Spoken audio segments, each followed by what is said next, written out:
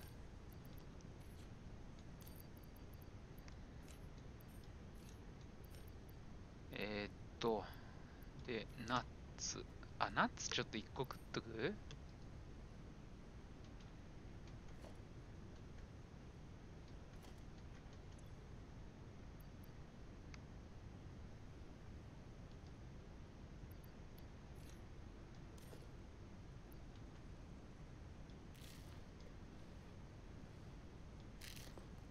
あ、一応回復するんだ。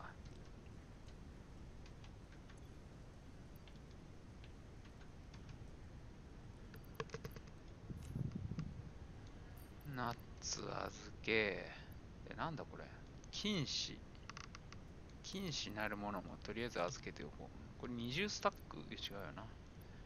ほんで、お、石油も預けておこうぜ。あとはなんだ。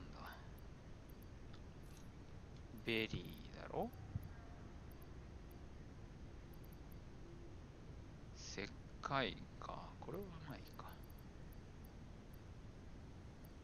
こんなとこかな。石灰を、まずコンクリに全部変えちまう。OK。で、バイオマス、木。バイオマス、バイオマス、バイオマス、バイオマス。まあ、これが一応、ラストバイオマスになる予定です。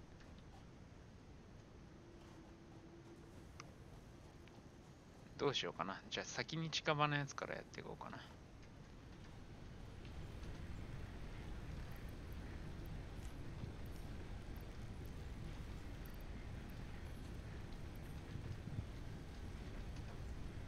バイオマス。OK？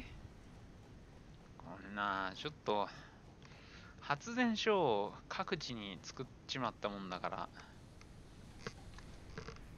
ちょだるなんだよな。次。あはん。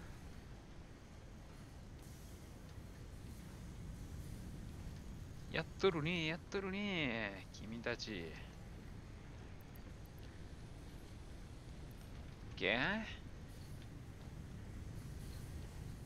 これで城内は一応、うわすげえな、めっちゃ詰まってんやん、これ。銅はもうワンライン作った方がいいかね。悩めるところよ。セメントどんな感じなん？おお、溜まってる溜まってる。バイオマス、バイオマス。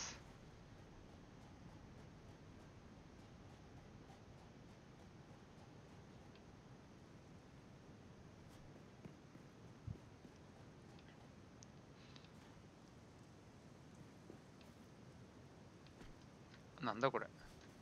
あ、これも石灰。いや、でももういいよ、石灰は。もうね、割と、そんな使わんよな、セメントも。資源が返ってくるって思うから、いや、いつ見ても怖えな、なんか。ベルセルクのあれを思い出すわ。使徒を思い出す。あれちょっと待って、行き過ぎた。What the fuck? 行き過ぎだ。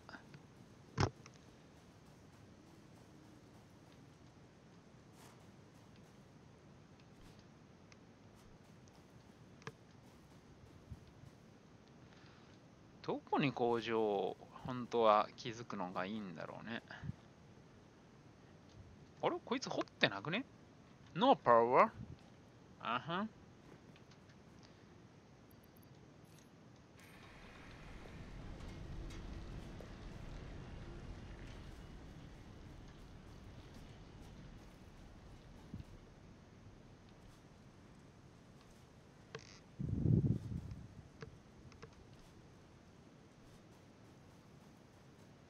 これアペックスやってた人にとったらもう落下ダメージスーパーだるいだろうな。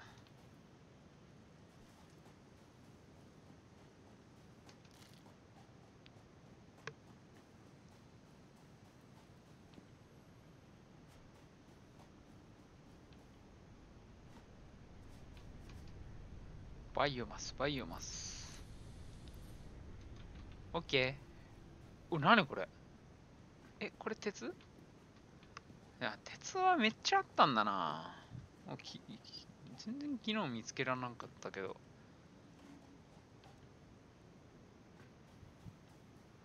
バイオマスもやったし、ちょっと冒険してくるか。どうしようかな。っ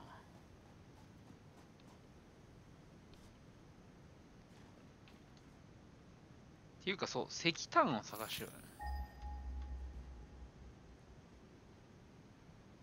What the fuck? 反応がない。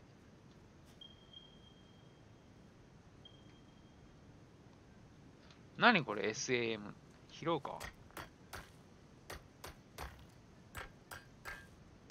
何これ SAM って。TRF かな？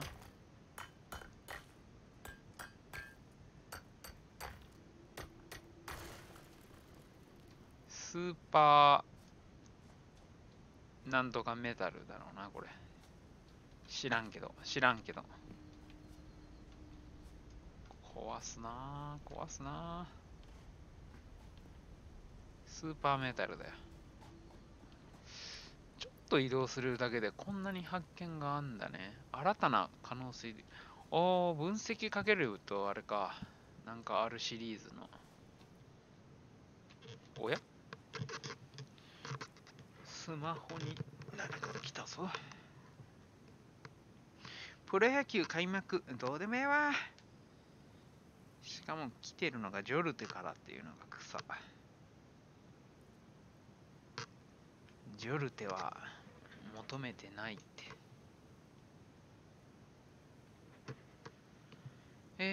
どこまでやったっけ。そう。私は冒険中なんだよ。なんだあれ ?What? なんか毒吹いてくるとかないよね。なんか生物かこれ。転売。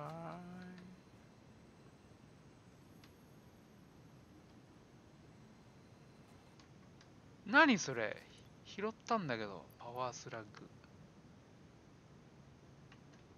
奇妙なナメクジ。ゲットだぜー。奇妙なナメクジゲットだぜ。なんだいここは。またなんか獣が出てくる気がするけど大丈夫か。なんかいるな。これ以上は無理だな。作業員増えないかな。社員募集しねえと、これ一人じゃ無理だぜ、これ。決死隊を募りたいね。冒険決死隊を。い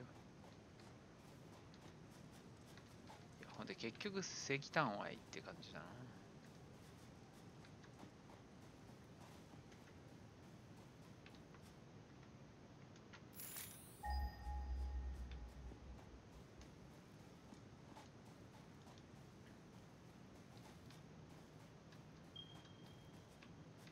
コンコン。おおお、こっちか。700メーター。いや、そんな遠いの。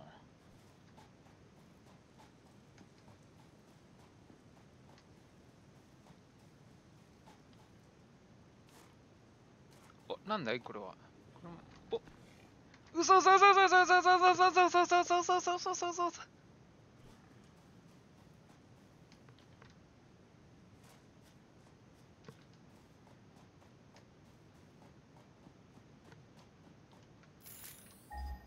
しまった、スタンガン持ってくれやがった。何をやっとるんやわしは。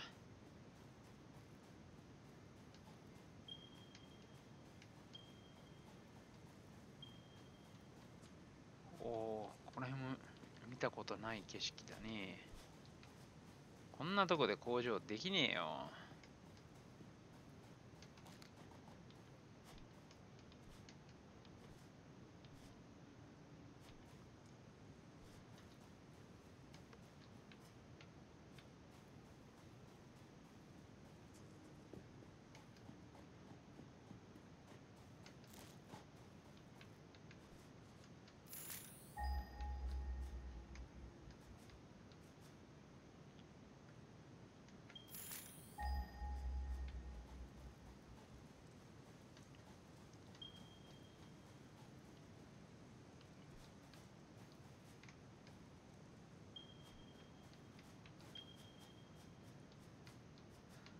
何そのプライベートビーチ。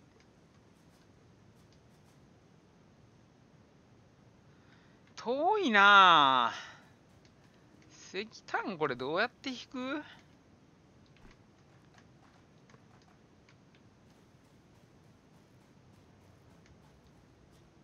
なんか嫌な鳴き声が聞こえ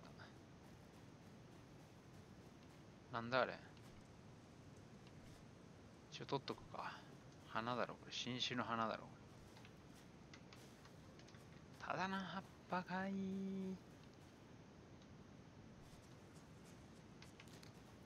おるおるおるおるおるおる。なんだあいつ。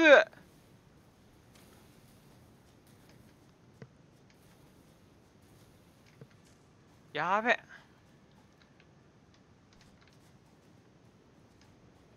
うっせろ。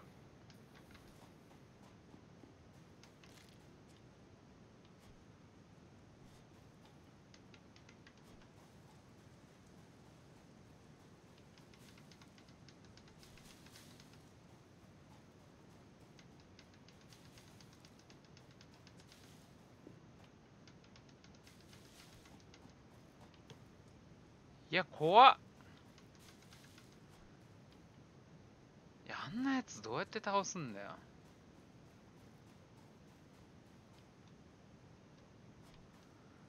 いや、短い冒険フェーズだったな。短かったね。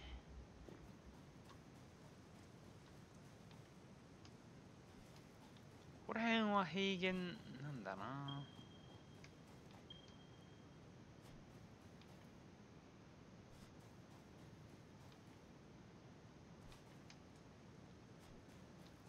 ここら辺に構えてもいいけどな。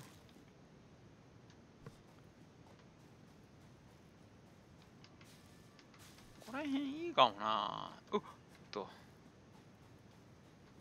まあ、これぐらいの段差ならへでもないし。まあ、これいいかもね。石炭にも近い。でも、そのうち石油にまたなるんだろうから、石油がどこで取れるかなんだよな。嘘やろ？何の音？何？ああ！追いかけてきとったんかい、われ！あかんあかんあかんあかんあかんあかんあかん。あかんよ、君。いや、もうまっすぐ来とるやん。嘘やん。いや、なんかおるし、もうやめて。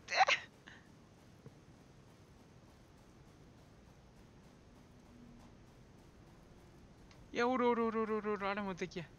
あれも敵、これも敵。なんなん？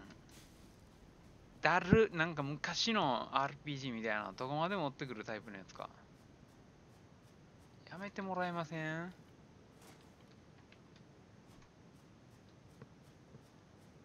お、なんかひょっとして食物連鎖見れたりする？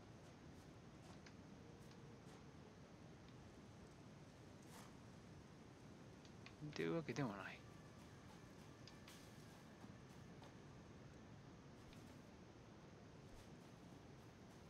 おっと、ここにもまた謎の鉱石があるが、これは石灰か。ええねん、もう。石灰はええねん。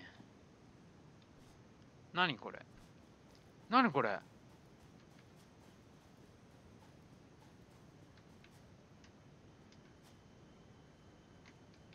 なんか気になるな。洞窟じゃねこれ。横穴式掘削機みたいなのがあればいけるかもね、いずれ。ドリルか、いわゆる。なんで横穴式？ほえー。なんか、俺、そっか、やっぱりリスポン1はすごく難易度低く設定してくれとんのやねと。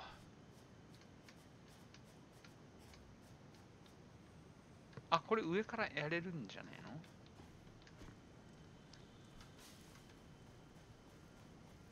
何それ？何それ？敵ですか？失礼します。お、なにこれ？何これ？え、動いたよね、あなた今。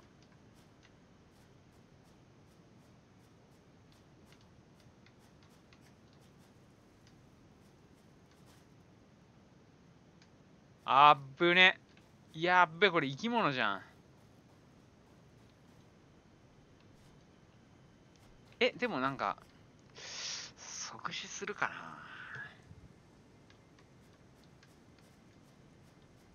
いや、ここもなんか、従業員が来たら、やってもらおう。ちょっと俺は死ぬわけにいかない。すまないな。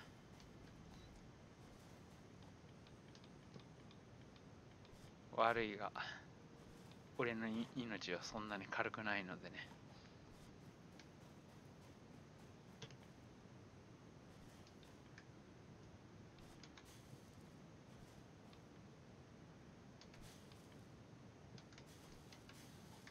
おっと、これは何だい？これ銅かな、ひょっとして。銅だ。いいんだよ、そんなのは。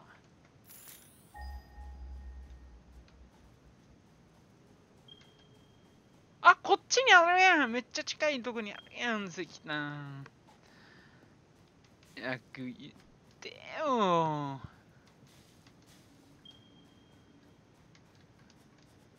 いや、あいつはね、そんな襲ってくるような子じゃないはず。オープニングでおったし。な。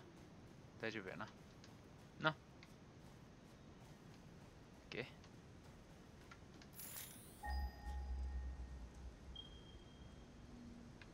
近い近い近い近い近い近い。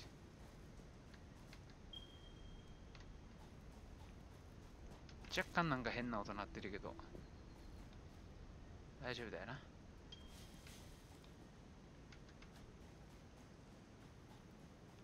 来てる来てる来てる。あ、おったわ。もうやめて。いや、でも、分かったわ。場所は分かったから、ちょっと従業員と一緒に。いや、でも違うな。俺、せめてここ、なんとかしたいけどな。まあいいや、スタンガン持ってないのは、ちょっと俺のミスや。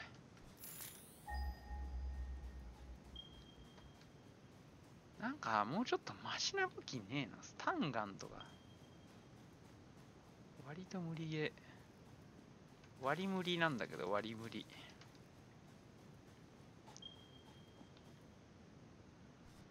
はあ、オッケー。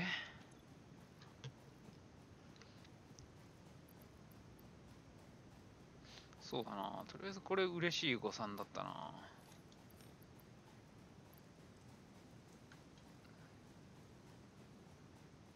なめくじとか、マジかよ。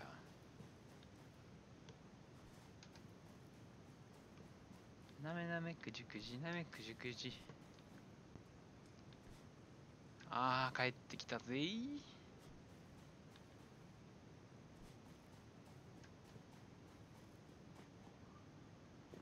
あ、ここに自動でなんかできるんだ、本来は。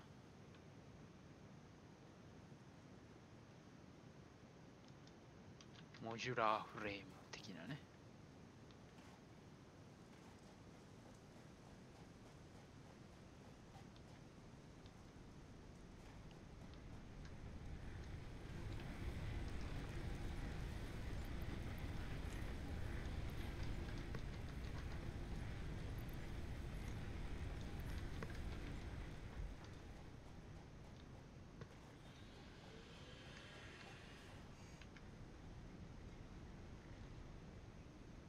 何の音ですか？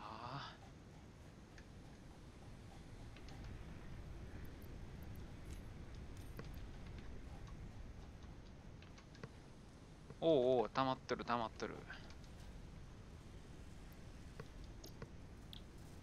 モジュラーフレーム作らすか。強化鉄板と鉄のロッドでしょ？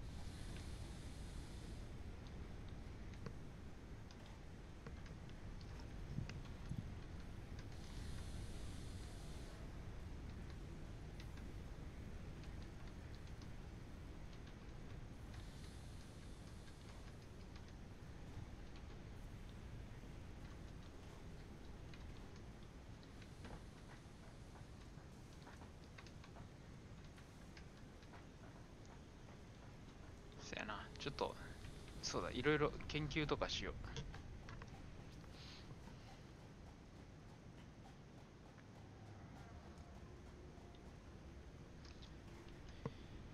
オッケー。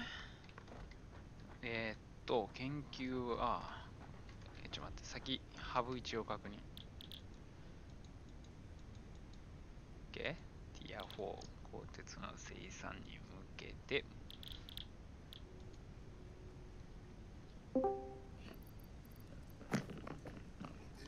お、ネギさん。毎度でございます。毎度でございます。ネギさん、開幕夕飯す。はいはいはい。工場作業員にならないか。絶対嫌です。そうか。デスクに座って鼻くそをすりたいです。今、俺、工場長になってるから。そうなんですか。貼ってるやつの、よよーいいよ。またやってんの？やってます。貼りますと、これです。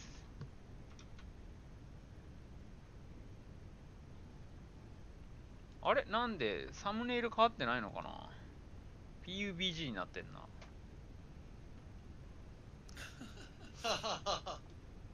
変えたんだけどな。サティスファクトリー。サティスファクトリー。ほんで、これは彫像して、ルさん、エピックスのクリエイターになってくださいよ。スペルブースやりたいんですけど。何貢いでくれるの？スペルブレイク。貢いでくれるんすか？なんかあれだよね。なんか買うときに、そうなんですよ、なんか何パーセントかがなんか収入入るんですよ。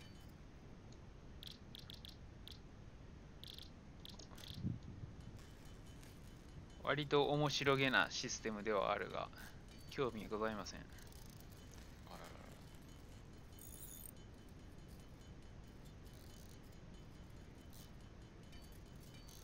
魔法ロマンス。魔法 RPG。魔法 FPS やったっけ？ああ、はいはい。あれ何なん？いや、知らん。俺は全然知らん。おもろいか。いや、ちょっと前に出たエレックスってやつとよく似てるから、そんなに面白くないと思うな、俺で。エレックスっていうのも去年やったかな、出たの。魔法で戦うみたいな感じですごい注目されとったけど、魔法ってね、バランス取れないのよね、結局。当たり判定ってないからさ。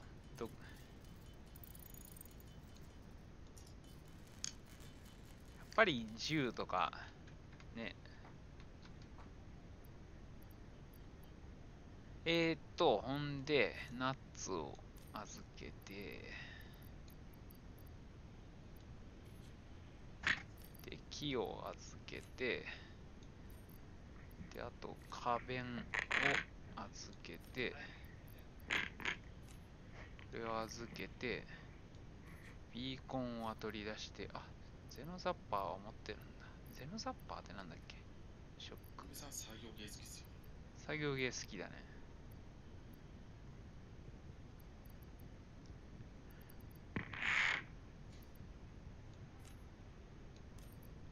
OK？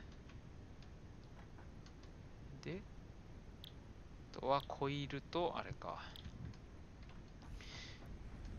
よし。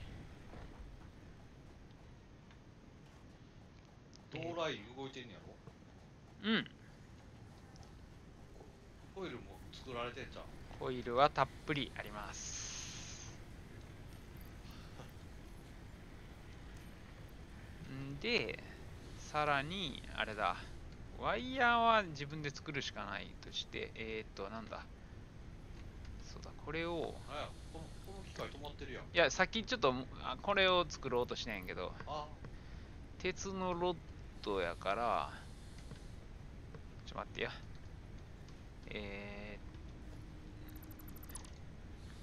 こうして、これやな、ロッドはこれやったよな、確か。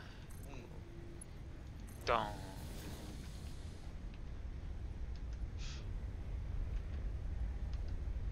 OK？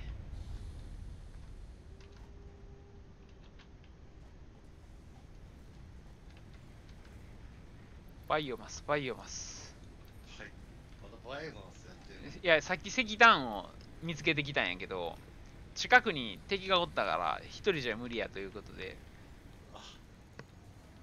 ライジング社員か負け社員がログインするのを待っているんやけど。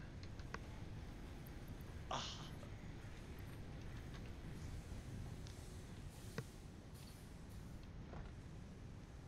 まあ最悪ちょっとスタンガン片手に一人で行くかも。体力減ってるけど、どうやって回復するの？ナッツを食えばちょっとずつ回復する。ナッツはどこにあるの？ナッツはこういう草のところにナッツの木みたいなちっちゃい木が。お、切れかかっとるやないかい。そうか、やっぱり同時に今日ログインしていきなり補充したけども、使用量が消費生産、なるほどね。すべて理解した。だ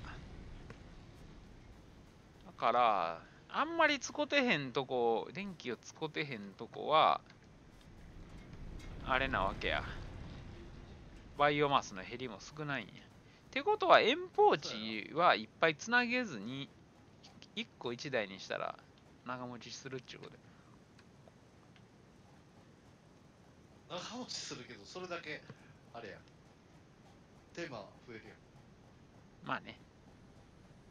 同じこっち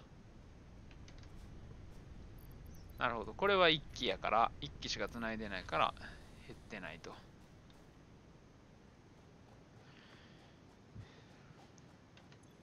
さっきね、ちょっと冒険しただけでもう、なんか新たにいろいろ見つけたんだよな。シリカとかアルミに使われる。実装されてんのかな。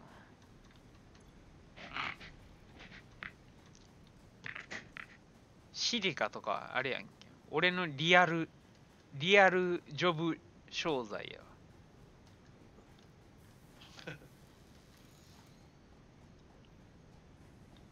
今日もライジングさんはログインしていません。で、研究は研究終わっとる？何研究って。ここにな、さっきナメクジ捕まえてきてん。ほんで、分析した。はいはいはい。Crystals on this slug can be harvested and converted into a power shard that functions with current Fixit 何言 technology. ってるかさっぱりわからん。 Several buildings would be capable of performing over 100% capacity if infused. The derived blueprint is now accessible in Hub Tier 1. ティア1に新しい何かを追加されたよ的なことを言ってはる。あちょっと待ってよ。ティア1見ようか。ほんとだ、ティア1。オーバークロックビルディング、パワーシャードが解放される。楽勝すぎー。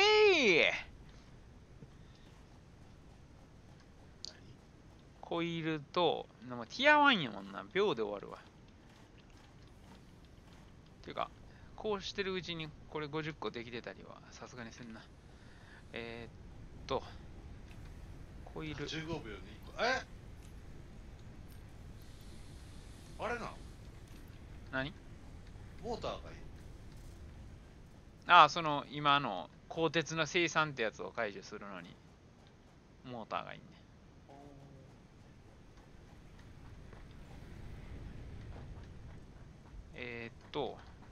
そうだ、その同時に研究も進めておこう。シリカは研究材料じゃないらしい。これ、原油取ってん。あとね、金子もなんか研究できるらしい。これひょっとしてあれか、ガスマスク作れるんかな、金子から。金子。5個余裕、40個取ってきた。なら、ここに、こう、ほれ、分析。なんかキモ。さっきのナメクジほどじゃないけど。結構ね、このゲーム冒険も大事やっていうことが分かってきた。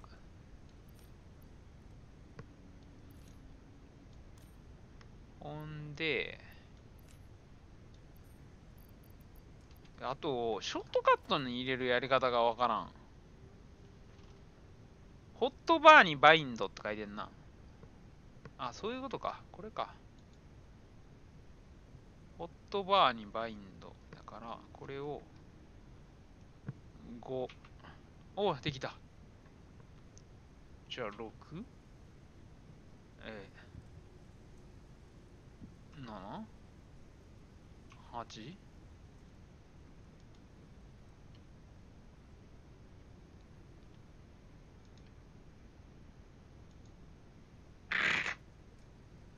まあ、ええわ。こんなもんやな。石炭発電ね。で、何をやるんだっけ、俺は。そうや。ケーブル作らなきゃ。ドーラインな、ちょっと2つに分けて、ワイヤー自動で作ってもらおうかな、ケーブルか。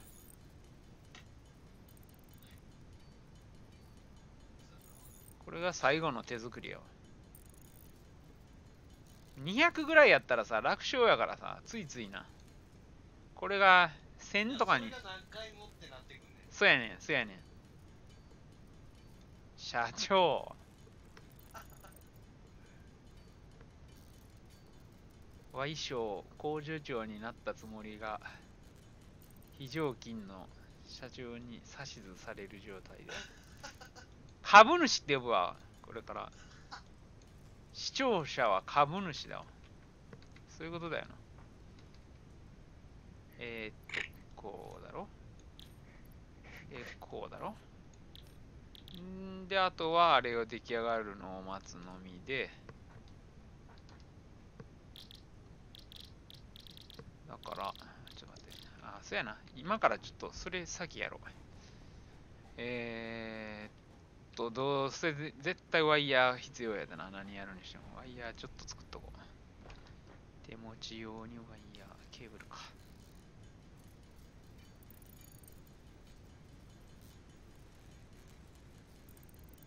こんぐらいあればいいやろ。ほんでだよ。ほんでだよ。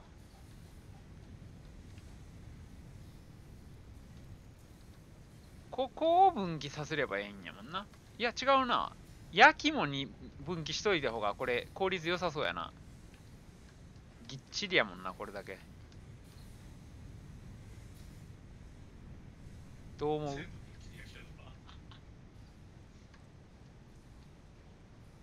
焼き分離させたら逆に遅くなるかな。さっき焼き器置いたなあ、俺もそう思うわ。焼き器、これ。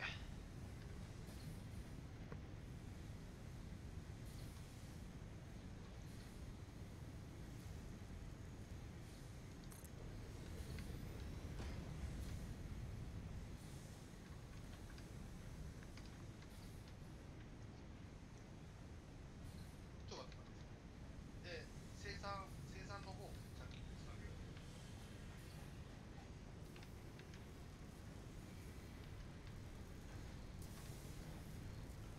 その機械をこれなんでこんなに押してきてるんや。なんでこれ、あ、そっか、幅が違うからか。あ、そう。なんかでもここ上げすぎてる気、まあまあええか。それぐらい。まあ後に全部作り変える羽目になりそうやし、多分。そう。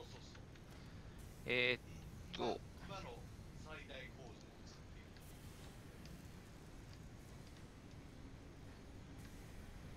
る。で、ここはここで、おすす。おすす。これガッツガツやな、でも。ガッツガツやな。えガッツガツやねこれ。置けなくない？まあ、違う、強化鉄板なかった。だから、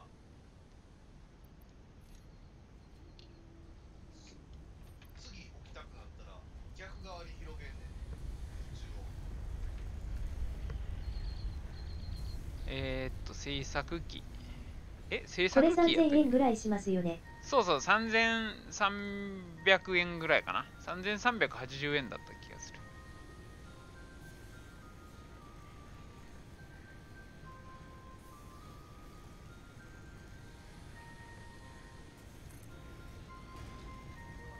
やっぱこんぐらい間隔空くんやね。ほんで、これちょっと、込み込みやな。そうやな。だから今向いてる方向に一回床の飛ばさんだな。こっち？いや違う。右。こっちじゃない。反対方向。あっちか。ああ。そやない。トリマー。とりあえず。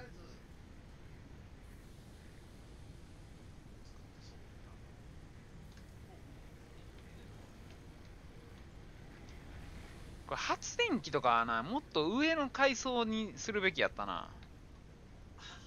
なあ、邪魔やし。あ、でもそっか、餌やりがだるいわ。待てよ。ここにはコイルが入っとる。だからこの上に倉庫を作らないかんわけやろ。ここまでやって制作機は一旦いいね。やけど、ここまでの急なラインが組めるのかという。いけるんだ。いやポールああ、いけちゃったわ。なんかかなりだるいことになってるけど。まあええやろ。ほんで、オッケー。これでつなげていけるよ。いけるな。いけるな。よし。いける。じゃあ後ろの焼き機を作って、から伸ばしてって感じだ。焼き機。あ、もうええやん。いらんねん。焼き機もういらんねん。1個ついてるから。あ、つけたんやったっけさっき。あ、忘れてた。焼き機から制作につなげて。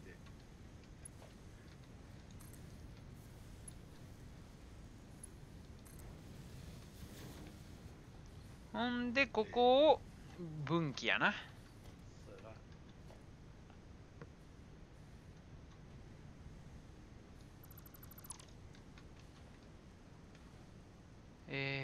だから、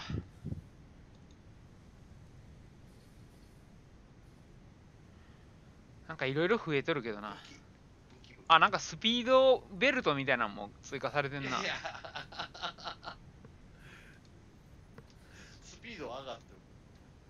そう、処理能力、最終処理能力が変わらんからな。そこでは合うてんの前か。ここやな。後ろ振り向いてみやんのわからん。あ、そこか。あ、そこやな。よし、そのライン。ええやん。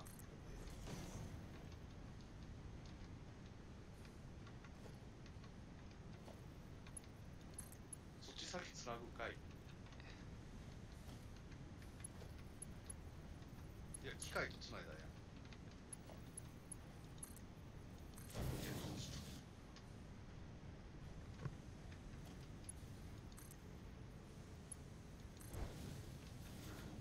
行くぜ。はいイヤッホー。ほんでこの子をあれに設定しと。あ、そうや、電源も一切入れてないわ。ごめん。ケーブルや。ケーブルにしておき、で、電源は余裕あったっけ？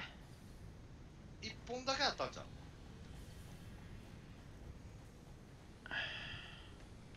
そっちじゃない。こっちやな。それじゃない。左。後ろ。左。これか。それ。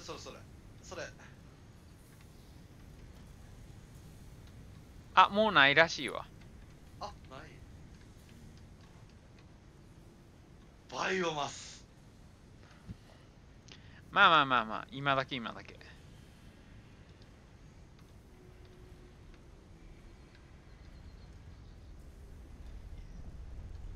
これ発電機だるいな。ここでいいよ。向こうってどこや？いや、発電機並んでるとこ。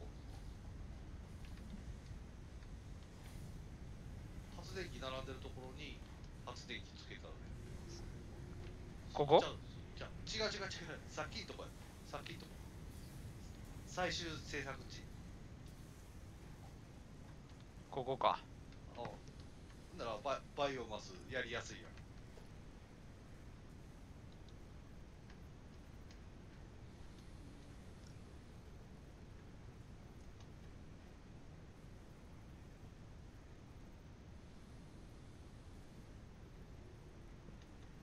どんな見た目にして、ああ、なるほど。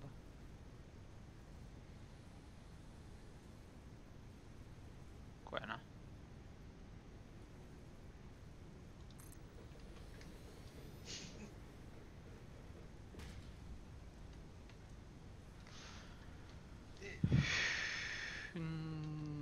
で、電柱を、なんかややこしいな、電柱な。電柱やっぱこの機械の、どうしようかな。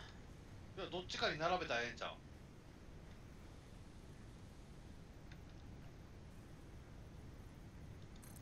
あの一本だけ向こうやってもうたけど、こいつはこいつのって分かりやすいか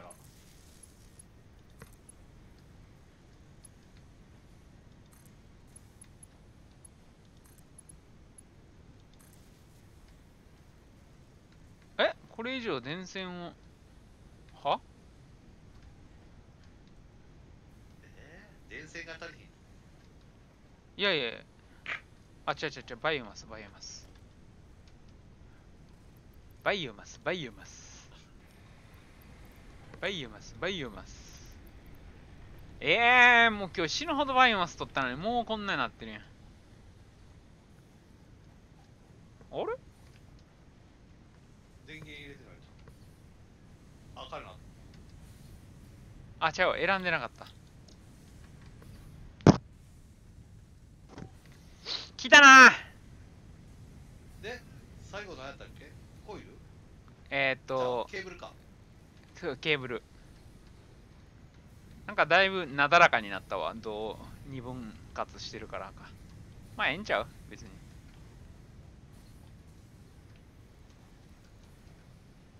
向こうの制作が追いついてないからな。詰まってくる。あ、両方詰まってくるわ、ほら。あ、ほんまや。あ、ちょ待って。これワイヤーが原料やんけ。俺アホなことやってる。どうしたらええの？間違えた。これ、ケーブルに吊るにはまずワイヤーが必要なんや。だからどうし、もう、制作機を焼き機の横に置こうぜ、1個。もう並ばんやろ。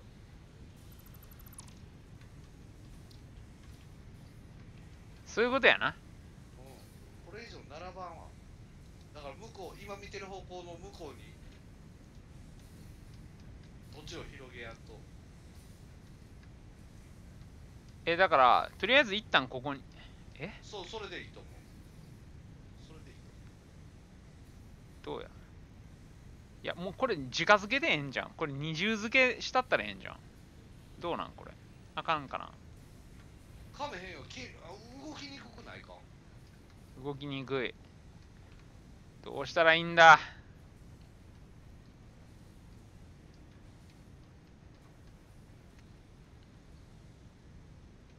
まあ、一回やってみようか。ちょっと離さんとでもきついな。これ、テレコにしたらええんじゃん。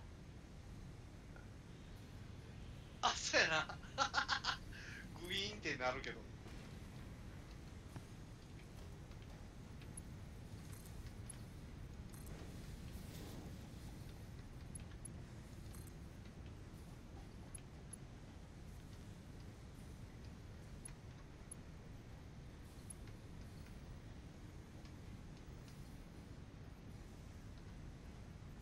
一回置かんだから。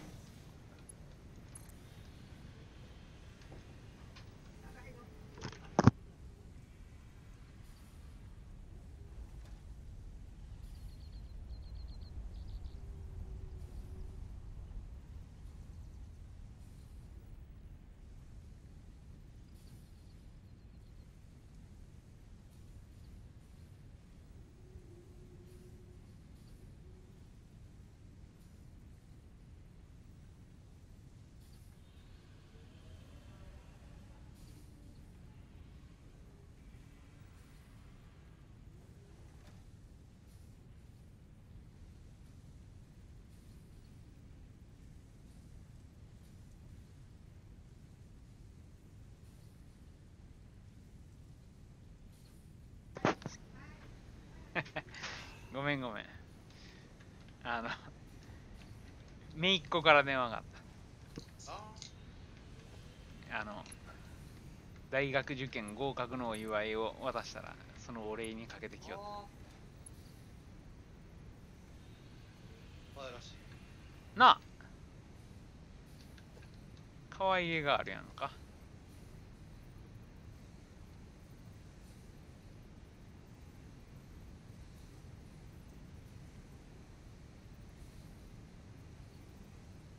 これどうオイル伸ばしたい伸ばしたい伸ばしたい。違うねんこれな、そこで止めたいね。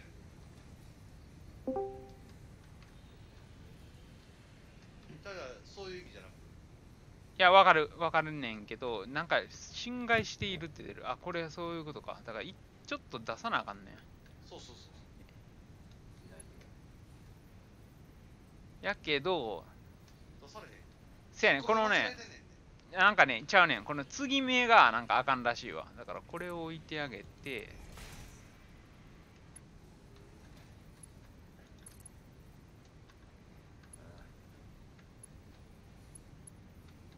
あかんの。 1個目があかんねんで。1個目があかんのか。もうちょっと向こう回したらなんか。そう、バックするから。ここらへん。そんな感じちゃう。ちょっと絶対それで合ってるとはよう言わんけど。まあそんな感じそんな感じ。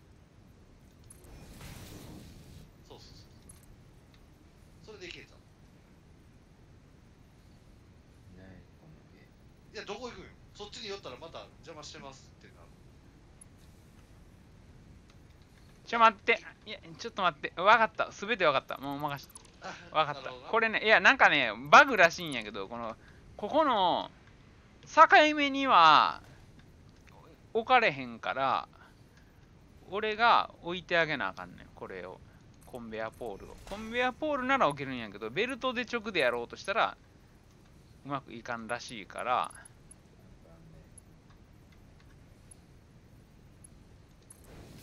お、その声はコピックさんかい？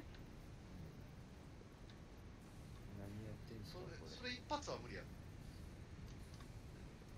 今ね、工場長になってる、俺。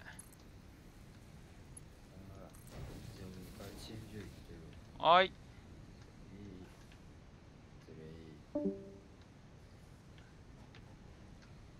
で、これ、だからこれは、あれだよな。これは、ワイヤー。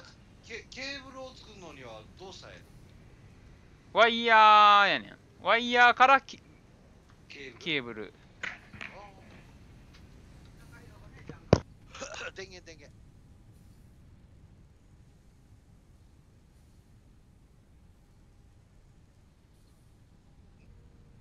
またどっか行った。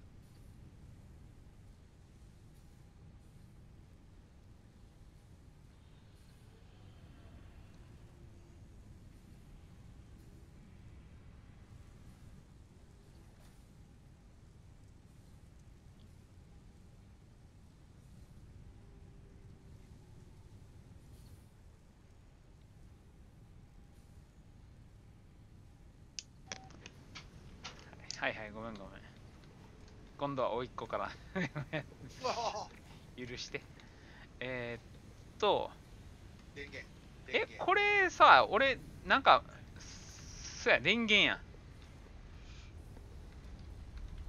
電源やけど、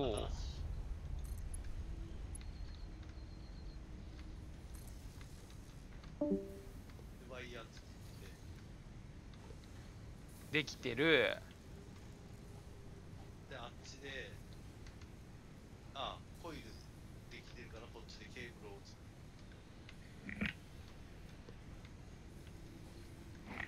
る。こいつは電気来てないの？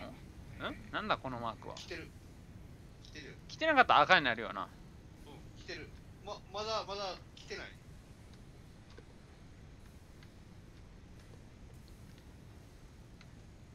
3つずつできていくわけだ。そうやねん。1個で3つできるからな。あ、着いた。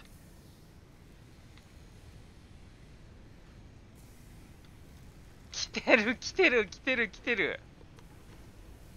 これもっとあれやな、後はもっと広大な土地を用意して綺麗にやりたいわ。こいやだから釣りさっき言うたあっち側へ土地を伸ばさなかっうそうやねん。やけどじゃあこんな今石炭を調査してきたんやけどめっちゃ遠かったん。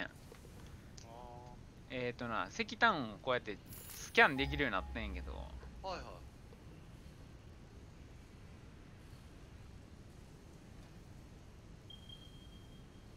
ほら700メーターとか700か。1キロ700もあるし、あとは今後石炭とかもあるから、まあとりあえず700は無理から引っ張るけど、いやどうなんやろ。一本だけは引っ張んのはええかもしれん。俺なイングスには悪いけど、うん、石炭のところに拠点もう一個作った方がええかも。いやそうやねん、俺もそう思うねん。いやまんま俺も一緒の考えやねん実は。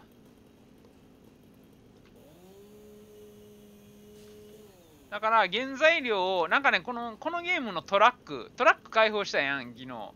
あトラックは自動運転できるらしいんよ。あ、道路とかを整えてあげないといけないけど、その代わり AI で自動で運転して運搬してくれるのよ。行き来すんの。そう。ほんでその抽入もできるから。お、ちょおっと待って、またなんかあるぞ。なめくじくじや、これ多分。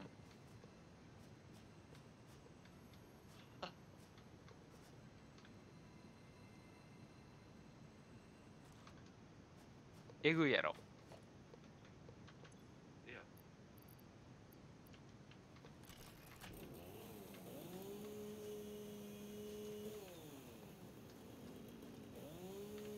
餌やりや。石炭までのもう本当にあと少しの間や。じゃあほんと敵がな結構強いのよ。これなんかファイヤー撃ってくるやつとかもおってな。だから俺だけじゃ無理やねん、どっちにしても。もう先生買おうや。買ってや買ってや。どういうこと？なんかスチームマネーとかで返すから。じゃあ俺昨日ググってうん。ほんだらなんやカードかアマゾンのやつか。あとあれやな。ペイパルやな。ペーパーか。あこれあかんやつやんと思って。あ、そっか、カード持ってないんか。そうだからまんまスチームに現金入れてあげるから買ってやと。全然いいよ。あそれやったらやれるわと思って。これやられへんやつやんって。マジでちょっとほんなら、アペックスは無料やからできたけど。そっかそっか。そっか。アマゾンペイってなんか俺もね、やろうとしたらうまくいかんかったんや。ああ俺もなんかようわからんかった。その買ってあげるとかいうのがさ、スチームではできるけど、これができるんかな。ちょっと待っていいです。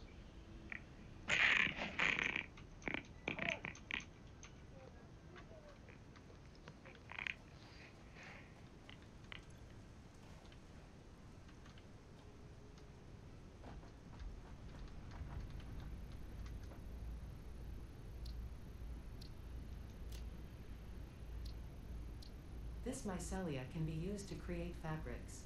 The derived blueprint is now accessible in Hub Tier 1. Additionally, R&D has requested extra samples to determine the cause of an anomaly.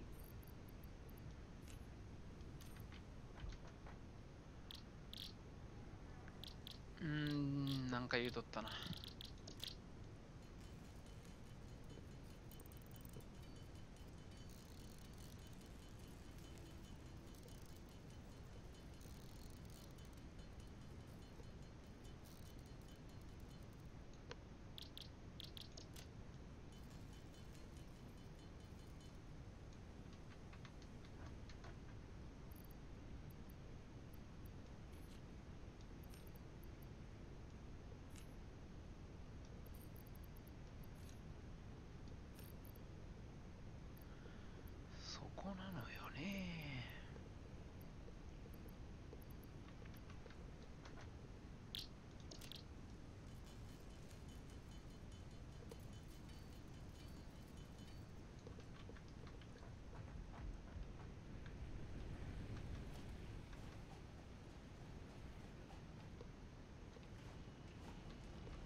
Milestone reached.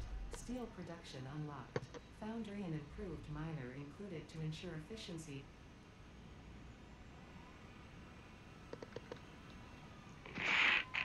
しもしももしもし戻り戻り。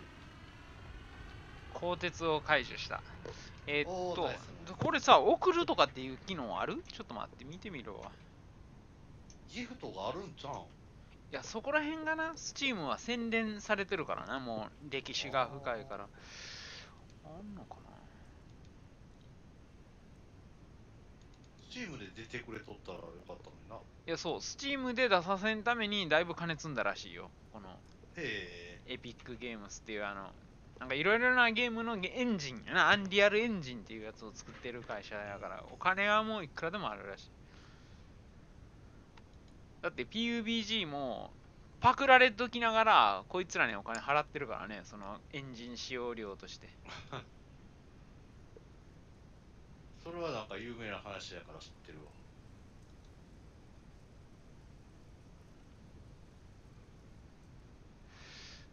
これフレンドになったとして、ソーシャル設定。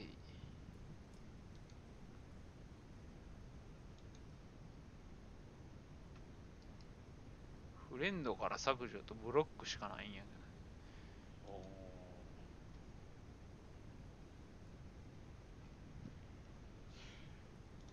お前さ買えねえと思って。いや、でも、あれやで、多分負けさんもそれで変えてないから来て、こうへんのかな。明日、ちょっと買うんで、いいですかとか言ってたのに。買えないんだ、じゃあ。クレジットカードがない人は。で、でもとりあえずこのエピックゲーム自体は入れてんの？うん、入れてる。これフォートナイトとかのとこやで。オリジンのあれと違うで。うん、ほんま。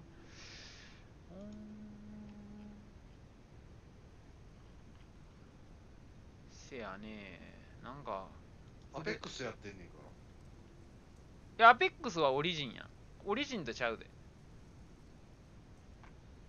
ら。あ、そうなの？これはまたいやでもあるで、エピックゲームあ、マジか。ランチャー。それや。フォートナイトのやつやからな。ないね、ギフト機能が。だからちょっと買い方を調べるわ。絶対、サティスファクトリー購入方法。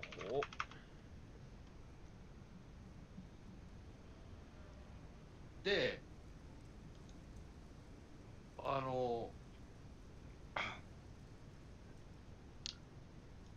最終手段は V プリカやねんな。何それ？架空クレジットカード。ビザで作れんねん。架空言うたらおかしいな。ネット上のカード。なるほど。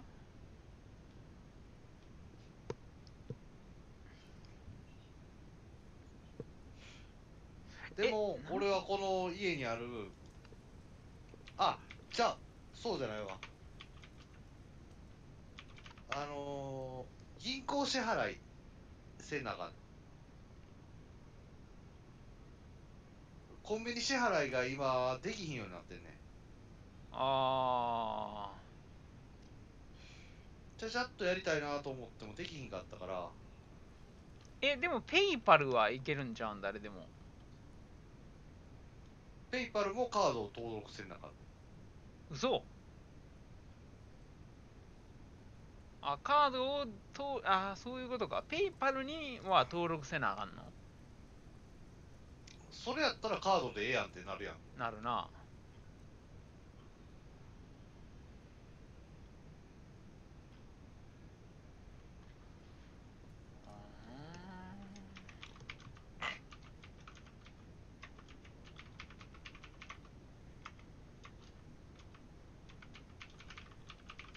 なんかウェブマネー的なやつが使えれば一番楽勝ってことなんやろ？そうや。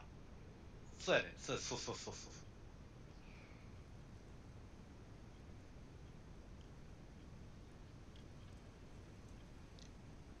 であんまり困ったからもうこれ以上無理ってやめた。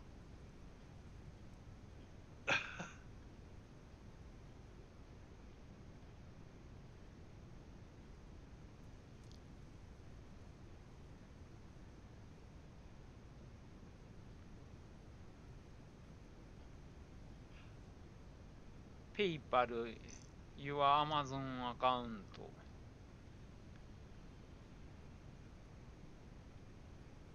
アマゾンでクレジットを登録したらええか。クレジットカード自体は持ってるってこと？持ってない持ってない。アマゾンに関係するなんかそういう会社があんねやろ。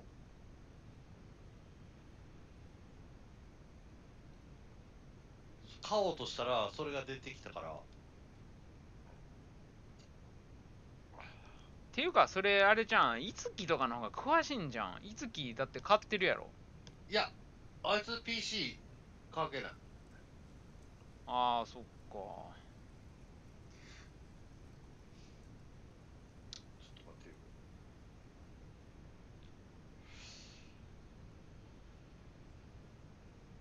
アカウントサービス。ああ、なるほどね。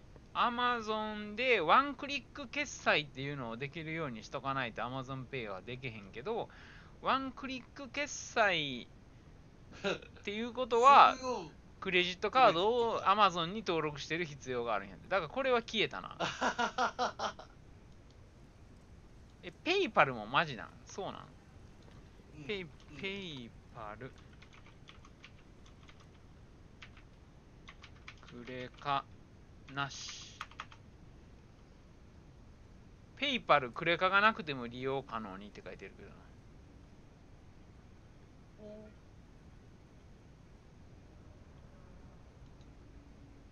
クレカなし OK。あー、V プリカやって。ああ、やっぱり。その V プリカが今コンビニ決済を中止してるから。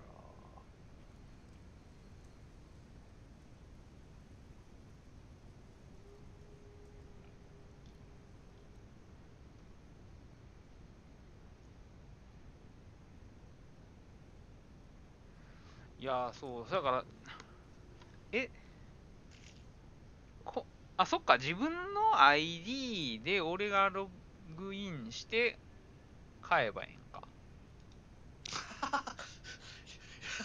極論な。極論。いや、まあ、それがさすがにな。それはお互い、まいや、ええねんけど、君やったら。俺なんかピノ吉と昔やったん覚えてるわ。なんか、プレステ3ってさ、昔ゲーム ID ログインしたらはいはいダウンロードできるからとか言って。結局そうやってさ、タダでゲットしたゲームなんか一回も起動せえんのやな、もう。欲しいやつは買ってるっちゅうねん。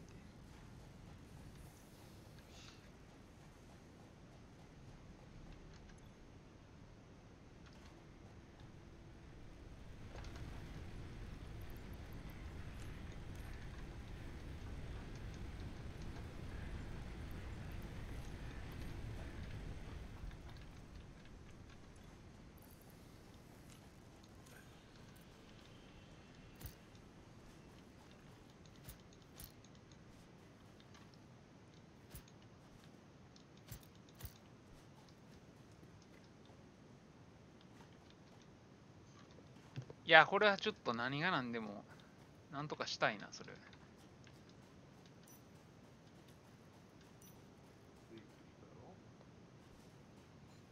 ペイパルの支払いをコンビニで行う方法っていう。ちょっと待ってよ。それが今な、そうか、中止してるとか言ってたのか。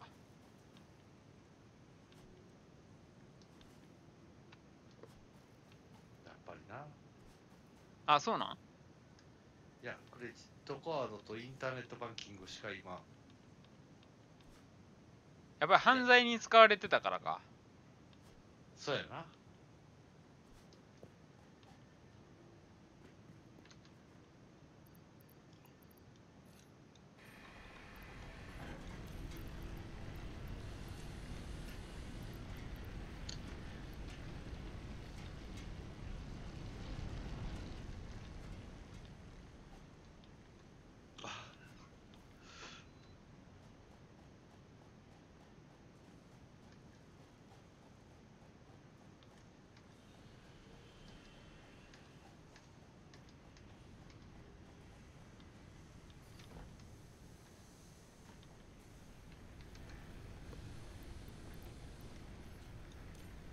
できへんのかな。でもそんなんだけしか決済、スチームはなんでできるんやったっけ？ウェブマネー。ああ、そっか。なんでウェブマネー、ウェブマネーってあれ日本の会社らしいな。マジなん？うん。らしいな。なんか危ないとか、ああだこうだ出てくるけど。なんか今度名前変わるらしいよ、ウェブマネーの。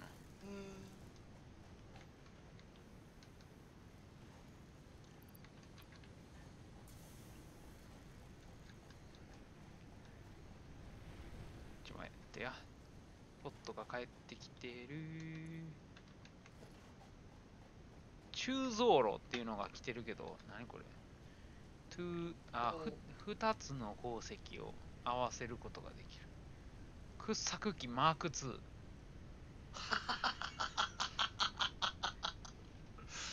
名付けがええな。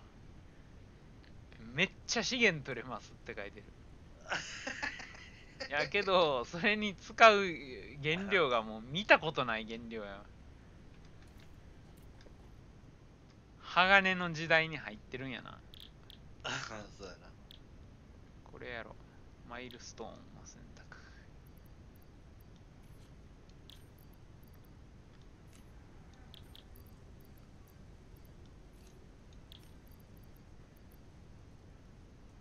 ちょっと待って、ポールとあれな。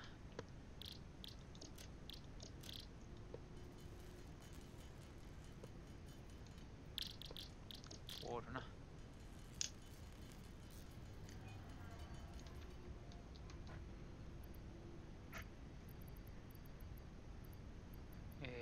ポールと、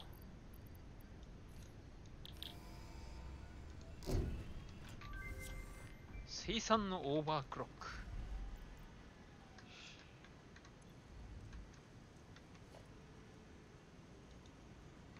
なんやろ、生産のオーバークロックって。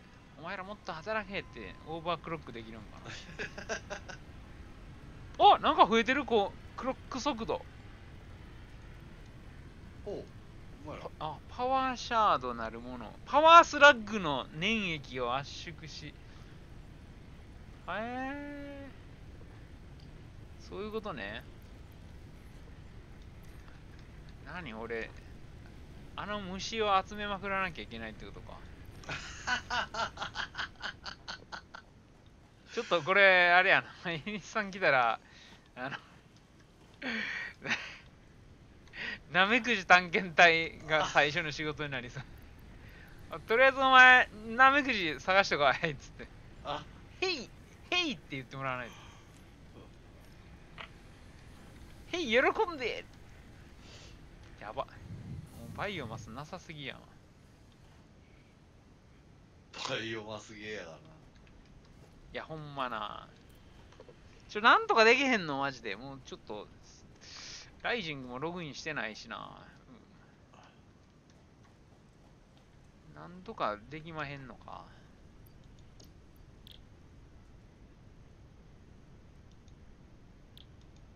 いや、俺は、ゲームを購入する手段が断たれた。ほんまやな。うん。スチームで出ちゃってくれたらなぁと。中華でもさ、そんなんやったら売れへんやろって思うんやけどな。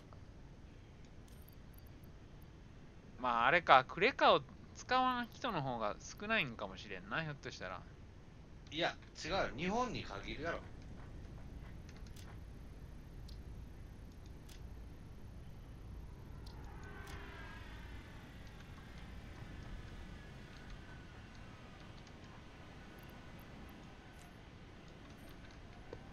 現金で買われへんって意味わからんし。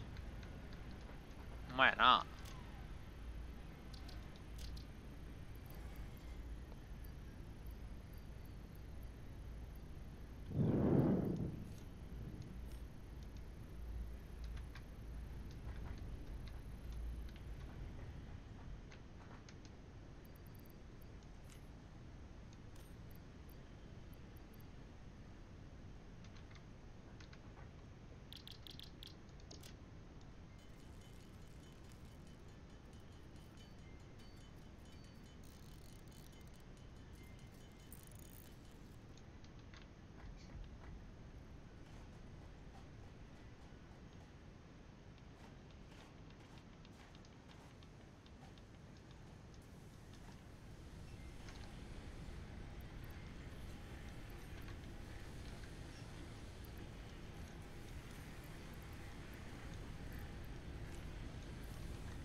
なんとか一緒にやりたいな。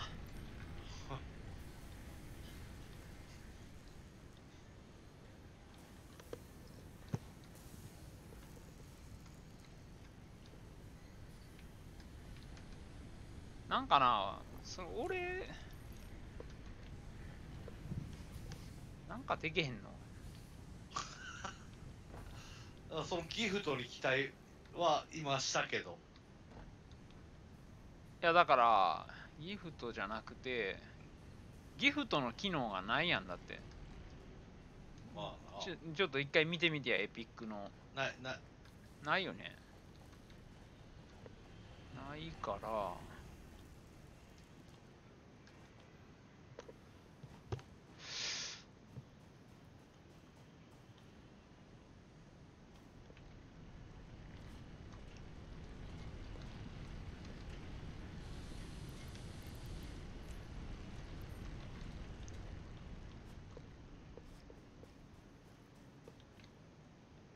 でもそうか。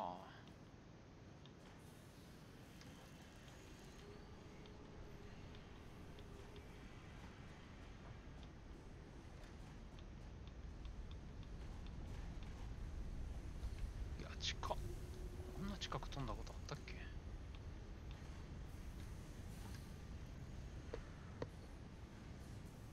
まあええやん、ちょっと ID とあれは、俺の直のメッセージに入れてや。ちょ待ってや。待って。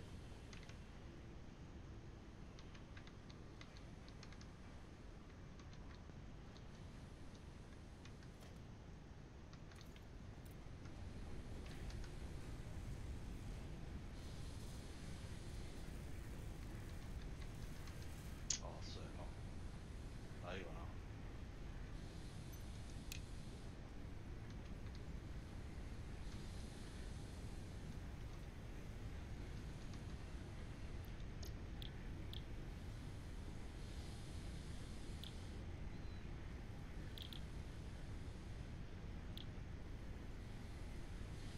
あ、ええやん。もう、ええちゃうん。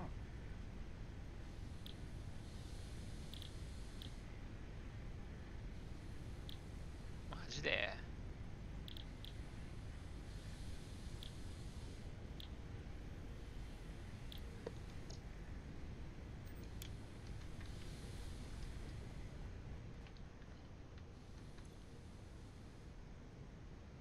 いやーでもやりたいなー、一緒にやりたいなー。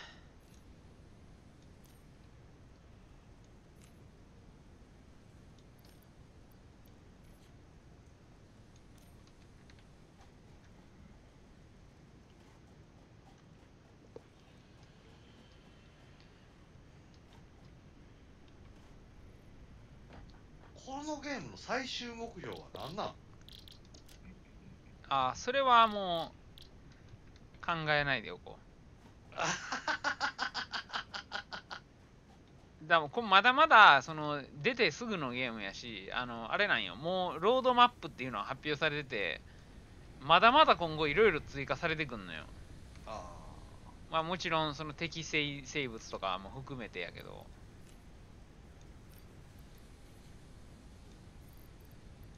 いやもう何とも言われへんわな。その多分今は資源も無限に湧いとるけど、こういうのもいずれ枯渇するように多分なると思うし、そうなると列車とか引いて炭鉱にから運んでとか、もう多分終わりがないと思うわ、それは。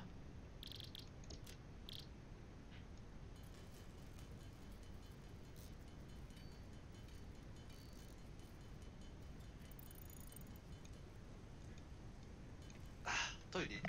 はい。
る手段がないのかな。そんなにさ、簡単に参入できなかったらゲームとしてダメだべ。売れねえべや、そんなんじゃ。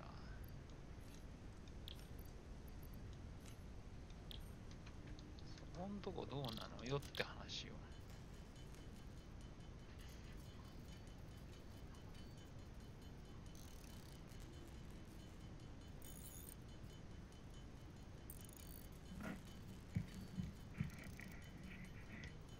なあ。何？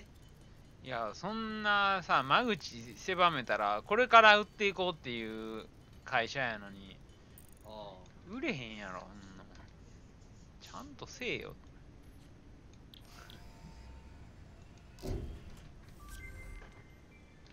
Milestone reached. いやでも R&D inflated your あ pocket まりに dimension 変われへ and んす helped ぎ provide いや、まあ、もう、ね、クレカ持てよっていう話なんだけどね。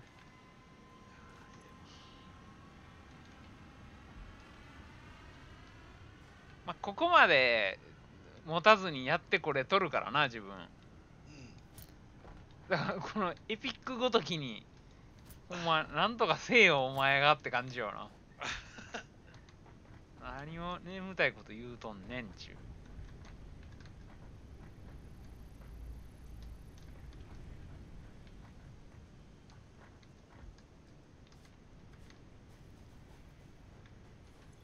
セーブできんのがええよな。あ、そうや、セーブしとこう。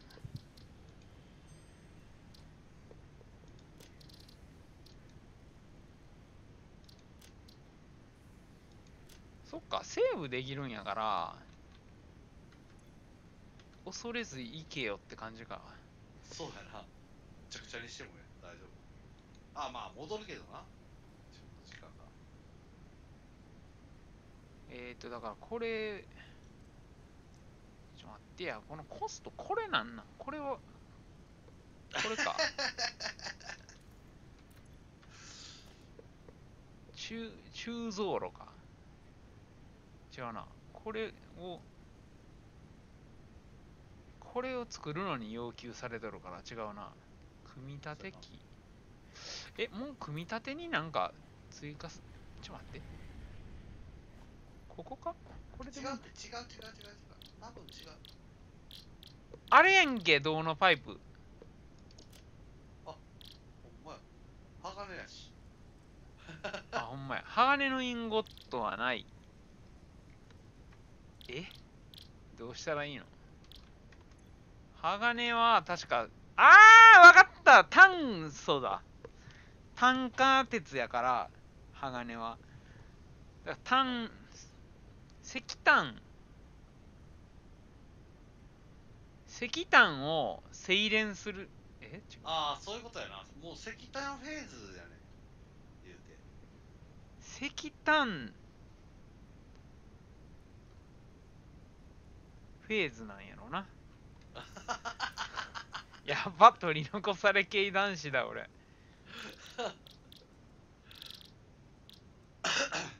これも作らなきゃいけないの。オブジェクトザッパー。ビーコンをもう一個作る。鉄板。だる。自分で作っていこれさ、世界みんな先生とかやってさあやろうかっていう時はもう一新してさ、もうこれ人数分さ、このラボさ、人数分で全員でカンカンカンカンって LINE 機早いっつって、まずはてめえが作れよっていう。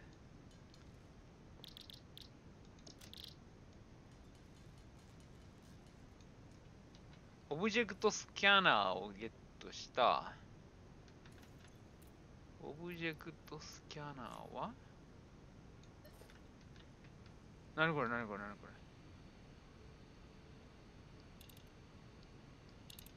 お、ベリー、パワースラッグ、ナッツ、ベリー、パワースラッグ。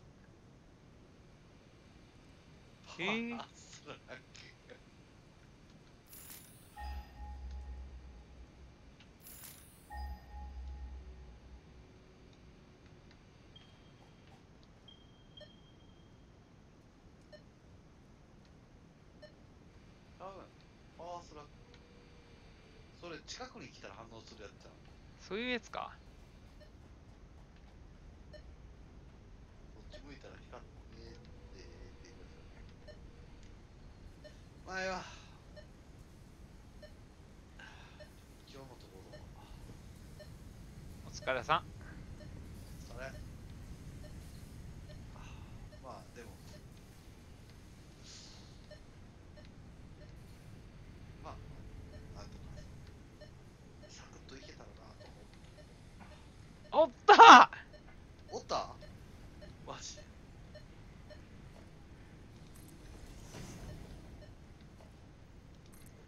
あ、あれか。反応してんの？しとるな。プップップップってなんかめっちゃ速く。どうせそっちに側。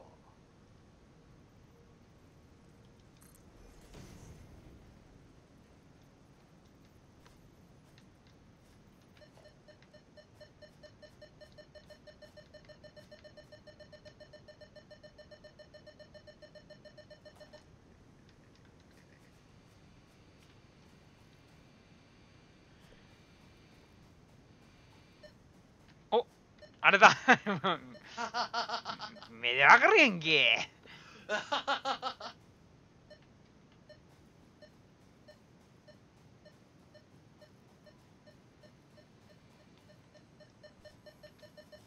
あでも上下はあ、確かに。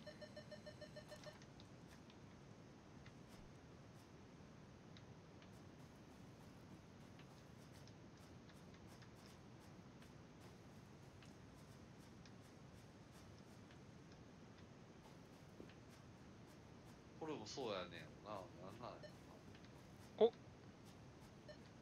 鉄だ。鉄だ。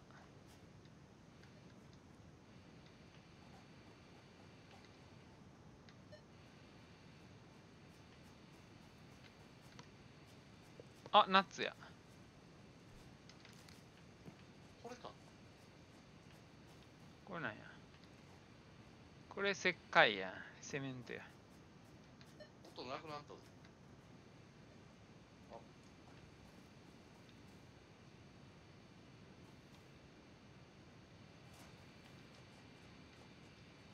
何これ。ザーじゃないのこれ。プッか。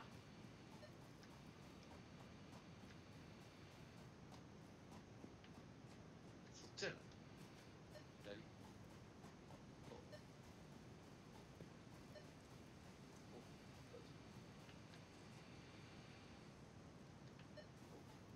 そっちやな。これやな。あ、ナッツや。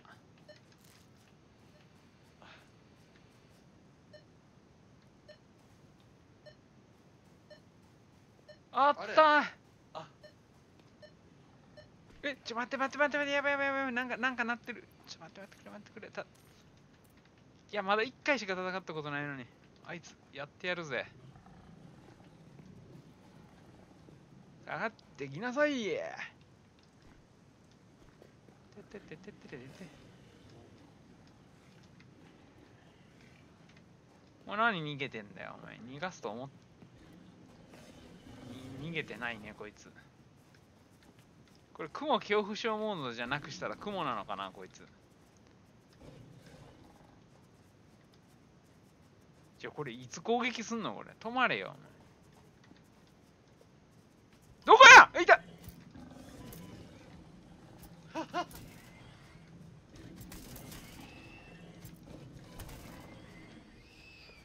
やばいやばい、死ん。おお。はなんなんこれ。待って、ナッツ。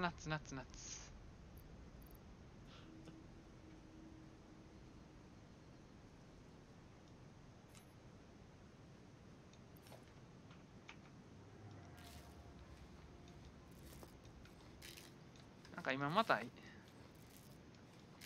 あいつか。エイみたいなやつか。めっちゃむしゃついてます。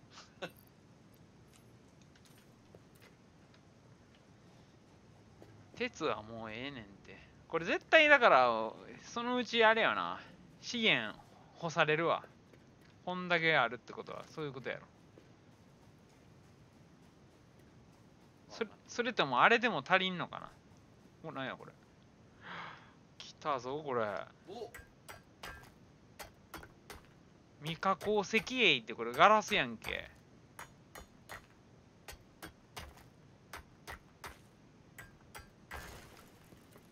あ、これはあれか。床はなくて。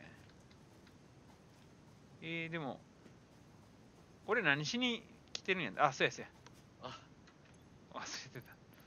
ナメクジ、岩の上におったから。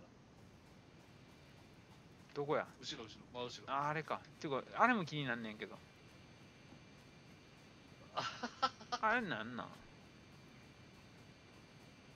これなんか新種やあれ。お、ほんまや。だから、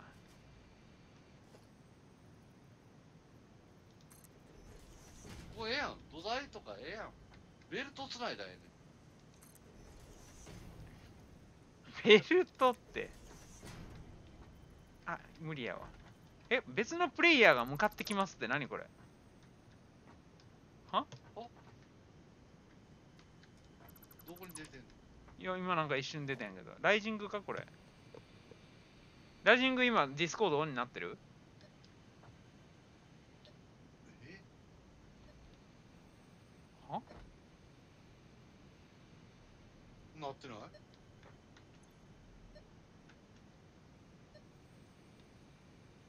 は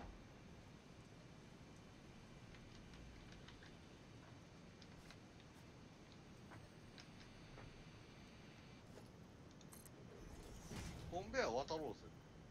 コンベヤー作ってコンベヤー渡ろうぜ。コンベヤだってやるには機械いるやん。あ、機械いんの？機械が絶対いんの？うん。起点にならんから、ほら、これやって赤くなるの。あまあ、機械を作れよって話やけどな。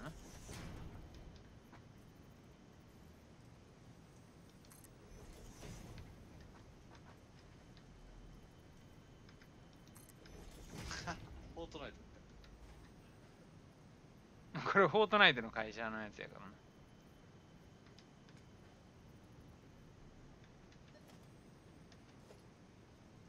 待って、資源が乏しくなってきたから、ちょっとここら辺で。あ、危ない危ない危ない。はいはいはい。ほんで、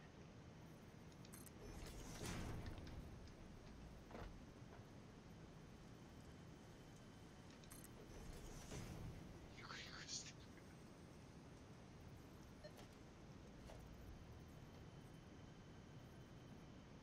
なんやのこれ。もうちょい前。怖っ。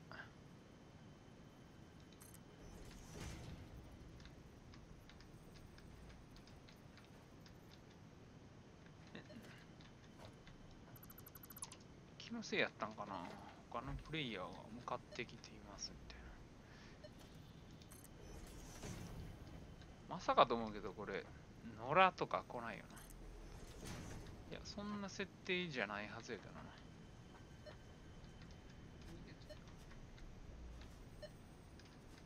ちょっと一応スタンガン持っとこう。何かのために。てか、こいつ反応しだしてるし。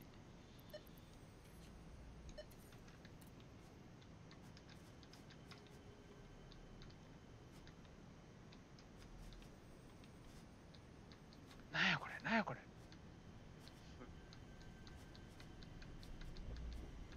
死にはせんやろ、いけいけ。メルス、マルーセル。メルス、I strongly advise you to harvest this specimen. なんか喋ってません？あ、これまさ、マーサースフェアウィップ。拾うわ。なんぞこれ。ちょっとそう、肝心なとこ、日本語化してよって。give you あ、無理。わからん。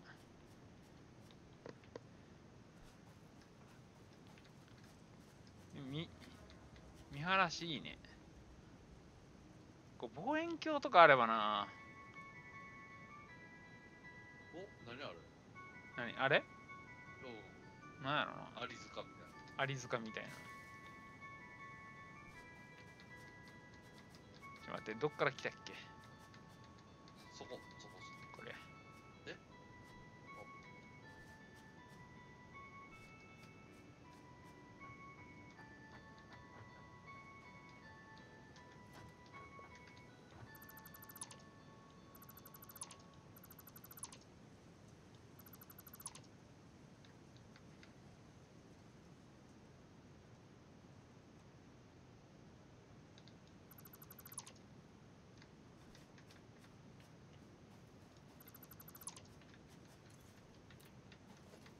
なんかええの取ったな。ウィップ。あ、ワイヤードエイリアンシング。つながれた、線につながれた。アリエンってエイリアンやんな。エイリアンうん。異星人のこと。with impossibility。impossible は、不可能やな。スムースサーフェイス。スムーズにサーフェイスってなんや。サーフェスってなんかあったな。サーフィス。欲望みたいなやつかな。ワークインプログレス。Analyzing this will not give you any かな。わからん。まあ、なんか誰かの死体だな、これ多分知らんけど。そうや。何しに来たんやったっけど、また言いかけた。アリ塚見ようぜ、アリ塚見ようぜ。どこや、アリ塚。この下か。右？その今の。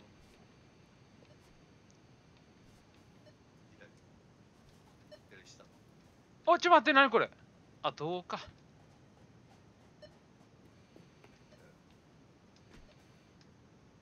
やばい、これあかんやつやん。毒やん。え、マジであれ、どこなの？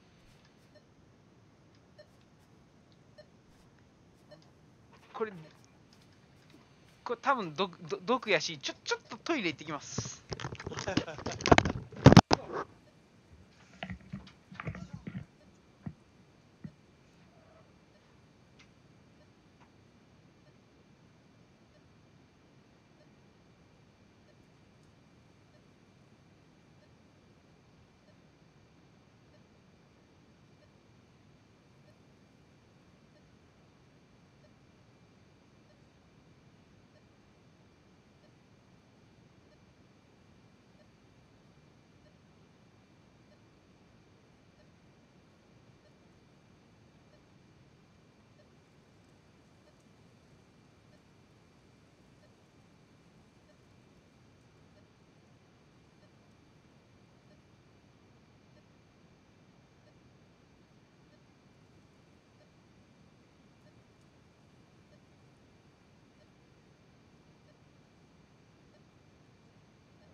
よし。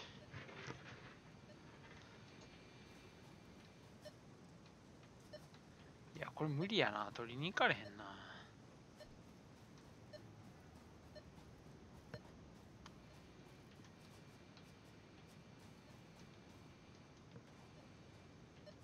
やばい、ヒットポイント減る。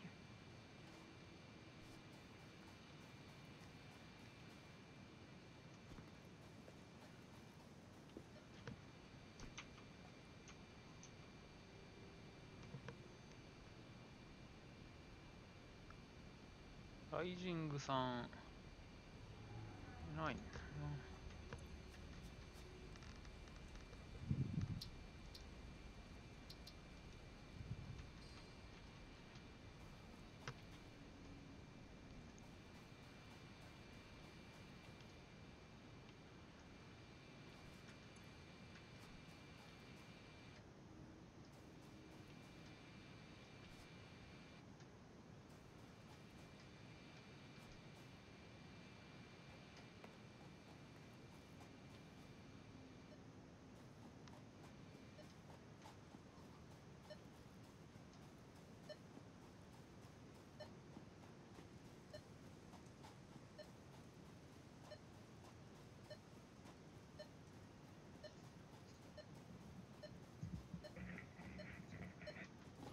嘘やろ。ちょっと待って待って待って待って。てってってってって痛い痛い痛い痛い痛い痛い痛い痛い。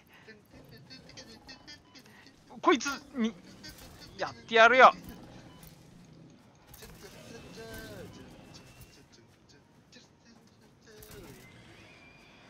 くそ、もう毎回戦いのために瀕死になるんやけど。武器作らんかい。え、武器これしかないん違うかな。あ、なんかさっきなんか作れた。作れたな。あや、今日は落ちるぞ。はい、おつおつ。はい、おつ。オッ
ケー。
かわいそうなことしちゃった。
ら辺で反応あんだけど、どういうことなの？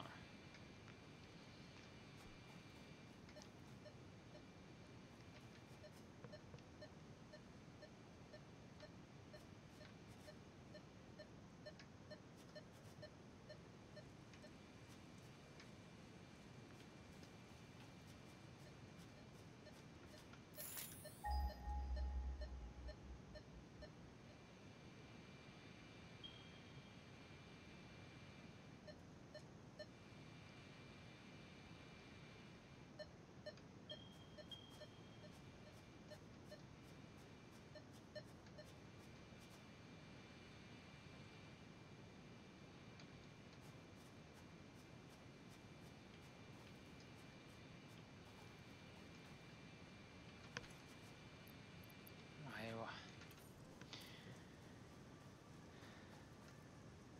あと500メーターってことはそこら辺か。遠いな。やっぱさっきの最初見つけた炭鉱がベストだな。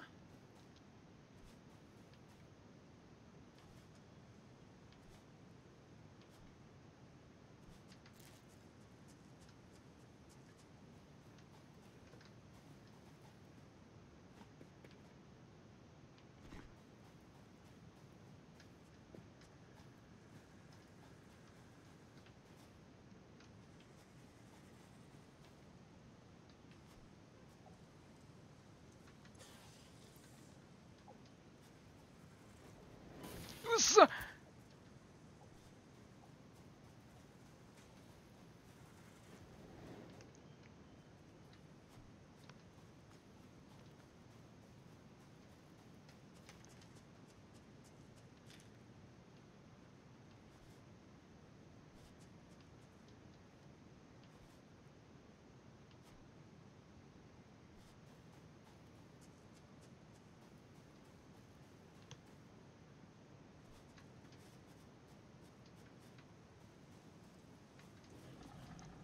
許してくれ。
やば。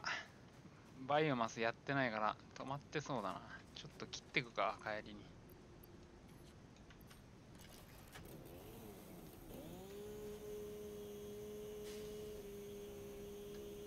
What?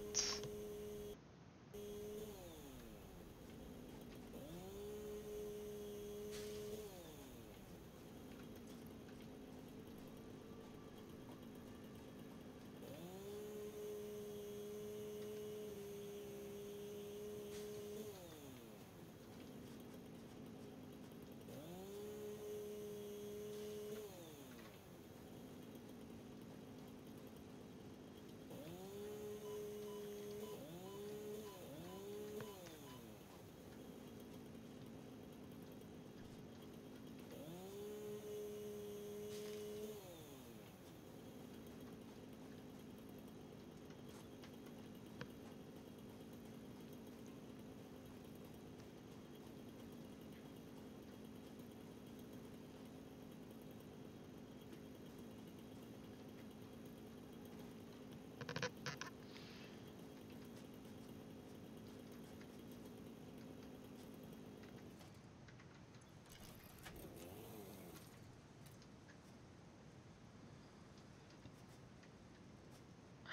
痛い痛い痛い痛い痛い。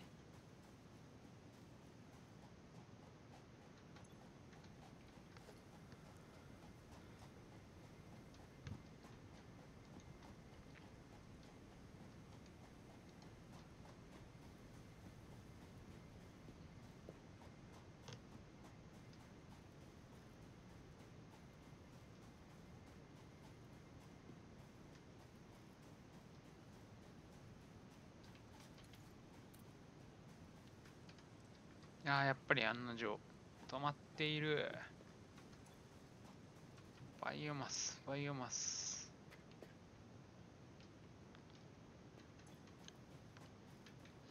ほんまこれな。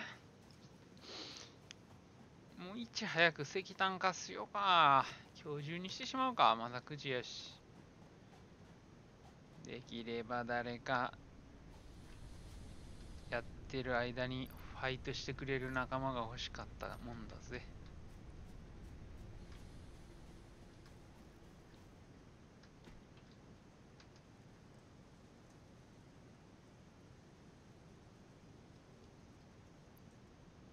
なんで送ってないんだい君たちは。ああ、そっか。その先のやつが止まってるから停滞しとるわけやね。了解。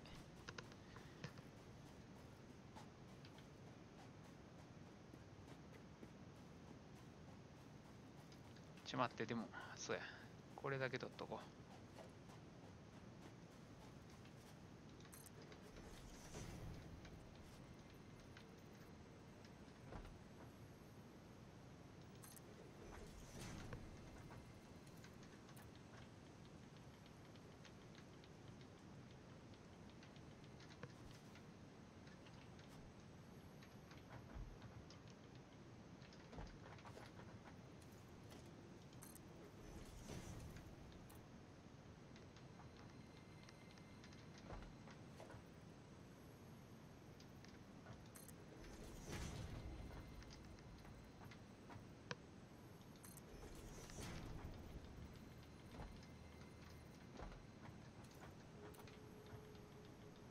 別のプレイヤーが向かってきますって何なんだよ。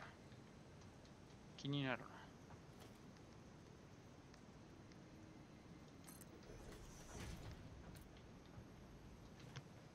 な。ライジングが来ようとしているのか？いないよな、ディスコードに。どういう意味なんだろうな。意味がわからん。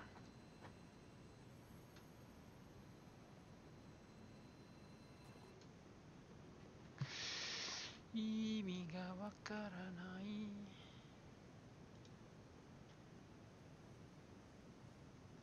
別のプレイヤーってどういう意味なの？まあ、そういう意味か。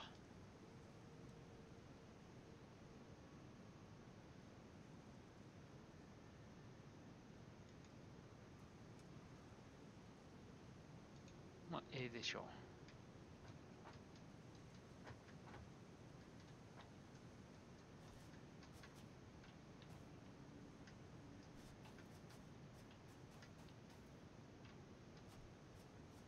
なんもないか。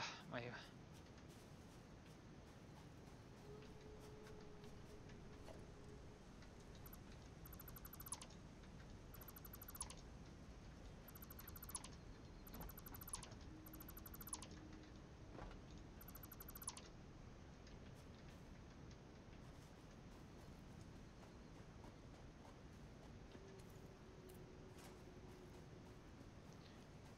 これも毒かい？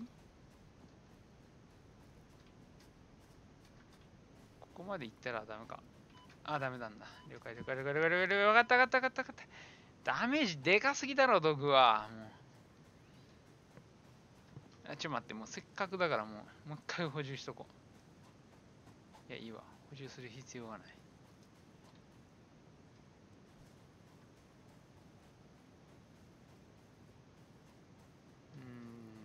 だから。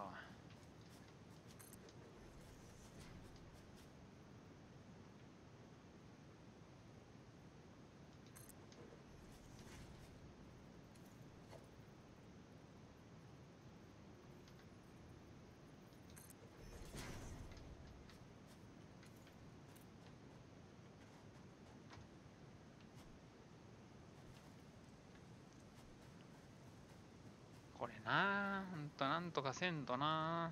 鉄掘削が全然うまくいかんよな。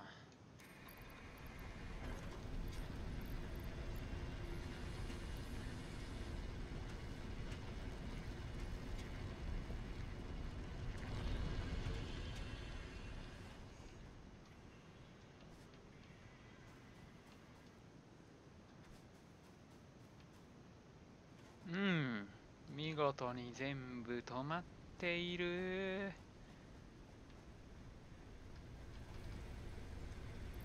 いや、ちょ待って、ひょっとしてセメントいっぱいになったか？そういう意味での止まりかい？そんな気がすんな、これ。このパンパンだろ、これ、やっぱな。だから、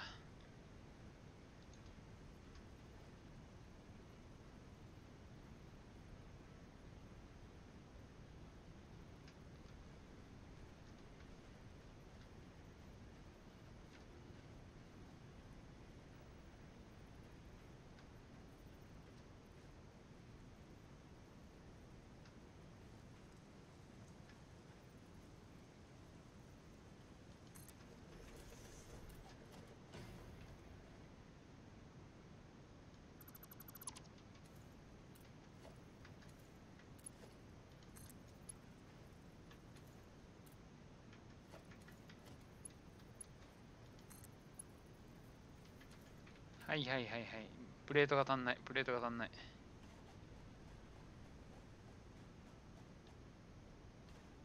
プレートが足んないよ。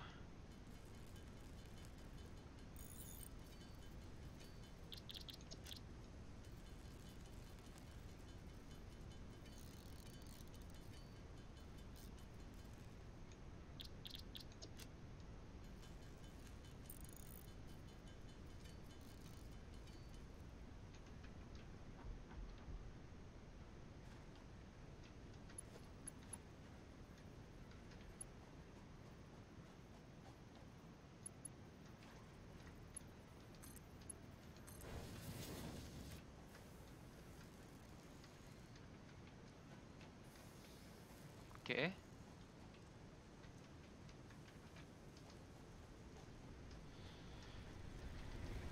めっちゃ溜まってるね。ありがたいね。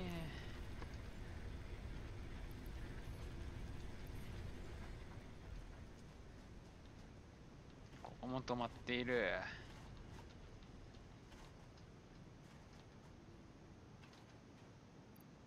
バイオマス全然追いついてないからな、バイオマスだけじゃ。ちょっと目離したらこれなんだもん。ワンオペじゃさ、やっぱ限度があるべや。誰か来てくれよ。助っ人に来とくれやす。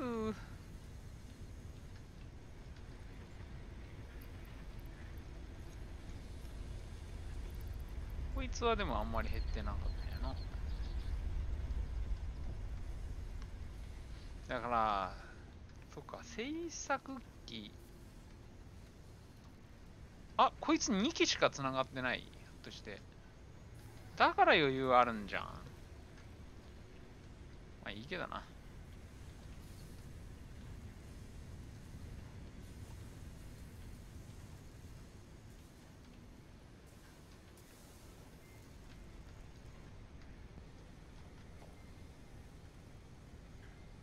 で、なんだっけ。そうだ、個人貯蔵箱ちょっと増やそう。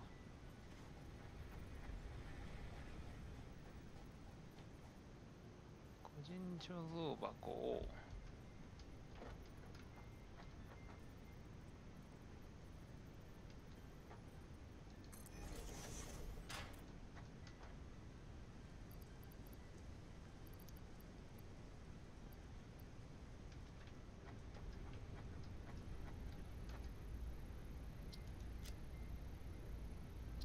This type of mycelia has strong healing properties. R&D has created a blueprint you can access in Hub Tier 3.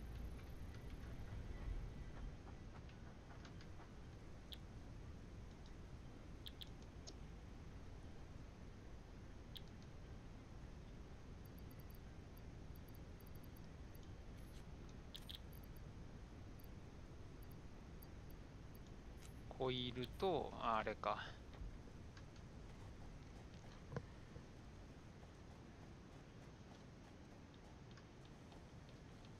薬用吸入器ってなんだよ。強そうだな。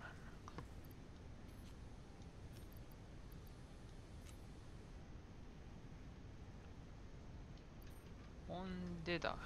こいつの作るやつも変えとく？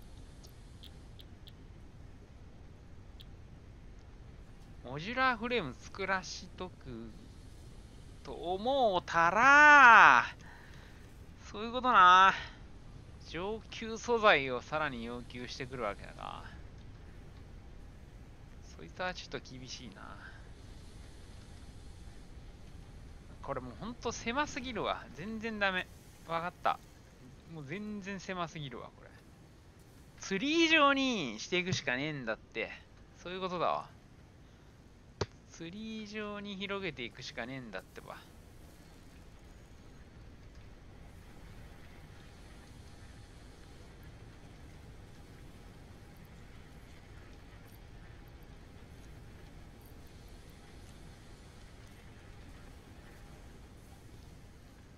もう、ちょっと一回全部、あれだな。石炭を引いた段階でちょっと全部作り変えよう。タイムロスは痛いけど、その価値はあると思う。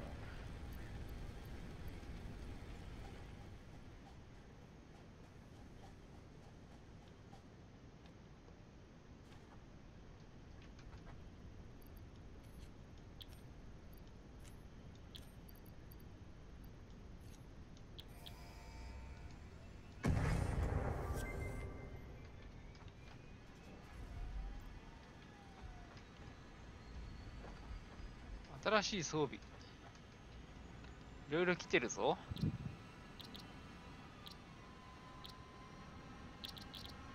これか。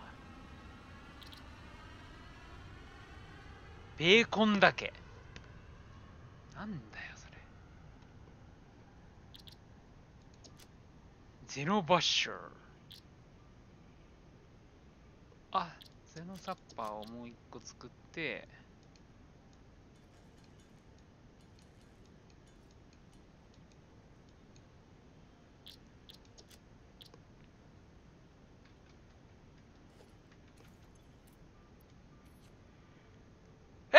よっしゃ、失礼。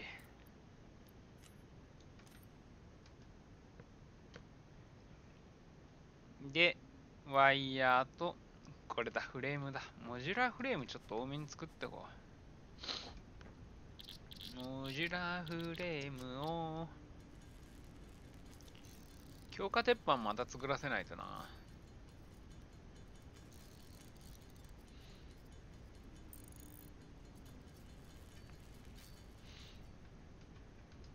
全然苦にならないな。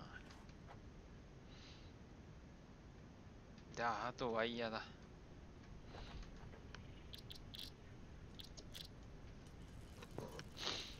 200回感謝のインゴット作り。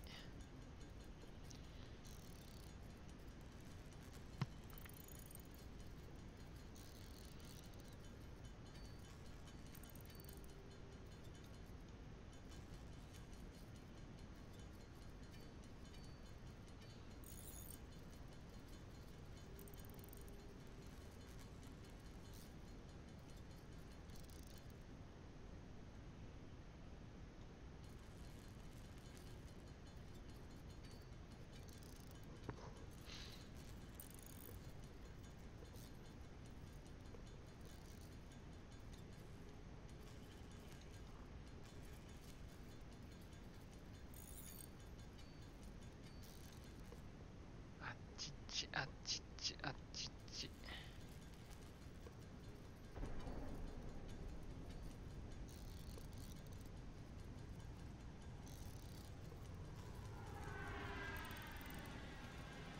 お、ポットが帰ってきましたね。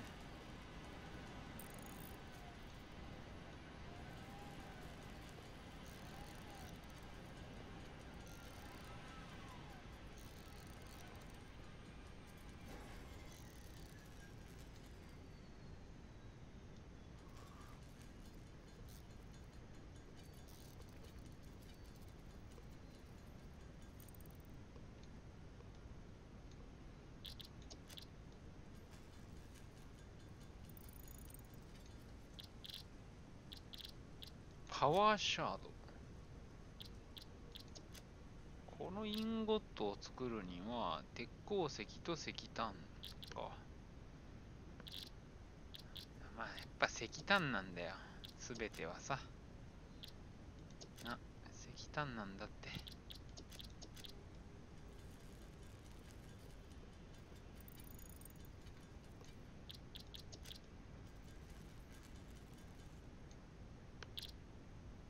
一次素材はこれで使い切ったな。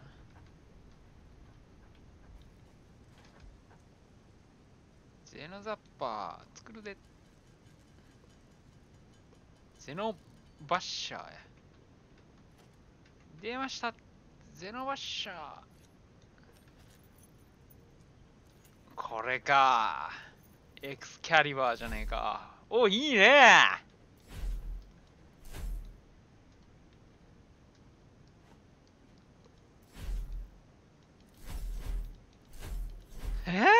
いいなこれ。強くなった感がえぐい。ほんでカラーガンとかはいらんな。まあ、これも無理だな。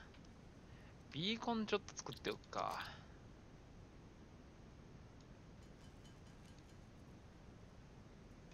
OK？ これぐらいでいいや。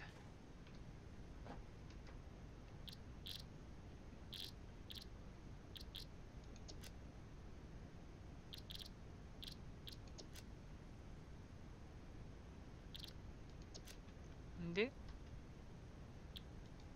ティア4ロジスティクスマーク3までいっちゃう？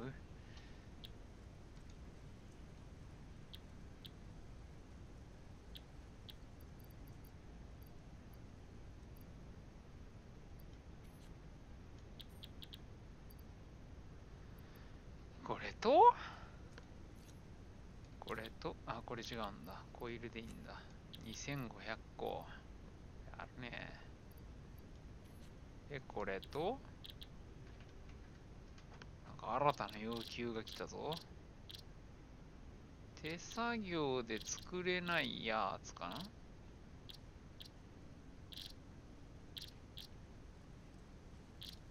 って。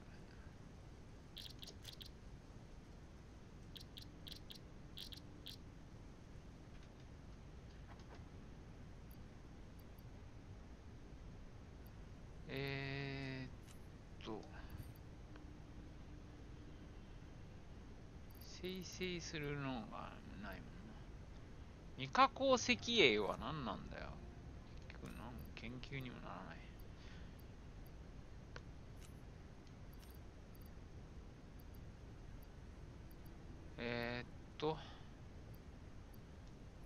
木材、葉っぱ。これも何なんだろうな。よくわからん。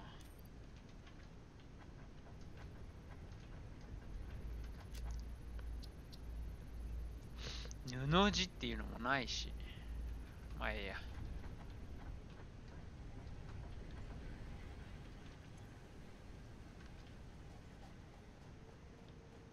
これ何なんだろう。お前作れるか？作れるんだ。モーター。固定紙。鋼のパイプきた！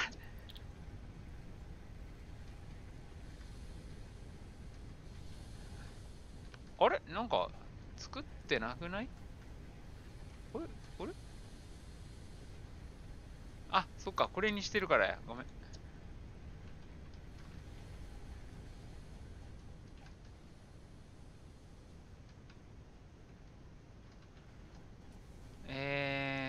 いや、ちょっと待って、今のうちにあれを作らしとこうよ。あれ。それもいいけど、あれを作らしとこう。強化鉄板絶対使うからな。いや、もうそうやな。強化鉄板だから、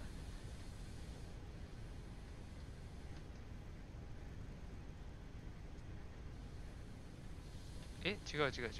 強化鉄板を作れっつってんの。だから鉄板だから、お前はいらないんだよ。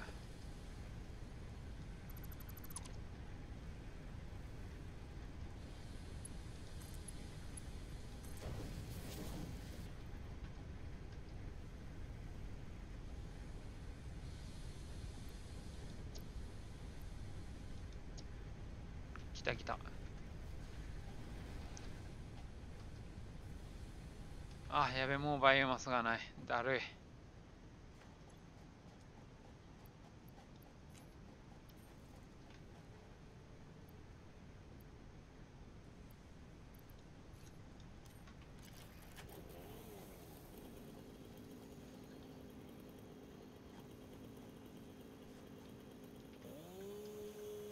いつまでバイオマス取っとるんじゃ、わし。石炭行けよ。石炭行くためのバイオマスだから。石炭に行くためのバイオマスだからしょうがない。それはしょうがないよな。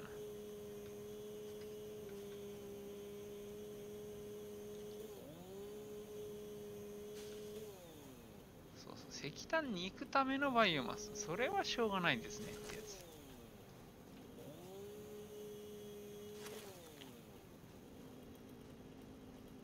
石炭に行くためのバイオマスだから、俺の場合は。ちょっとそこら辺一緒にしないでほしい。石炭に行くためのバイオマスだから。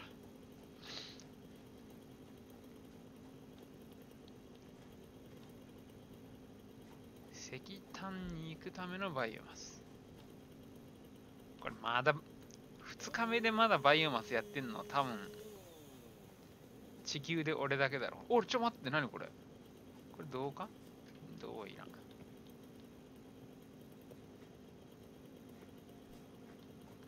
銅はいらねっべ。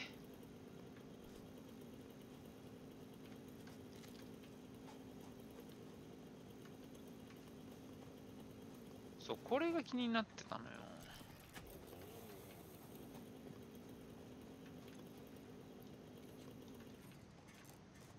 お、ワイヤー102個は強行。お、強化鉄板9個は強行。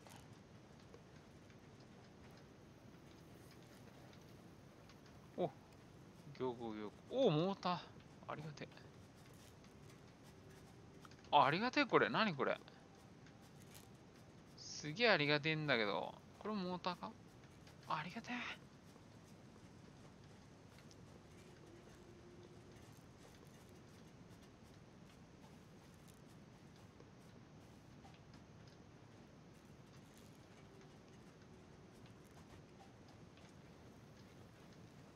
墜落したてって感じだな。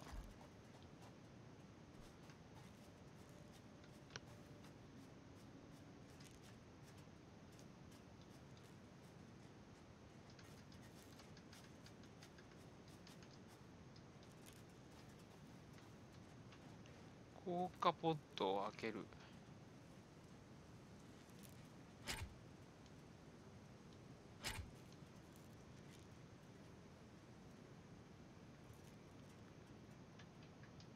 バッテリー。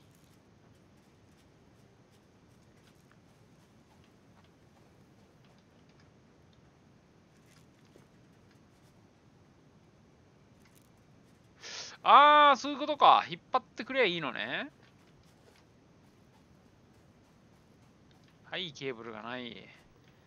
もう何かやろうとしたら何かがないって言われるこのな、本当に。でもそのためのバイオマスだから。ありがとう。当初の目的を思い出したわ。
グチョーってなるけど、せっかいやな。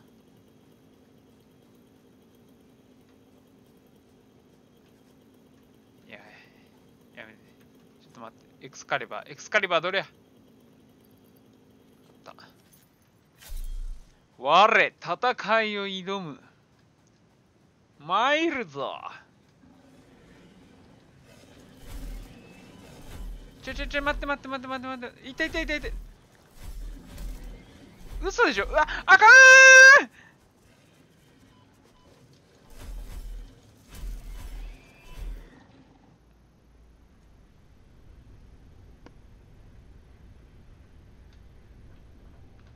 嘘でしょ。嘘でしょ。最後にセーブしたのいつだよ。うわ、嘘だな。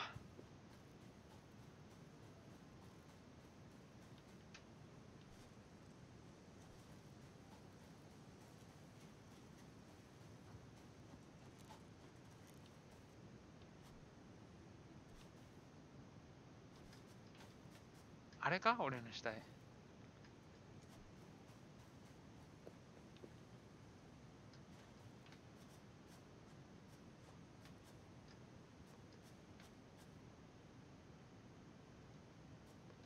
違いそうだな。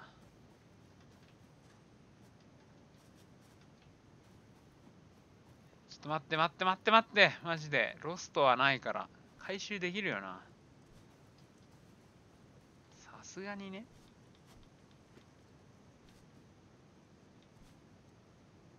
さすがにそんな鬼畜の所業じゃないよね。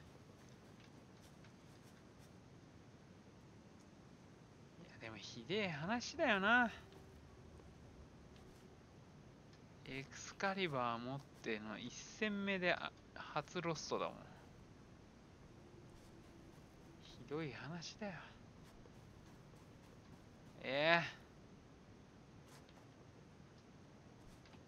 あ、あるじゃん。ゾンビマーク。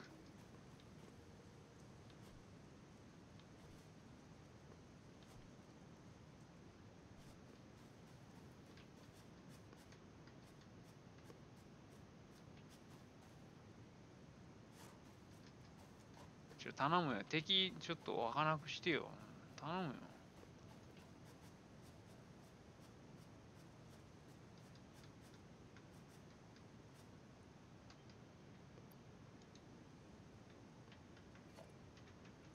全部いただくっていうか、全部俺のだったんだけどな。ふざけんなよ、マジで。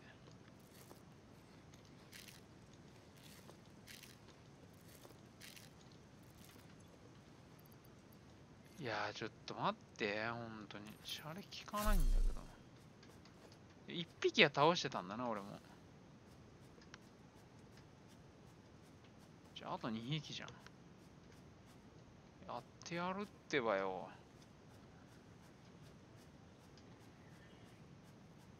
お前だけならやれる。かっこ撃破ならやれる。ほら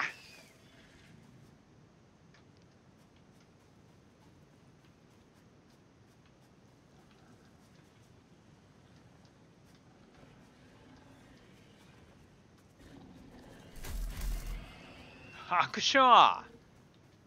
これランガリできるな、俺。ランガリできるわ、これ。ランガリできる。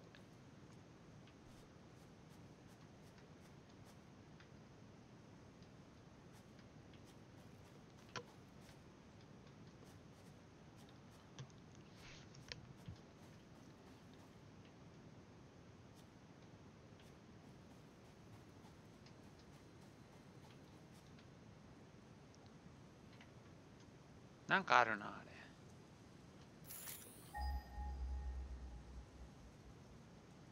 れ。違うか。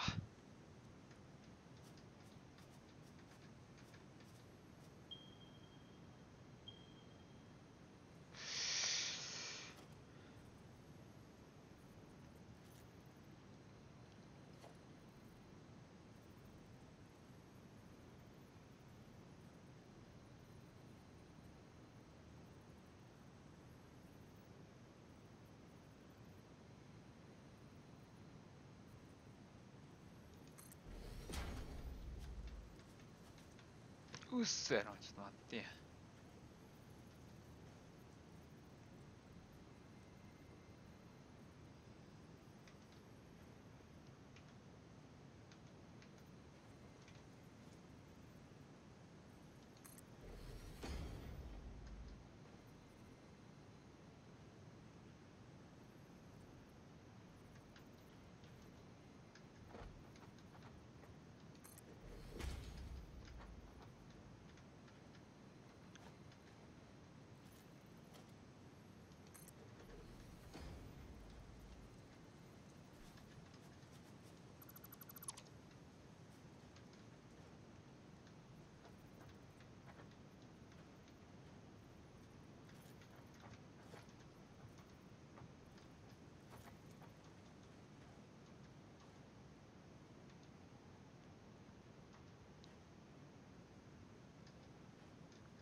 なんこれどう建築していけばいいの。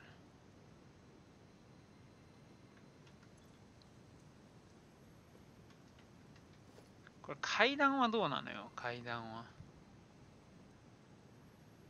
これ鉄板いるんか、ないな。だるいな、これ。ちょっと待ってくれ。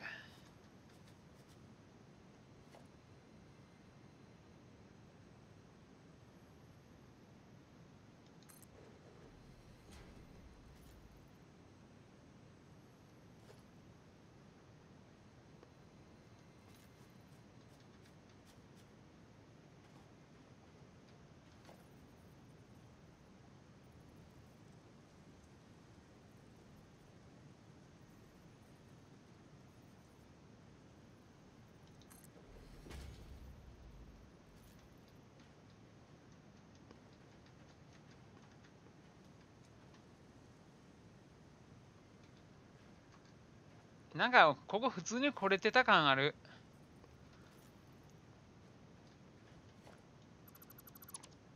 違うな。これ普通に来れるな、絶対こんなん。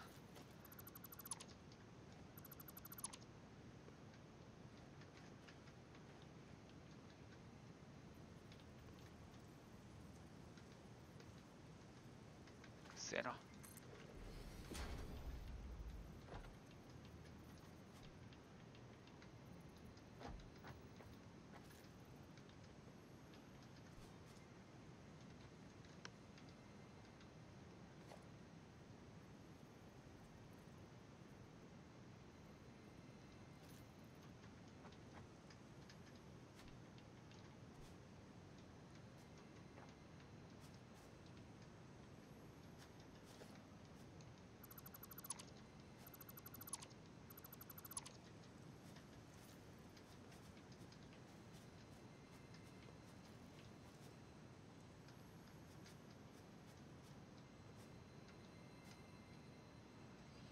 あかん、こうしてるうちに、もうあれやんけ、また全部ライン止まっとるやんけ。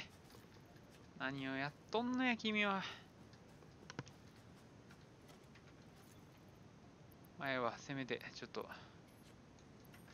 実績だけでも作っていくか。何をやって、おい、時間泥棒えぐいな。もう1時間経ったやん。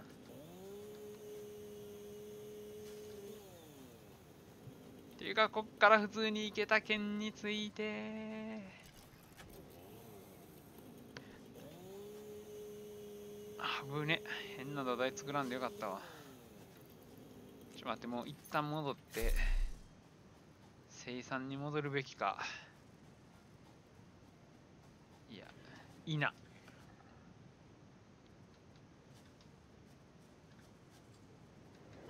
はっ、熱々熱々。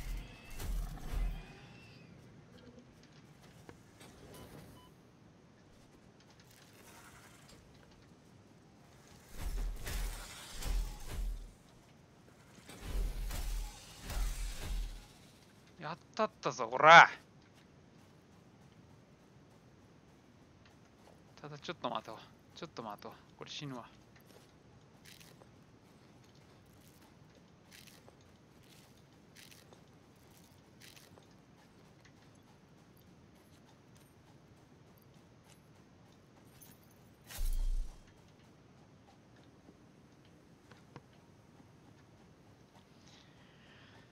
これナッツを栽培させてほしいわ。もう間に合うんわ、回復が。ゼロバッシャーいいな、これ。気に入ったな、俺。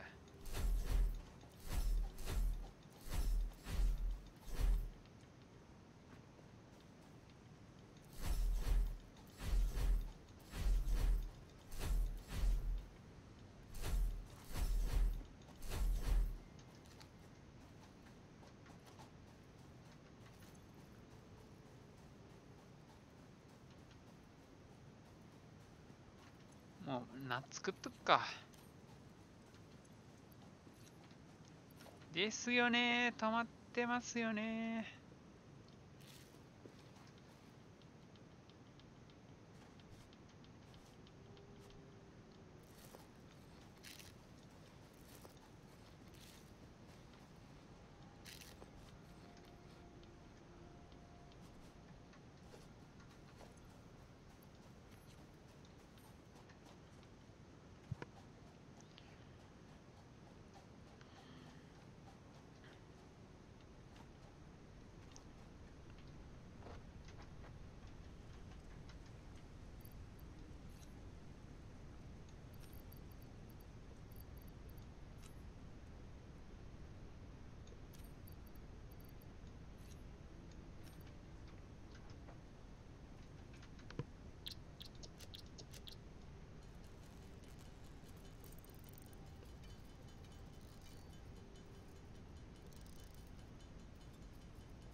バイオマス木入ります。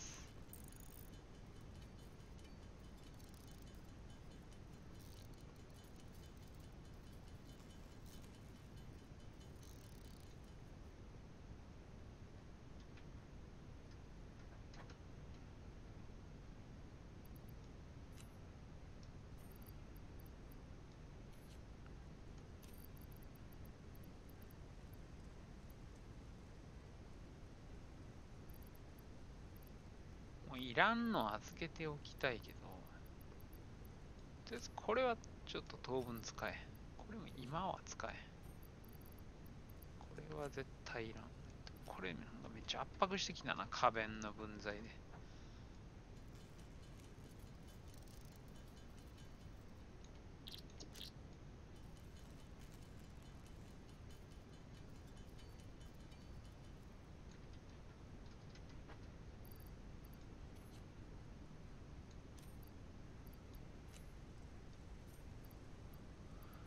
OK。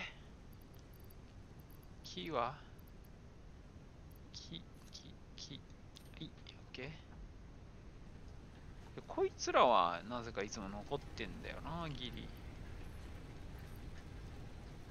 やっぱ、あれか、掘削システムのところは、しんどいのかね。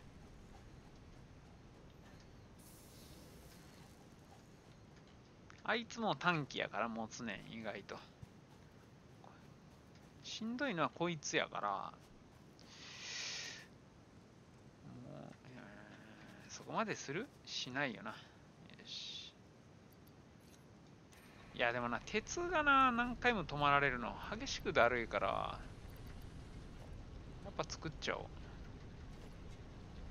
資源返ってくると思えば。鉄板足りないよー。だから、わかった。ちょっと待って、ワイヤーあるか？ワイヤーもないやろね。まあいいや、今じゃねえわ。いいわ。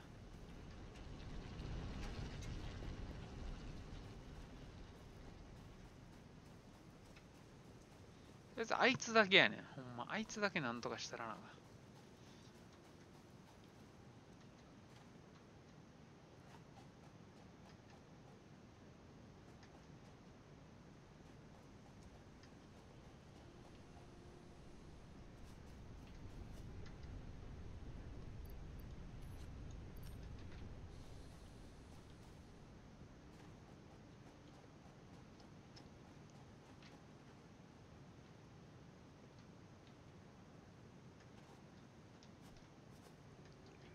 動いてる？ちょっとずつしか動いてない。処理能力がそっか。セメント君は処理能力が足りないのか。2ラインに分けるか。いや、必要ねえよな、そこまでは。いや、でもそこは惜しむとこじゃないんだよな。分けてもいいと思う。やけど、正直そんなにセメント使わんのよ。正直な話言っちゃって。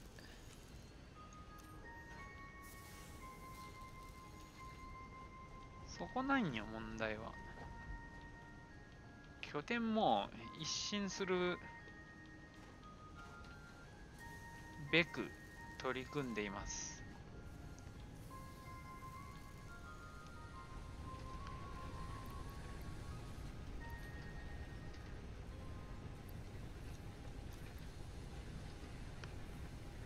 危な。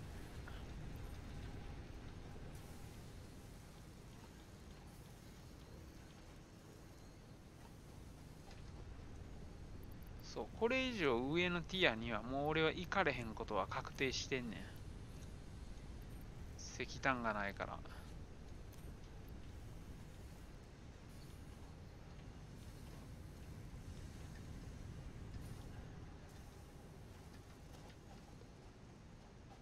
石炭がないから上に行かれへんから。ちょっと待ってや。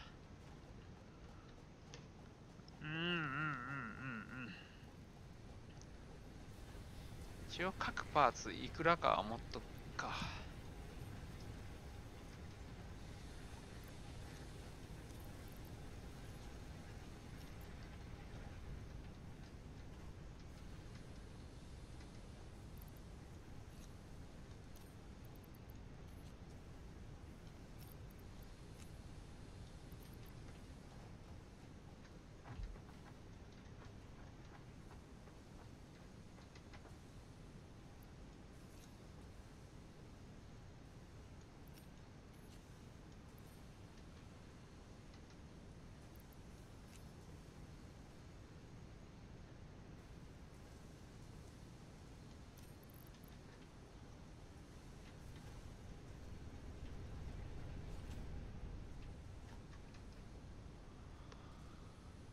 うん。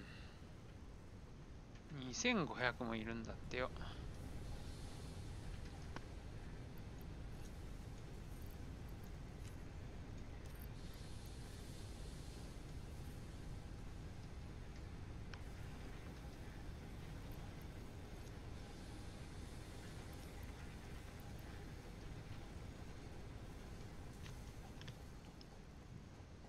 ロジスティクスマーク3。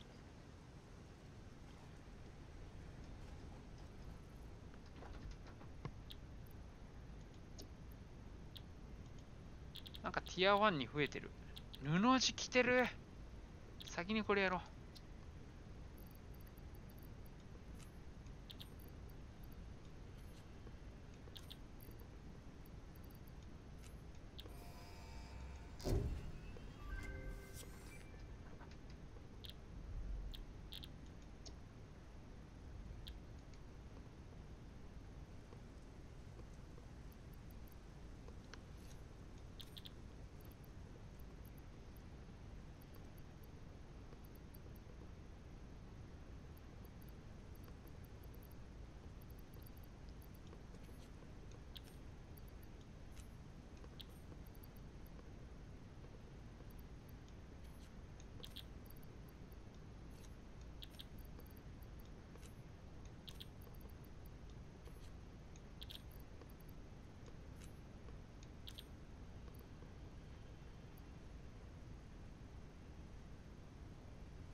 なんだっけ、布地がいるのは。あ、そうや、布地を研究に出せるんだったわ。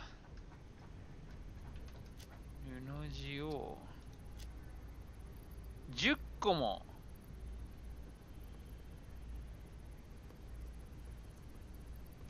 10個もお求めですか。金糸全部使っちゃうじゃん。まあ、ええか。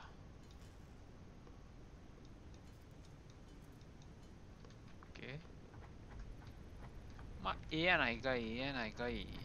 放り込んだりや。これでまた何かが解除される。あ、ちょっと待って。ちょっと待って、ちょっと待ってよ、お兄さん。オッケー。オッケー、分析させてる。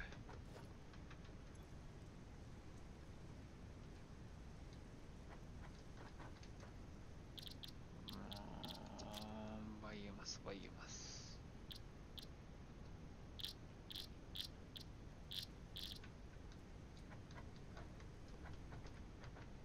パワーなんとかだけ作っとくか、先に。じゃあ、モジュラーフレームか。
せやねん。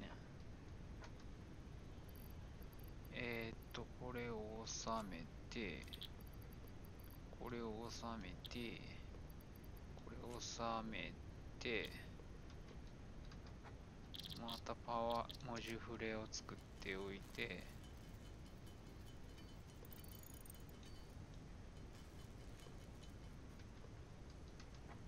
文字フレを収めて、ああ、もう本当にあと40個やな。それが。OK。そのために、俺はこれから、すべて収納して、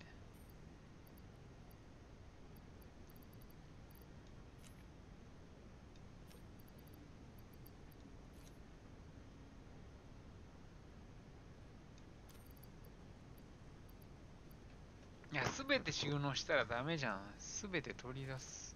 すべて取り出す。何を考えとんじゃ、わしは。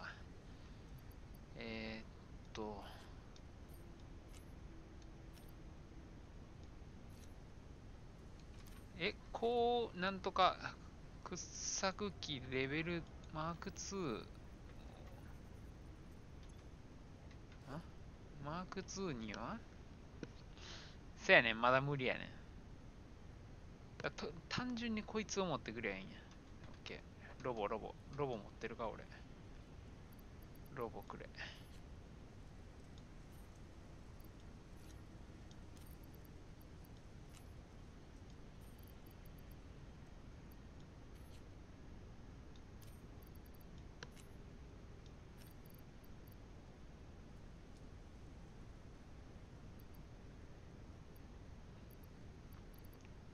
オッケー。オッケーな。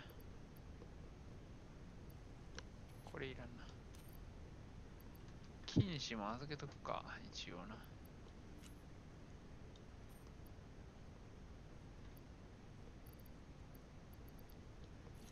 ゴットも預けとこう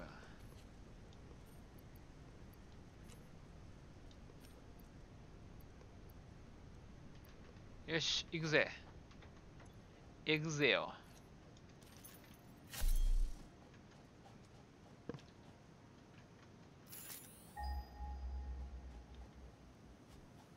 マッチョレア。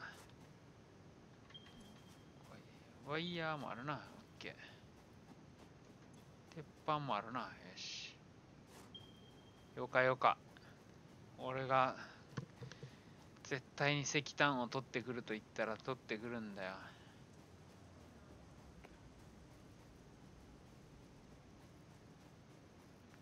まあなんとかなんだろう、多分なんとかなる。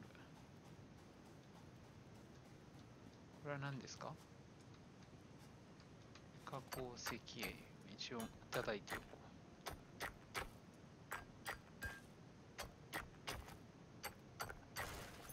う。まだでもこれ未実装なんだよな、未加工石英の使い方が。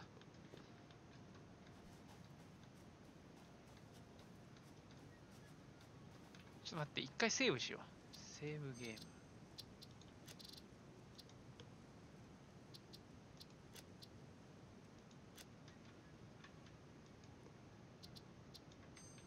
ちょっと一回踏んで、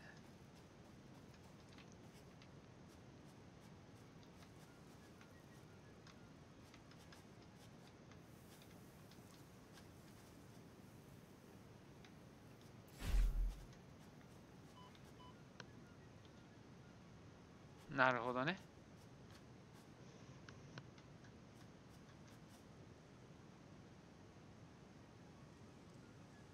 なるほど。勉強になったわ。毒ガス出すんだな、あの子は。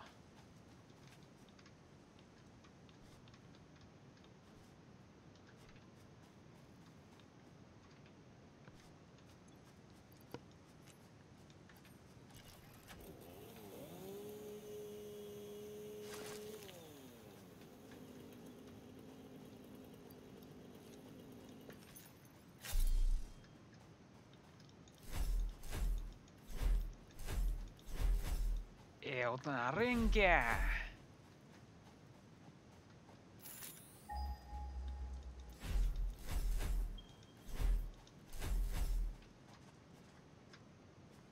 兄さん。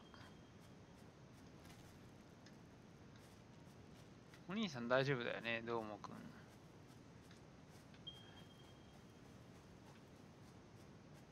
また新しいのやってますね。おー、びっくりし三た毛。猫です。今ね、サティスファクトリーになるもの。あ、なんかあいつはやばそうだな。あいつは襲ってくる系男子だな。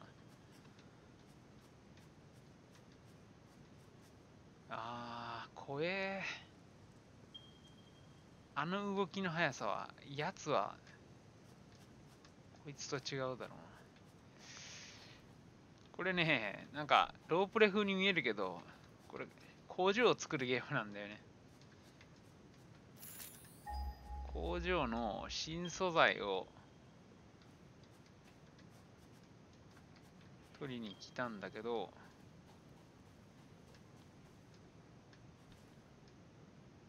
そう、工場の襲ってくるやつほど、中身はピュアな優しいやつ。いやー、おお。待って、俺の拠点どっちだっけ？あれ、あっちや。行ってみるか。いやー、なんか、やべえ匂いがプンプンすんぜ。なんか怖いですね。一応念のためにもう一回セーブしとこう。オートセーブじゃないんだよ。これだ。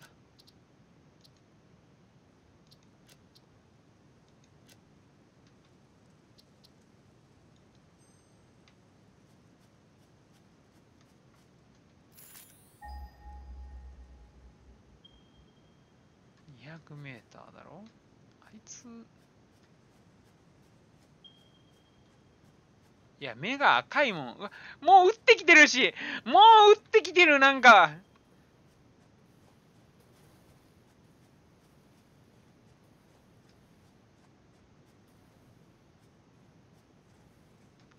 やってやるぜ！いざ尋常に勝負なり。やばいやばい。あちゃちゃちゃちゃちゃ。あちゃちゃちゃちゃちゃちゃ。あちゃちゃちゃちゃ。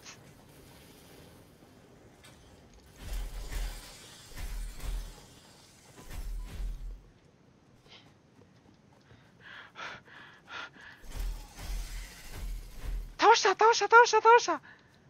なんだこいつ。倒した倒した倒した倒した倒した倒したやった。倒した倒した倒した。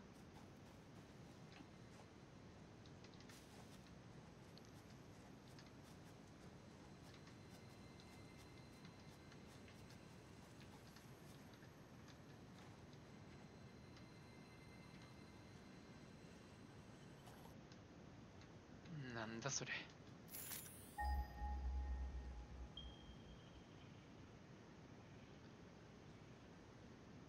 159メーター、もうすぐそこだ。これは何の鉱石ですか？おお、防気サイトやって、初めて見た。しかも和訳されてる。防気サイトってなんだっけ？タングステンの原料だっけ？確か。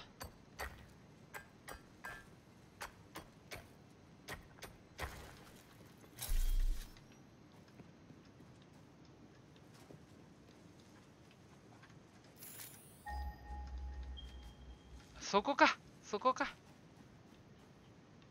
マッチョレよ。それ違うゲームのやつじゃないですか。そうそうそうそう。何この植物。ちょっと目的からそれちゃうけど、ちょっと気になります。何ですかこれ。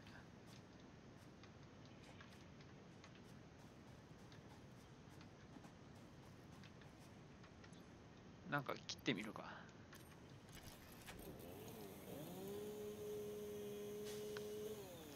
おお、原油と金子来てる。これは業法シリカ、またわけわからんのは。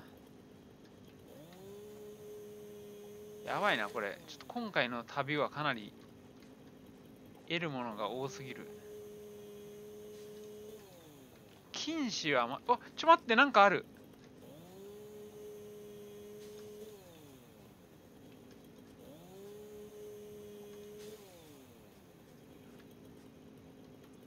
ちょ待って、もう情報量多すぎて草。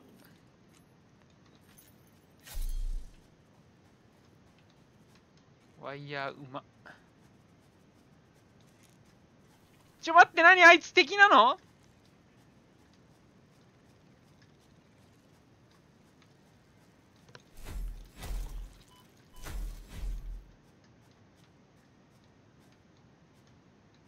いやー、ダメだ。これ本体倒さない。無限にこれやられるわ。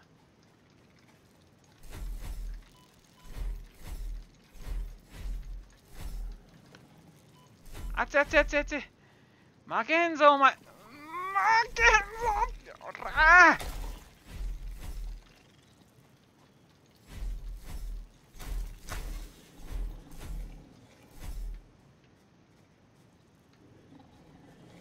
待って待って待って、なんかいる。もう無理、もう無理。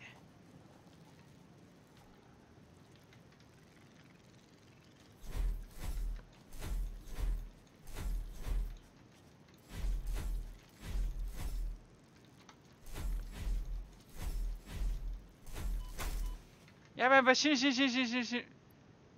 あ、ダメだ、回復薬もない。ちょっと待ってくれ。なんでナッツ生えてなお気いの？づきになっただろうか。どうしよう。いや、ちょっと待って。本来の目的はあれじゃないんだ。そう、あそこに行けばいいんだから。あ、くそー。なんで回復薬持ってこんかったんや。でもな、惜しいよね。なんかでもブルブル言ってたもんな。あれ絶対また。こんなとこで死んだらもう。何ですか、今度は。ベーコンタケ初めて見た。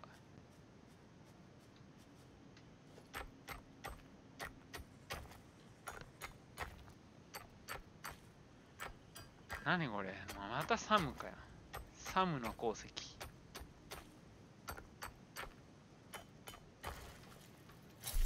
やばい、もうアイテム欄がそんなにない。ちょ待って、もう本当にもう、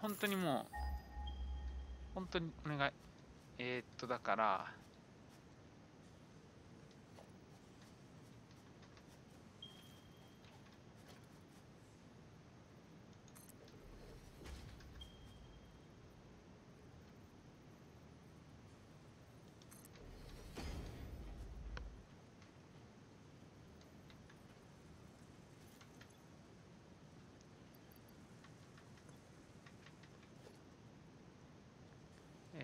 土台で、これを9に。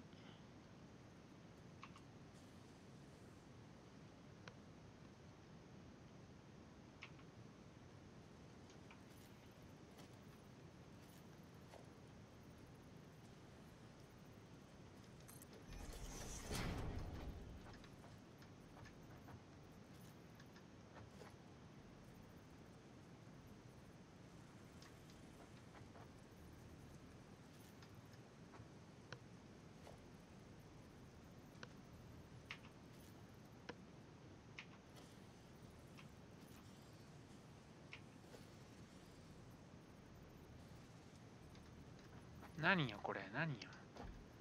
違うの？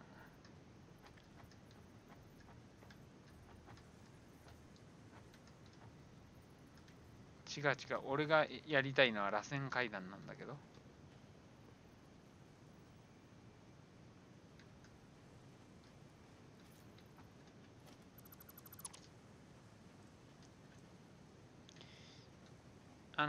違うわ、これ。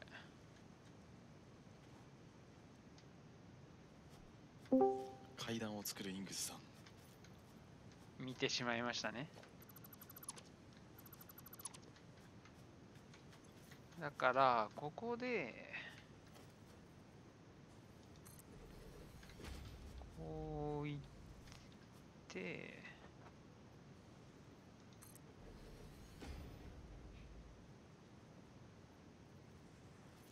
で、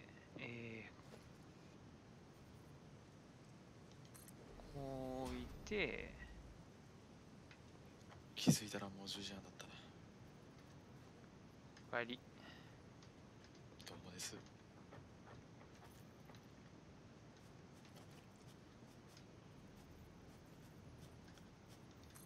っちか。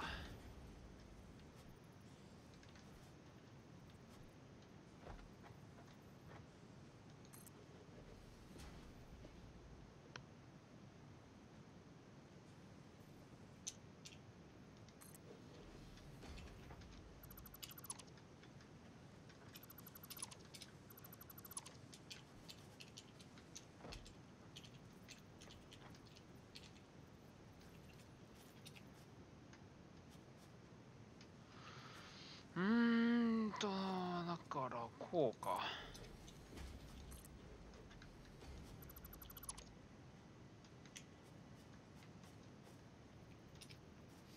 怖っ。落ちるやんけ。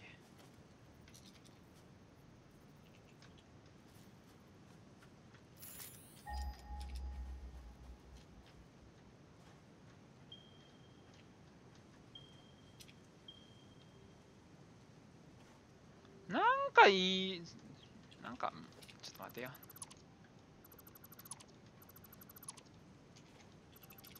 なんかないのかな。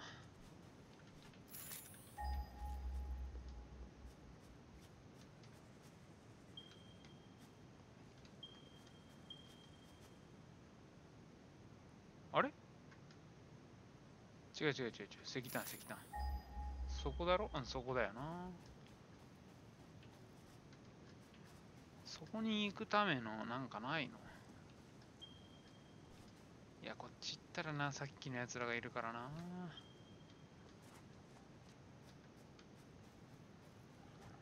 いや、ちょっと待って、やめてやめてやめて。もう無理だから。戦えないから。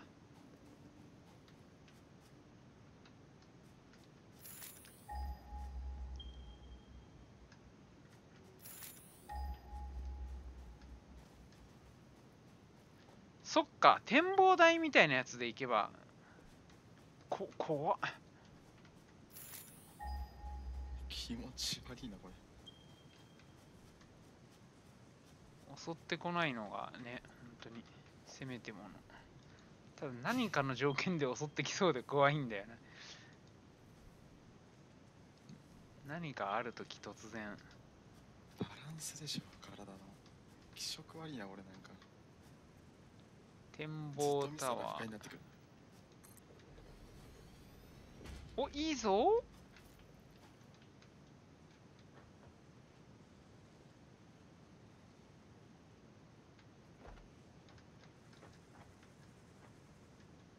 あ、いいぞ、これは。これはかなりいいぞだな。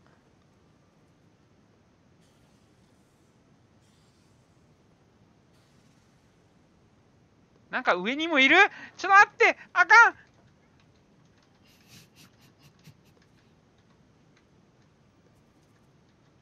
気づいてる？いや、でも勝てるかギリギリ。いや、無理だな。無理だな。ここで無理してロストするよりは、一旦戻ろう。一旦戻ろう。だから、わかりやすいように、ここに、ビーコンを立て、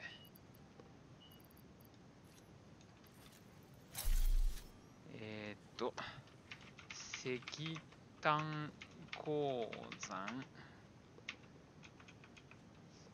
石炭源、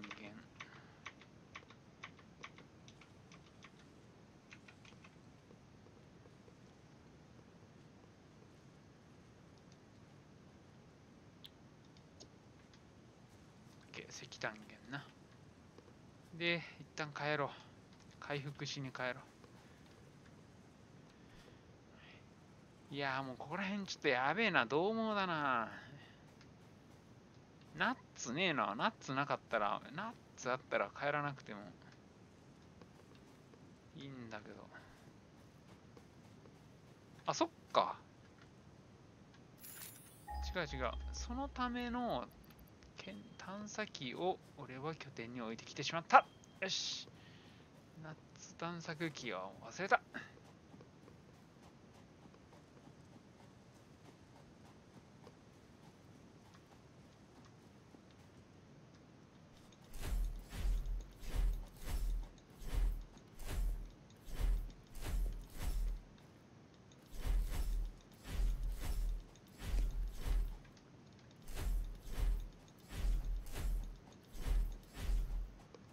振っててめっちゃ気持ちいいこの武器。ブンブンブン。風切ってる。まるで星の戦争の明るい剣みたいよ。もう答えやそれは。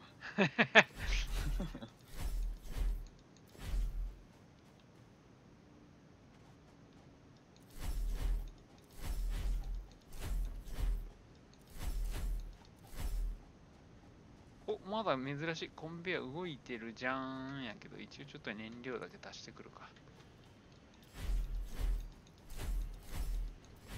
ひょっとして俺がいない間サボってたんちゃうやろな。大丈夫だ、ちゃんと消費してるわ。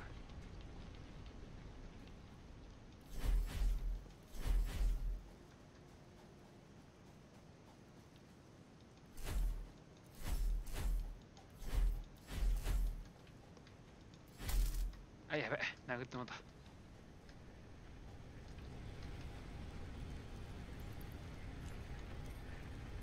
れをパワハラと呼ぶ。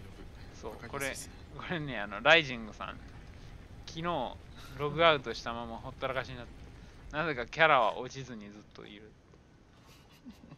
働け、働け。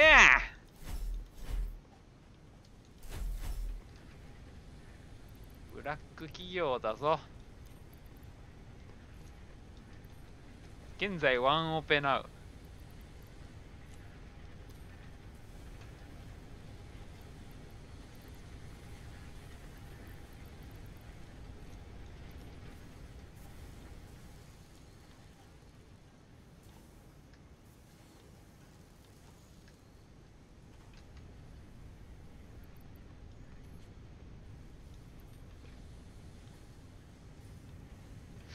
なんでこいつにこんな少ないんだろうな、鉄の支流が。なぜなのか。3つ目につけたからか。こっちが止まってんだよな。単純に一重にあれか。部品の作る時間か。ほんで、回復してから出発だな。もう一回。10時半、まだいける。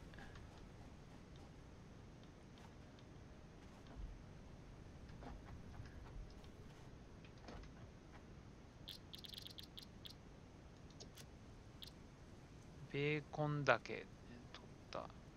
パレベリー。あ、これいけんじゃね？パレベリーと、ナッツでしょ？なんか作れるぞ、新しいの。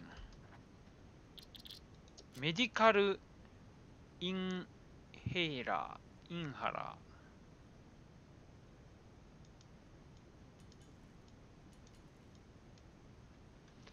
ー。なんか消耗品っぽい。1って出た。なんだこれ。吸引すると体力が全回復する。危ない薬だな。そんな高級品。そんな高級品いらんわ。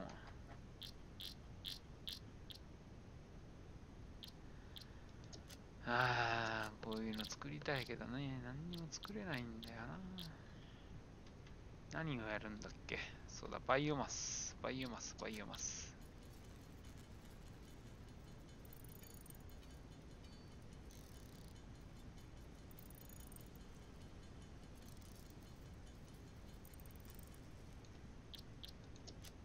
イオマス、バイオマス。で、木を、木を入れて、それ防気サイトとか分析できんのかな。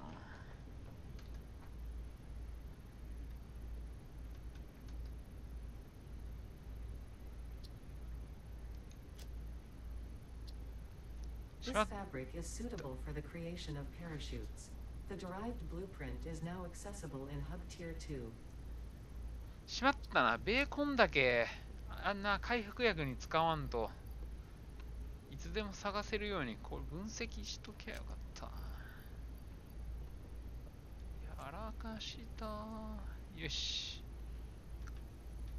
見てくれ、このナメクジを今分析にかけている。もうなんか開いちゃってんじゃないですか、このナメクジ。やば、そういう見た目か、これ。そういう見た目。全部内臓とか見えてなかった。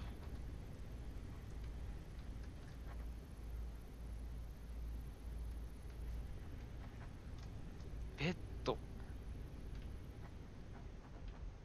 んで、そうだ、回復しなきゃだから、夏。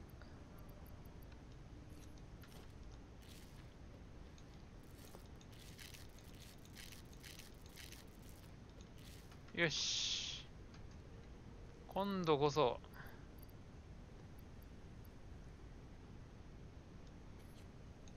この辺の使い道もな、使い道のわからんやつをあっちに置いとくか。あ、そっか。これはいるやろ。使い道わからんシリーズをここに置いていこう。だから、使い道わからんのはこれだろ。で、これだろ。で、これだろ。で、あとなんだ。そう、未加工石英とかいうの。これもこっちに入れたような気がする。入れてた。スラッグもよくわからん。石油も、この辺ちょっとよくわかんないのをシリカ。このゲーム、スチームにもともと出そうだったのに取りやめられたんです。そうそうそう、間に、この、エピックっていう会社が、待って待って待って待って、スチームに売らないでよ。うち金出すからどう？うちから出さない？独占で。ガシッ。だがしかし、酷評っていうなんか悲しい結果に落ちてるけど大丈夫かな。いや、これめちゃめちゃ評価高いよ。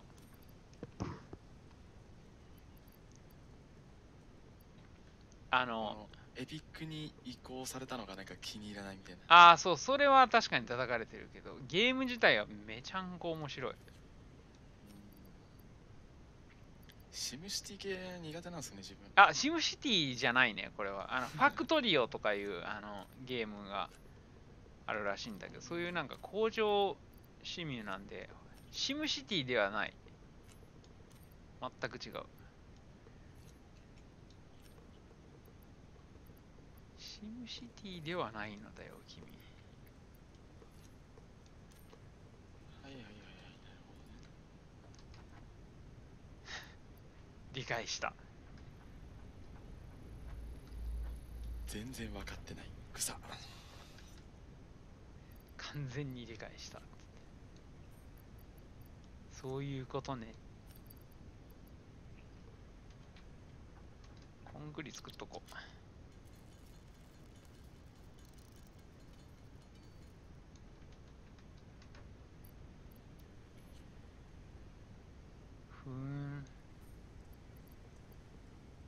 防気サイトもよくわからんな。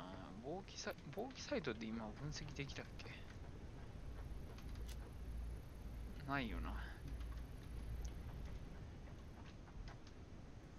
防気サイトも、ここじゃなくて、こっちに預けておく。で、なんかさっきティアを追加したっつってたな。ティア2、パラシュート。何よ、それ。パラシュート。へえ。ふん、エロいじゃん。おっと。来た。ポン。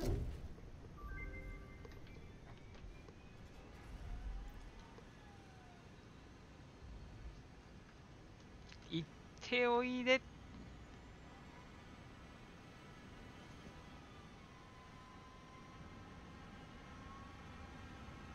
たまや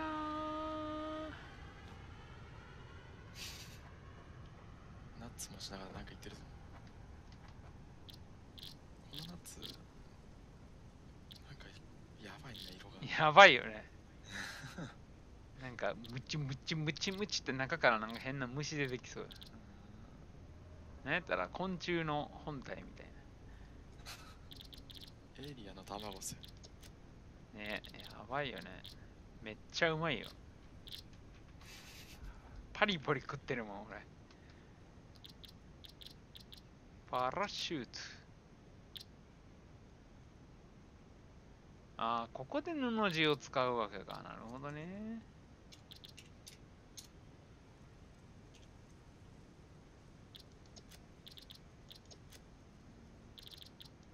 パラ赤シュー狼やりてえな。ト。え、何？赤狼がやりたいっすよ。あー、赤狼なー。えぐいらしいよ、難易度。あ、やっぱむずいんすね、あのゲーム。もうほとんどの人が投げたとか聞いたけど。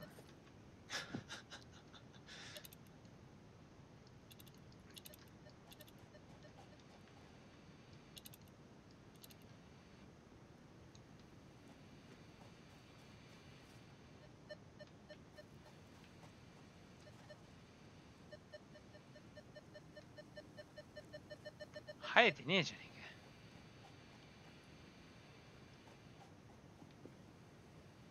工場長お怒りですね。か。あ、そうだ、忘れてた。肝心のことを忘れていたよ。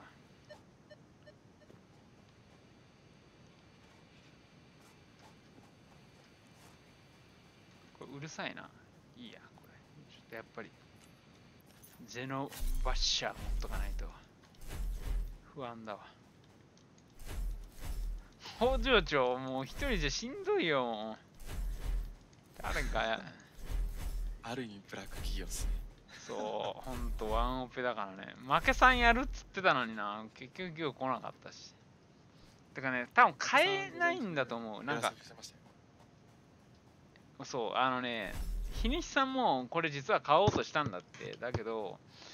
クレジットカードを持ってないのよ、彼は。ヒーさん。うん、いつもウェブマネーとかで買ってはるのよ。それはその作るのが嫌やからっていう意味で作ってないんやけど、作れないんじゃなくて、そういちいち本人のために。作れないはちょっとやばいっすね。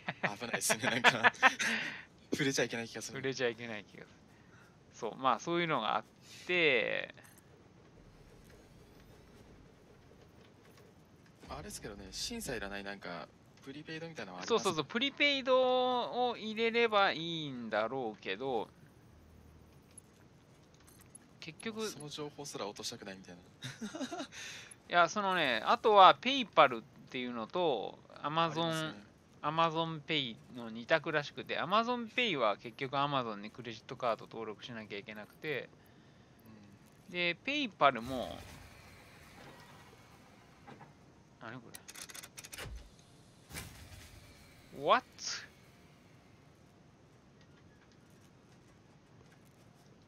そうなんや。エピックってそういうの。そう、その3択なんだよね。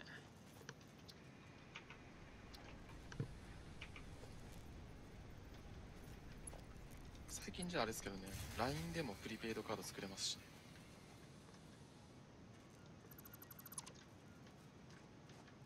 LINE なんか絶対入れてへんと思うわ、これ。大切っすよ。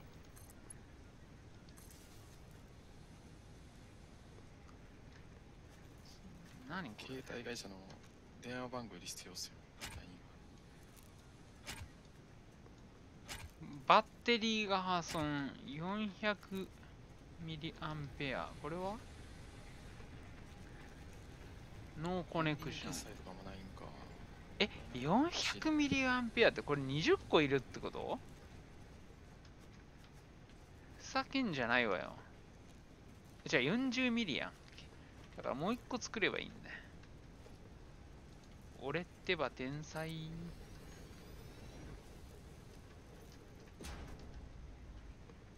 俺ってば天才。工場長あまりの過酷さに頭おかしくなってきた。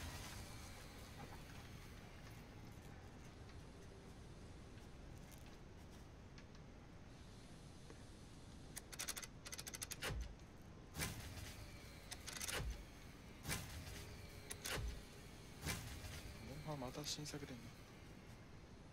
新作じゃないでしょ。DLC でしょ。ああ、ダウンロードか。アイスボーン。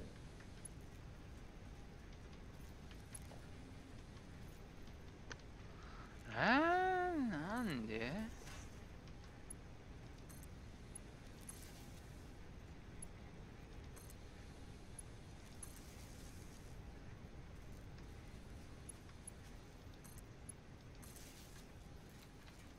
なんでこれに。あ、できた。来たこれー、なんじゃこれ。ハードドライブ。フィクシットのデータを収めたハードドライブ。待って。一応セーブしとこう。セーブで。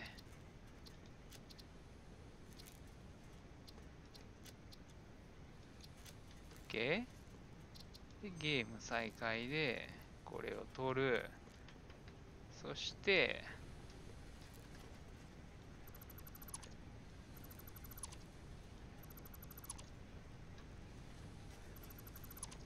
OK？ 素材が全額返ってくるのがいいんだよな、このゲームの。何がいいって。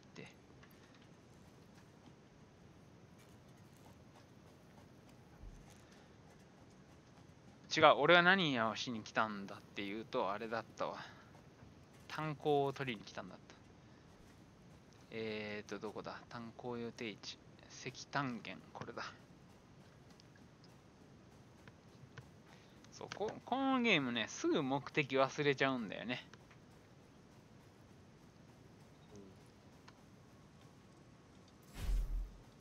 もうやることがさ、もう工場だけに特化してくれたらいいのに、こういう探検とか戦闘要素まであるからもう大変だよ。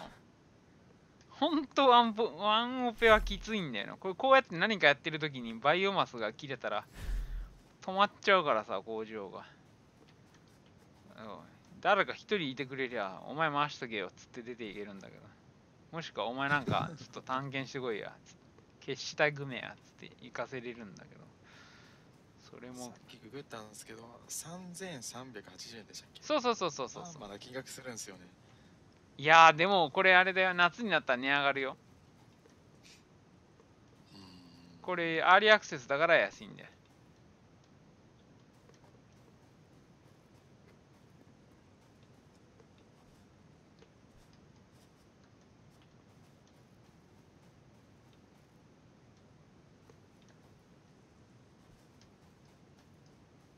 続くかな。マイクラ3日坊主だったかな。あ、わかる。俺もマイクラ3日坊主。家が建ったらもうそのゲームやめてたかだからこれはもうよく聞かれるんだけど、先生とかにも。これ終わりは何なんって言われるけど、終わりが見えてこないよな。そればかりはこの系統のゲームしょうがないですよ。てか敵めっちゃおるな、上に。これは。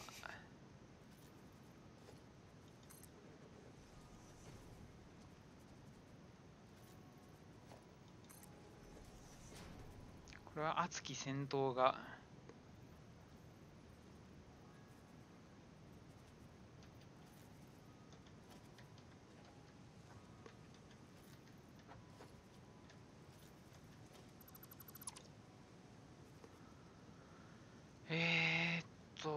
6番、これか。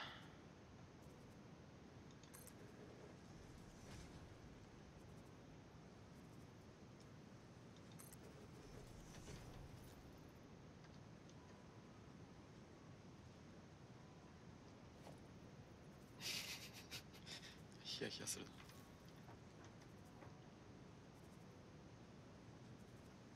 な。どうしたらいいの？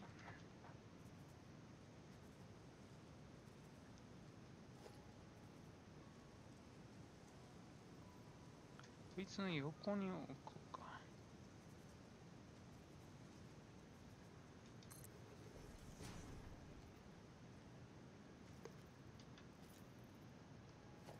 これも無理か。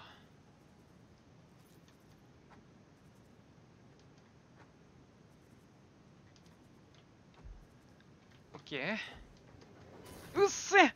もう早速バトルですか。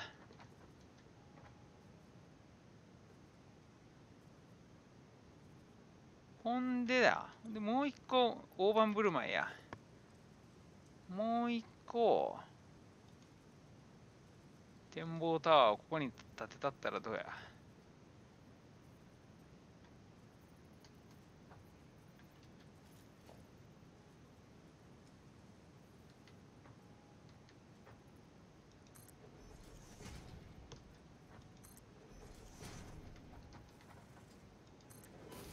熱々熱々熱々うっせえの。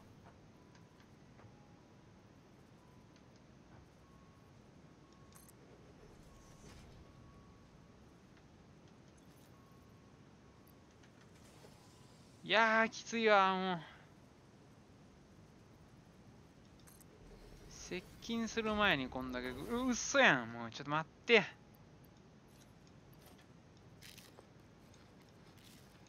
こんな角度で撃ってくるほんま。俺勝てんのこんなやつらに。いやもう一気に行くぜ。あいつらさえ倒しちまえばあとはなんとかなるはずだ。絶対負けない。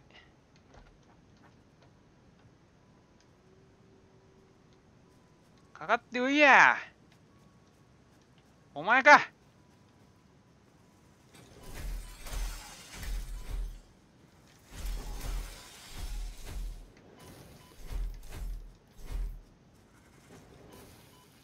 熱い熱い熱い熱い。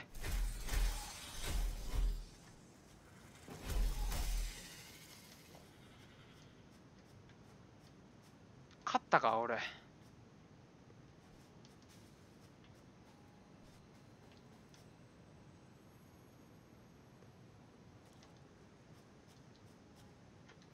石炭源はどこや。いやまだおるわあいつ。ちょっと待って。ナッツ姫。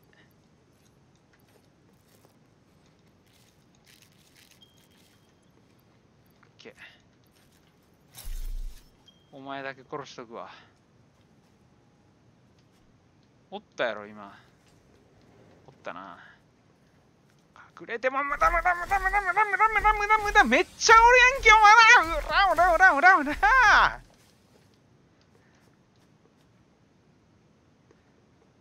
やっと来たぞここまで。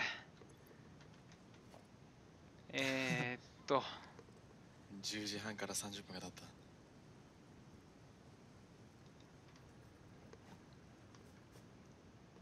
拠点はどっちや。あっちか。そろそろ新しいゲーム始めようと思ってたけどな。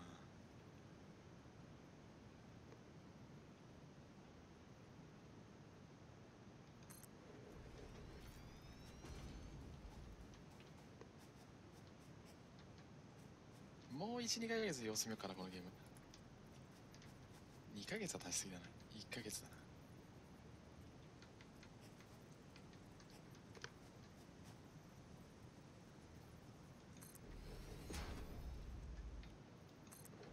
まあそれは全然ありなんじゃない？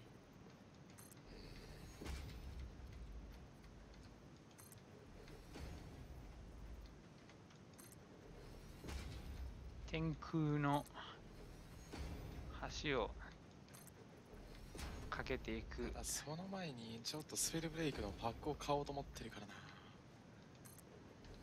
何そんなに厳しいの生活。いや、ゲーム内課金もしたじゃないですか。ゲーム本体にお金かけたくないんですよあんま。このゲーム始めようこのゲーム始めようっつって。気持ちはわかるよ。新しいゲーム買うなら今持ってるゲームにとことん課金するっていうタイプなんで。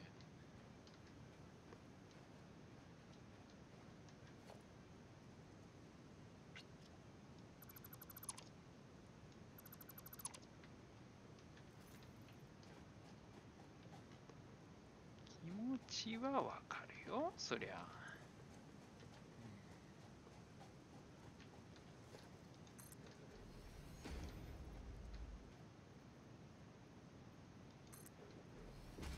ただ始めたいけど、スペルブレイクこれ無料ゲーになったらまたどっかのゲームみたいに地獄がまた始まるんだよな。どういうこと？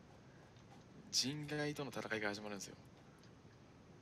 チートっていう。ああ。戦闘ゲーか。戦闘ゲーはもう本当に。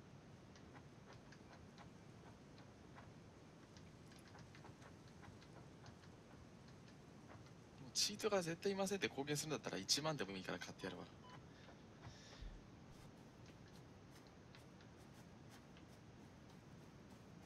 それな。う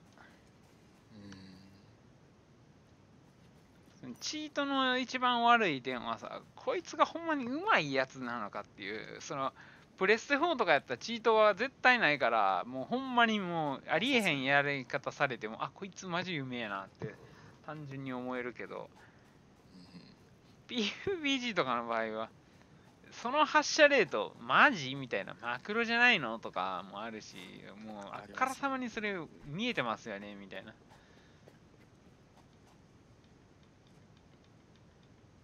ただウォールハック使ってるだけのやつとか本当に胸くそ悪いから。胸くそ悪い。それが一番胸くそ悪いわな。それだったらもう一層肩越し AK で頭抜いてくれた方がなんぼか気持ちいいよ。割り切れるってところがありますね。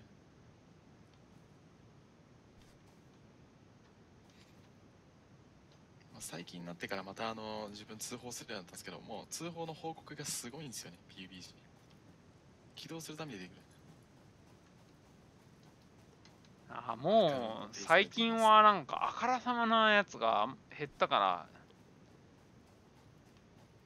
あれかな、そう運よく遭遇してないだけなんだろうな俺は。もう一時もうまさにそんな感じだったけど、自分気づいたんですよこれね。あれですよ、上手い人も上手いんじゃなくてチート説ありますよ。自分もうざいやつ片っ端から潰してますけど、何人かバンクなってますよ。マジか。いいけど隠れチーターめっちゃいますよ PUBG。 それはでも審査のためのバンっていうことでもないの？いや利用停止になりましたっていう通知ですね。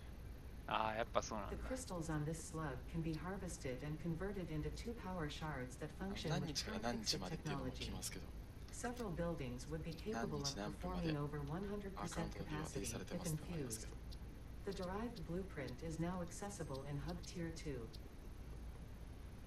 ちょっと上手いなと思ったらもう通報が一番早いですよね。それ言えてるかもな。マジで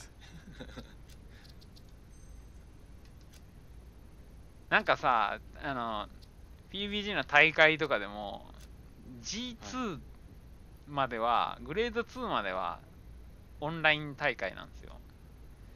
で、G1 になると会場に行かなきゃいけないんで、そこの段階でなんか急に親が死んだとか、いや会社があるんでとかでこう来ないやつが結構いて、いやいるんすねやっぱ。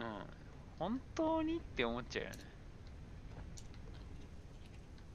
本当ですか？ CSGO とかいうゲームはプロゲーマーがチート使ってましたからね。あるだろうね、そういうことも。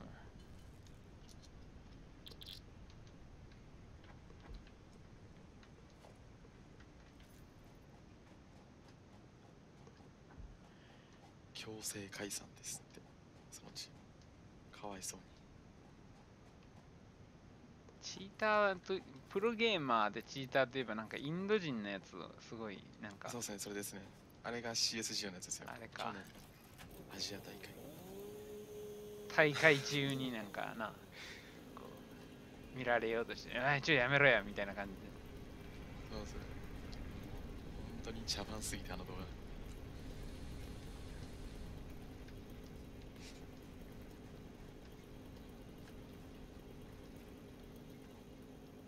PUBG の世界大会はいつでしたっけ？ 10 月とかでしたっけ？去年。かな。今年はロンドンだったかな。ロンドンですよ。ロンドン6月か7月か。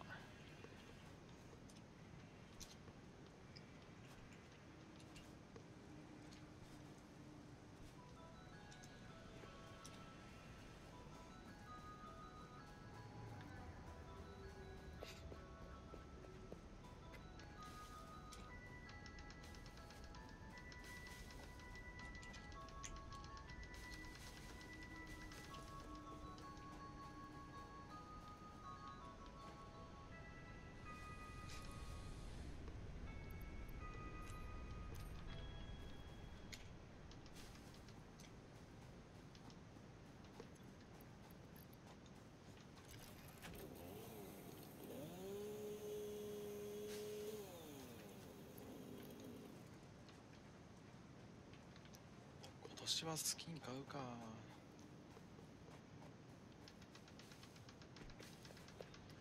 もう知ってると思いますけど、次の生存のやつ知ってます？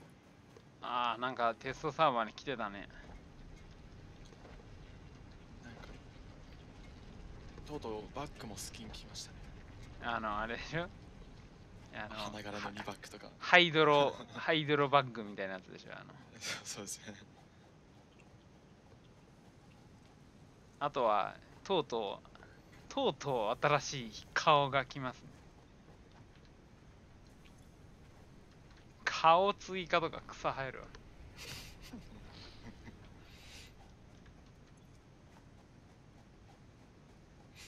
2、3個に1回はまたエモート来ますしね。でもなんかロビーめっちゃなんか品のあるロビーでしたよね。ああ、確かに。どこのマップなんだか知らないですけど。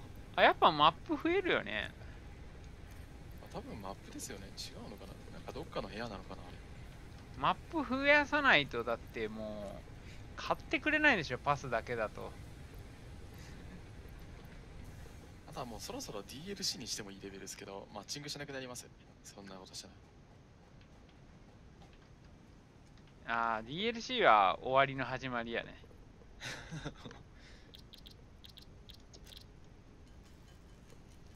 もうコールオブデューティーが COD とか BF がまさにそれやん。昔はそれでもみんな買ってくれてたけど、今はもうそんなついてこねえから。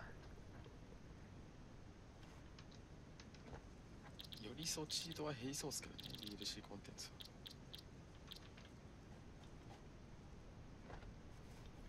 いや、関係ないと思うよ。結局チーターだってスキン買ってるしな。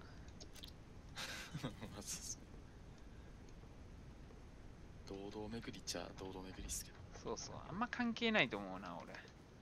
そこは。だって、もう今 PUBG にいるチーターって金目当てじゃなくて、俺強いするためだけでしょ。まあそうですね。なんだったらチートの動画を配信してるとかあるらしいですよ。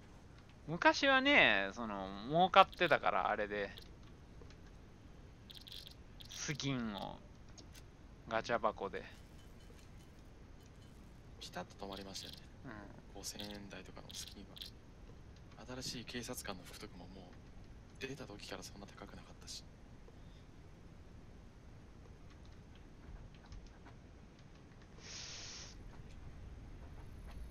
また解析中か。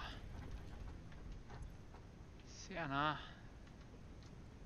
よし、じゃあ橋をつなげに行こうか。橋をつなげに行こうか。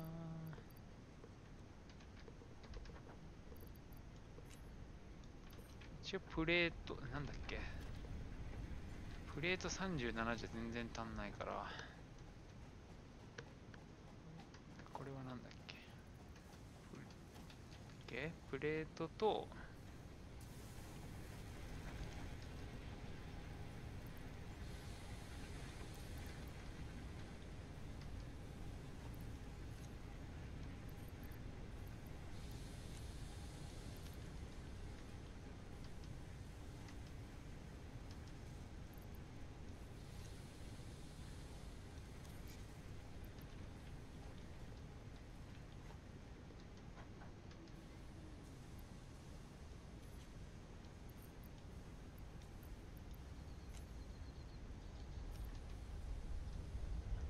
コールが溜まってんな。コールが溜まってるからちょっと作るの変えるか。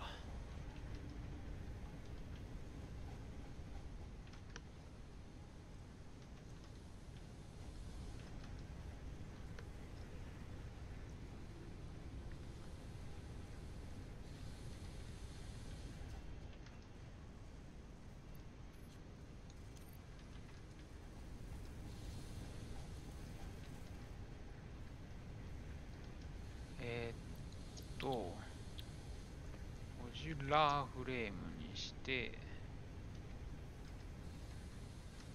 3月26。あれそのシーズンパスってもしかして明日から？いや、違うでしょ。サバイバーパス3ワイルドカードの期間は3月26日から6月4日までの10週間です。ちょっと待って、どういうこと？おや、やめてくれ。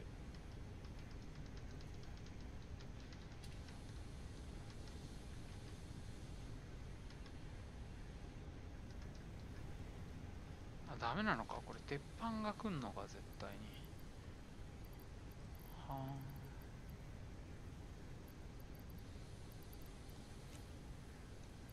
ミッション FPP で進められる自信ねえな、なんか。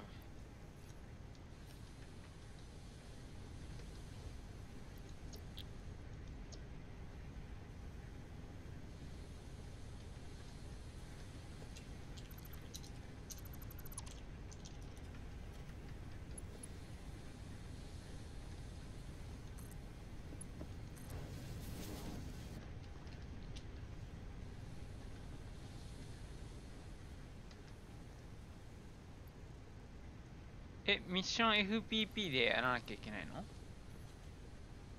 いや、来シーズンから FPP をずっとやろうかなと思ってるんですけど、 TPP だったからなんか楽にできたけど FPP めんどくさそうだなと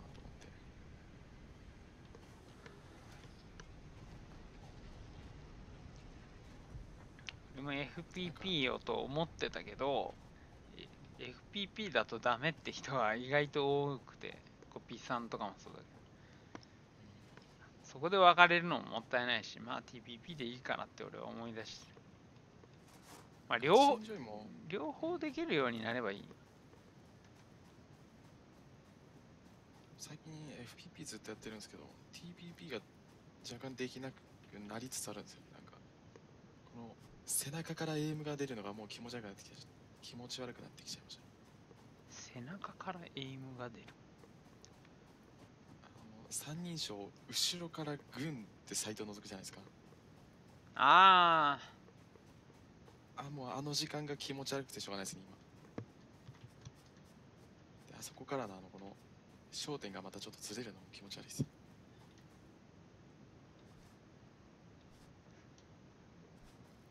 そんなあなたにサムグリップ。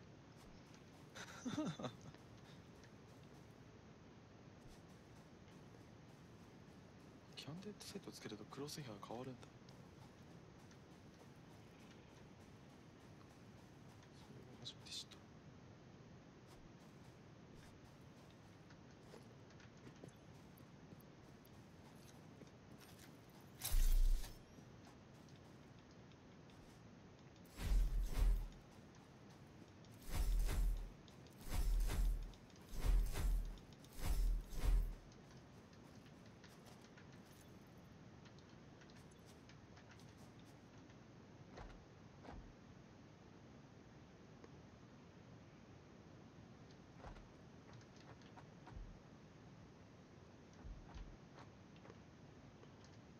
MK ってさらに武器のブレなくしたんだ。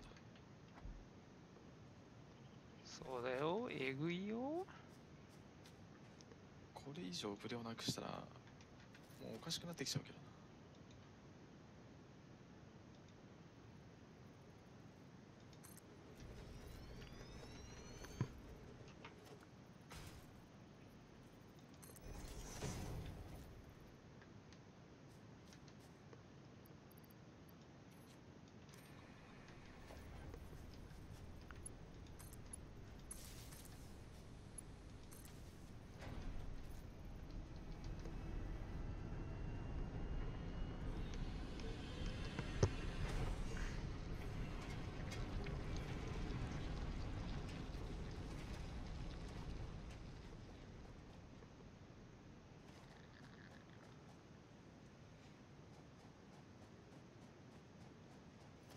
ああ、はいはいはいはい。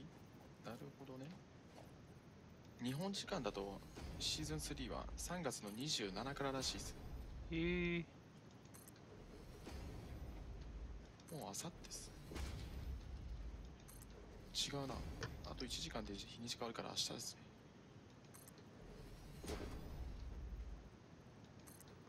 でもマップの噂も何も出てないからパスだけなのか。ぽいっすね。だったらいいかな。さすがにマップまだちょっと早すぎますし。でも、あれだよね。その、マップのない拡張パス出すの初めてだよね。そうですね。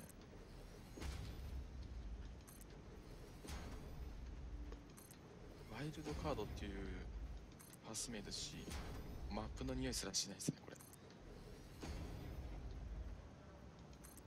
多分、あれじゃないですかね、このシーズンが終わる6月ぐらいにまた大きな変更があるんじゃないですかね。スキンのためだけに、なんかな。そのさ、ビケンディスキンの時も思ったんだけど、もう猫も杓子もそれ着ちゃうから、もう逆に着なくなるじゃん、途中からもう。そうっすね。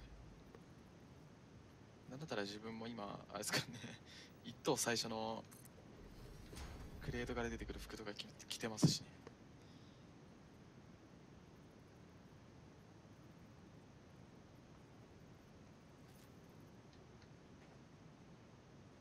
そこなのよ。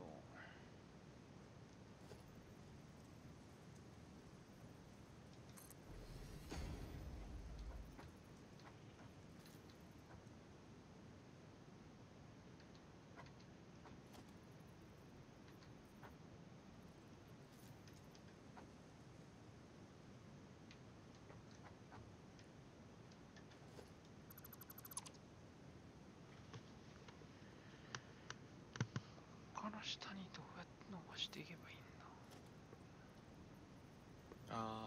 しかもこれあれですね、武器のスキンを今回得るには、その武器のミッションしないといけないらしいですね。はい。その武器を使って何人殺すとかヘッドショットとかそういうのじゃないですかね。なんか仕事みたいになってくるのだんだんなんか嫌になってきそう。ね。もう、ただでさえ前のミッション、ビケンディのやつアホらしいのばっかだったじゃん。そうですね。死んで生き返って死んで生き返ってみたいな、それの繰り返しみ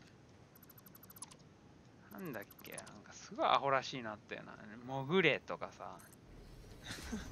10メートル以上でしたっけ、6メートルでしたっけ。8メーターです。10メーターだ、10メーター、10メ10ーター。メーターですよね。それをまたさ、何回しろとかさ、ウージーの弾を何百発撃てとか。あれがまた来ると思うとな、ちょっと萎えてしまうわ。デッドゾーンの中で何とかしろとかさ、車を止める。よとかパルス街でエナジードリンクを飲むとか。だろ、カーリーに降り立ちみたいな。何人殺すっていう。しょうがないんだよな、確かに。そう、その手のやつが。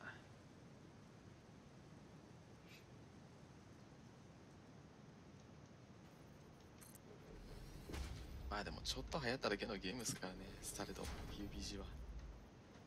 一瞬爆発的に流行っただけで。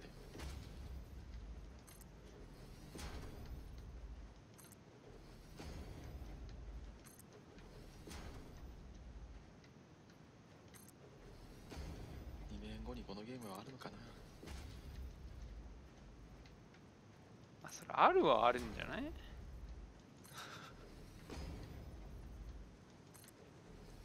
ただ、このジャンル自体がもう廃れてると思うわ、バトロワっていうのが。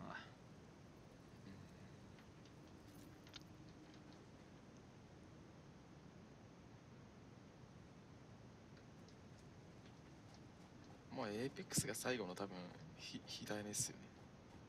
だね。これ以上は流行るもん出ないっすよ。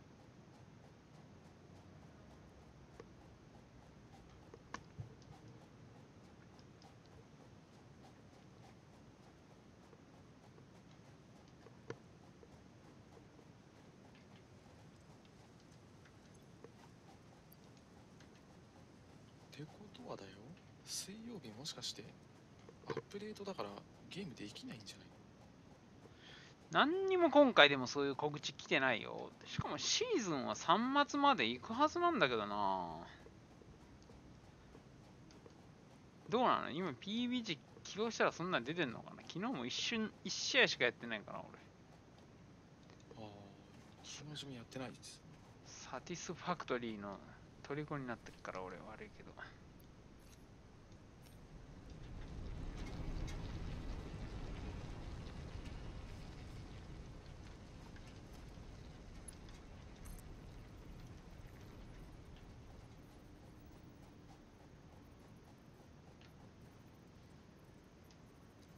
また公式の PUBG のツイッター見てもよくわかんねえんだよな。ジャパンでいいね。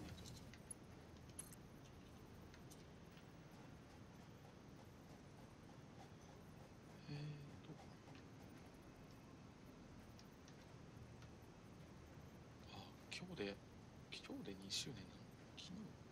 昨日か。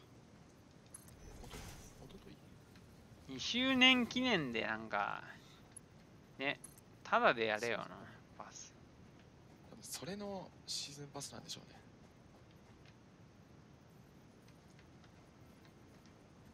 2周年記念で MP5K が追加。鼻で笑っちゃう。なんでサブマシンガンばっか追加するのかなと思ったけど、やっぱサブマシンガンって一番ライセンス料安いかららしいな。ああ、大人の事情すぎたな。ガンライセンス。銃声のやつですよね。そう。銃声とかの。まあ、グラフィックデータとか、そのパテントやね、使用。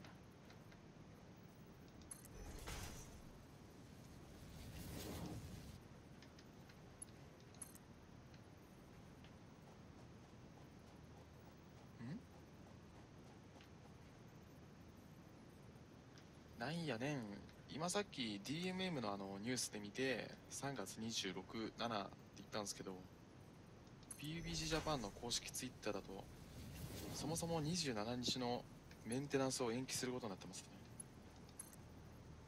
ね。日本だけってこと？だと思うのかな。一応貼っときますね、リンクのこれ、うん。 5時間前にこれ発表します。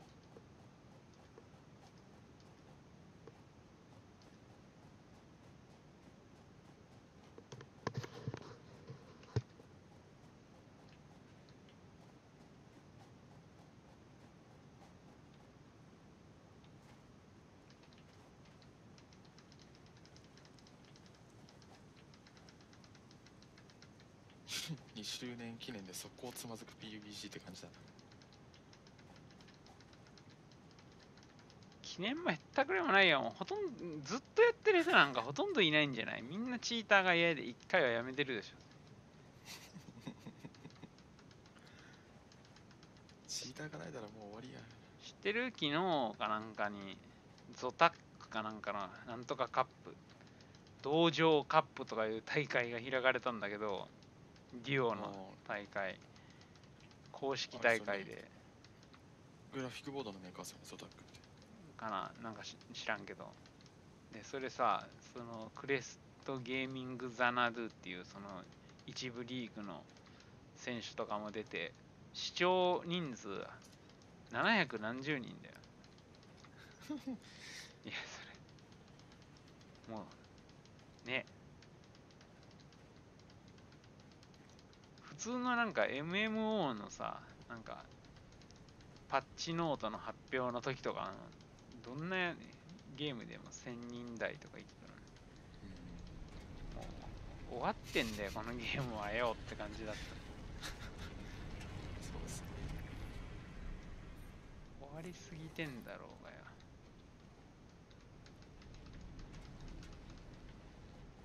確かに周りもちょっと別気に逃げたしな。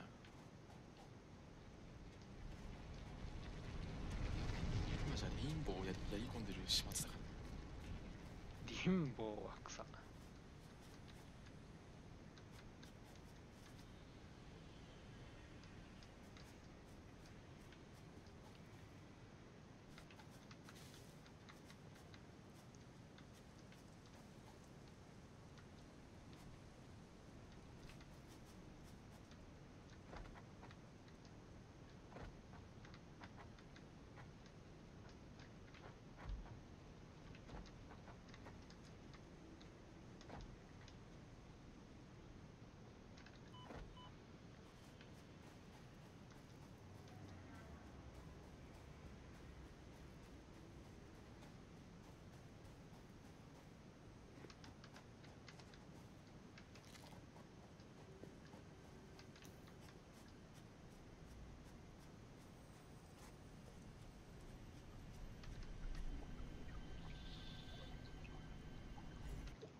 テクテクテク。ああ、終わるやつね。高須委員長のゲーム。いや、それあれやろ。なんか、ドワンゴかなんかのやつやろ。そうですね。ドワンゴの。それと高須が関係あるの？あれなんかコラボしたらしいですよ。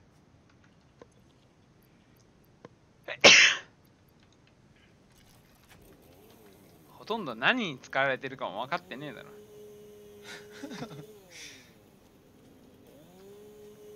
なんだっけ、ポケモン GO のパクリみたいなんだっけ、それ。そうですね。ああいうゲームのジャンルなんでしたっけ。この位置情報使うゲーム。その手のゲームです。GPS ゲームか。あれはナイアンテックのさ、昔あったやつが評価良かったから、そのエンジンを使うっつうことで、ポケモン GO が流行ったわけで、ポケモンだけだったらあんなに流行ってないよ。ポケモン GO いますね、でも今でも。特に大人が多いですね。ジジババがたまになんか夜中公園とかで公園に数人いるんすよ。気持ち悪いっすね、あの光景。それは草。夕方とか公園の前通るとなんかいい大人が入り口でなんか座ってるんですよ。あれなんかいろいろあるらしいよ。なんかここは俺が強化してるんだから手出すなよみたいな感じで、あ、はいみたいな感じで、すごいなんか年配の人も原始的っすね。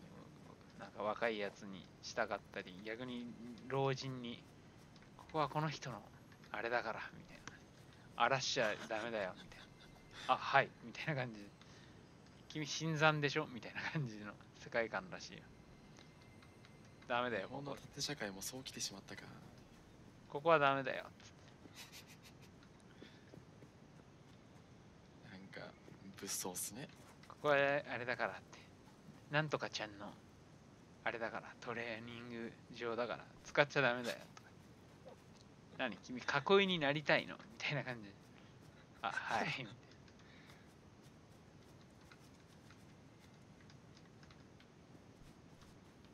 それ自転車と事故るよな。車も。しこりますよ。頭がハッピーセットって言葉久しぶりに使うけどまさにそのことだ。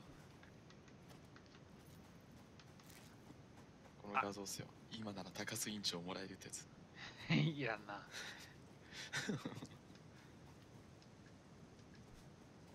割とそれパワーワーやな。なかなかやばいですよ。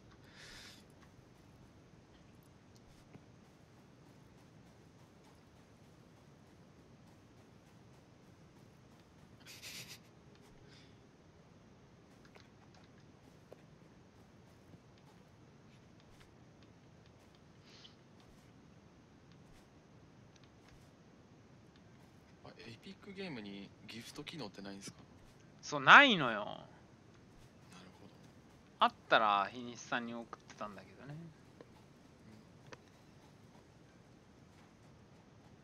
そこら辺の UI がまだ全然できてないのに、変にSteam に喧嘩売ってんじゃねえよって感じだ。そうですね。間違っちゃいないですね。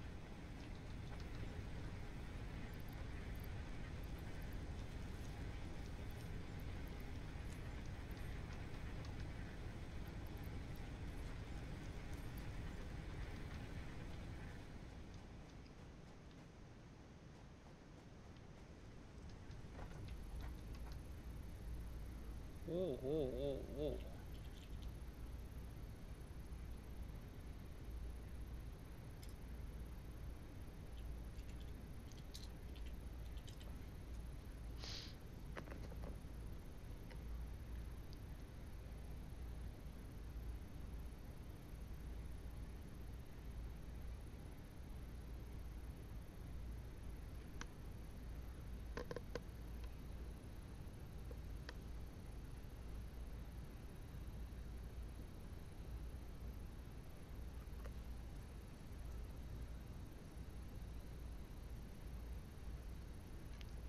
ローター、どんなパイプ。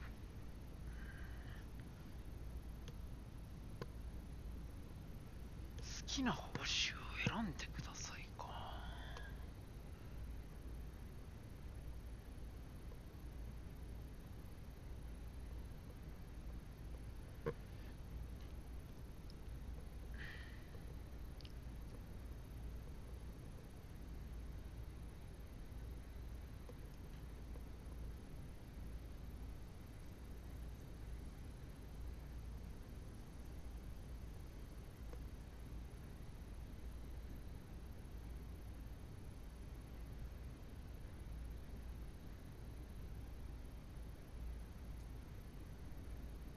鋼のパイプ。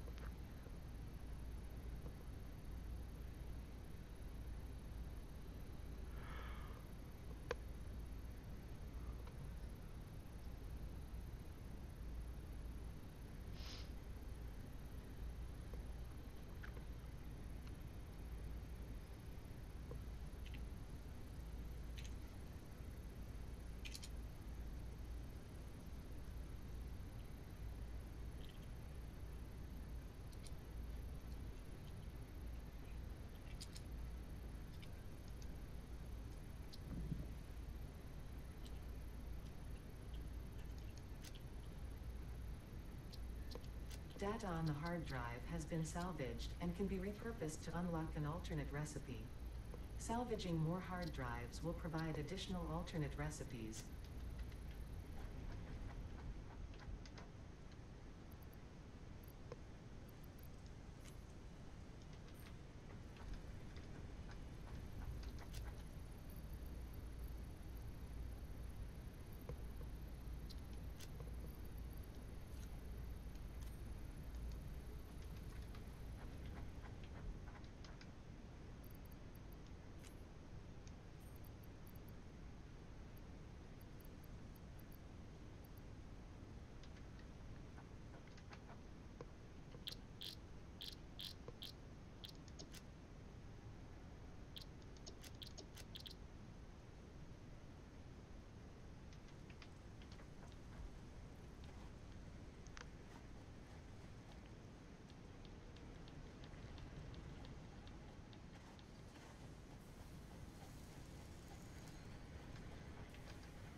いやー、なるほど。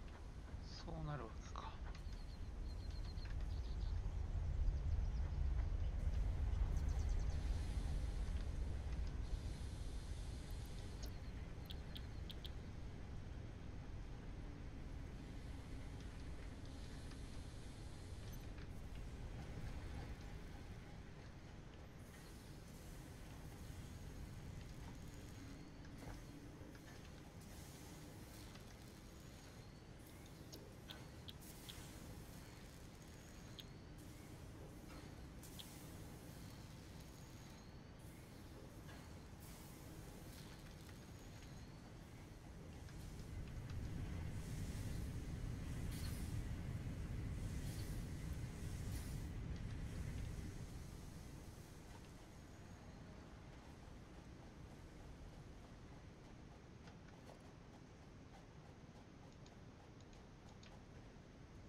鉄鉱石。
すがにこの時間に募集かけても来ないか。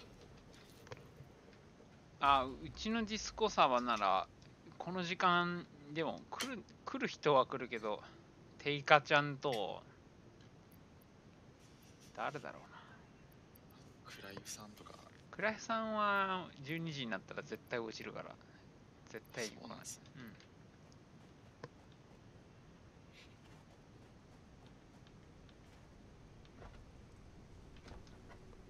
夕方はいたんだけどな。負けさんいないな。夕方ってかもうほぼ昼に近い夕方でしたけど。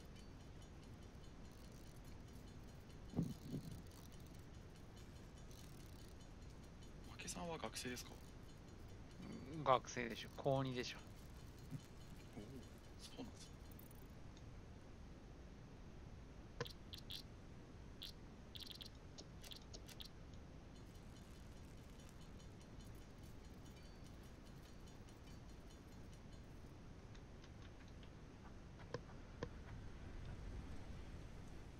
PSO2。若いっていいね。ウィスディムさんってどなたですか？知りません。この人スペルブレイク9時間ぐらい起動してるけど、やばいなこの人。4 9 hours って書いてある。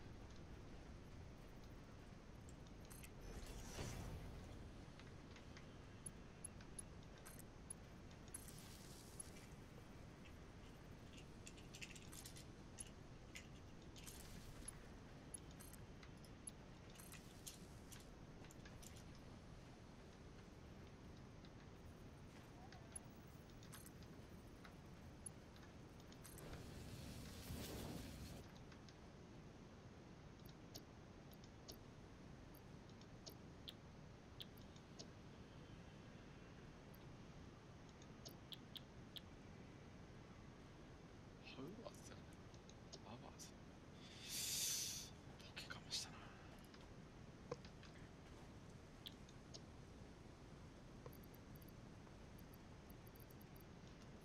いつメール返ってくんだろう。自分も一応スペルブレイク応募したんですけど、応募つかなんかメール送ったんですけどね。アルファの申請を。えなんかゲームすること自体はメールで送るだけでできるらしいんですよ。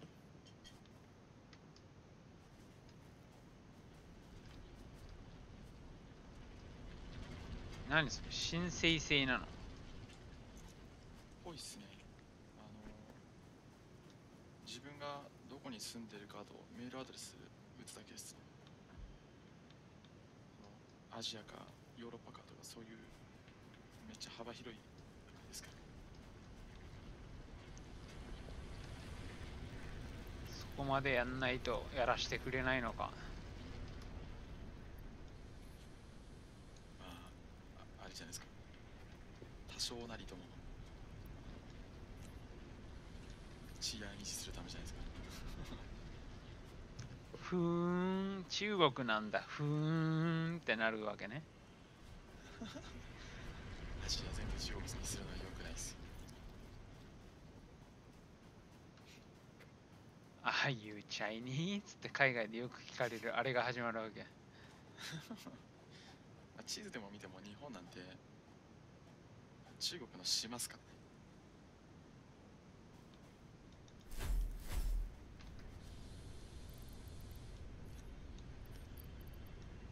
チャイニーズ。イエスいやオーマイファッキン。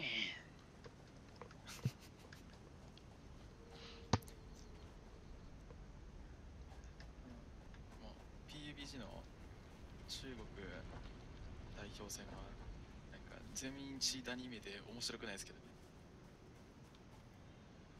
さすがに PUBG だっけ、チャイナプロリーグでしたっけ。CPL やね、そやね。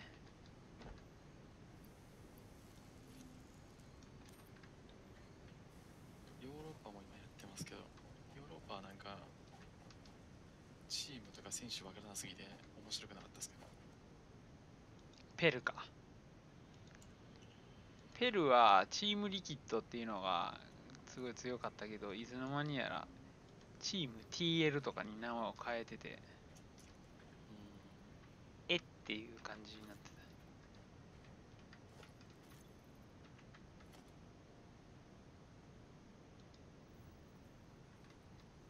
PCI もうなんか FPP は向こうの方が強いとかいう話になってたけど、結局なんか全部チャイニーズに吸い取られてたから。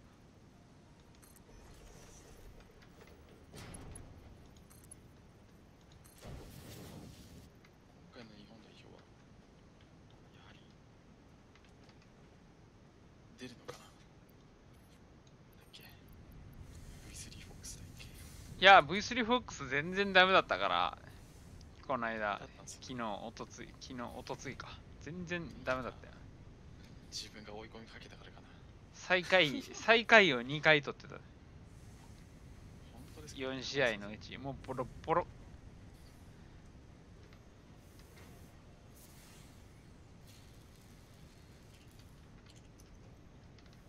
PCS 全然見てないんですよね。なんかパッパッパッパって飛ばしながらなんか暇な時間に見てるだけで。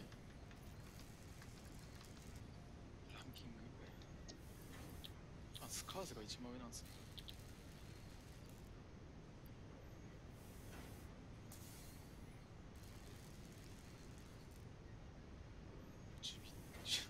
ジュピターノバレイズ。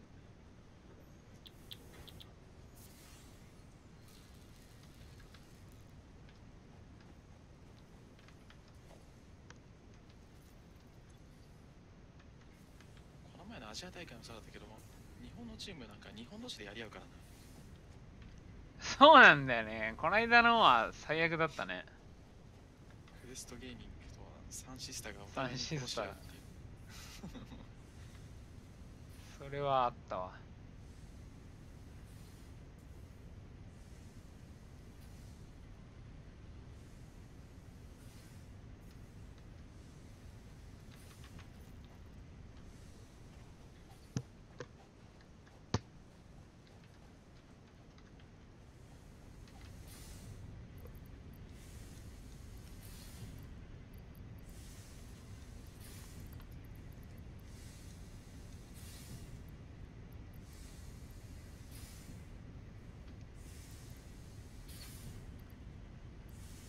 やっぱ日本は強くないですね、世界大会見ると。強くない。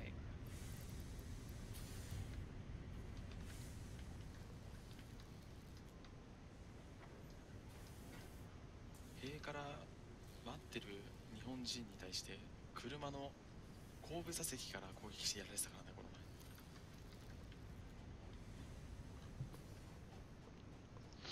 パッというな、瞬時の思いつきも海外の方が確かにすごい気はする。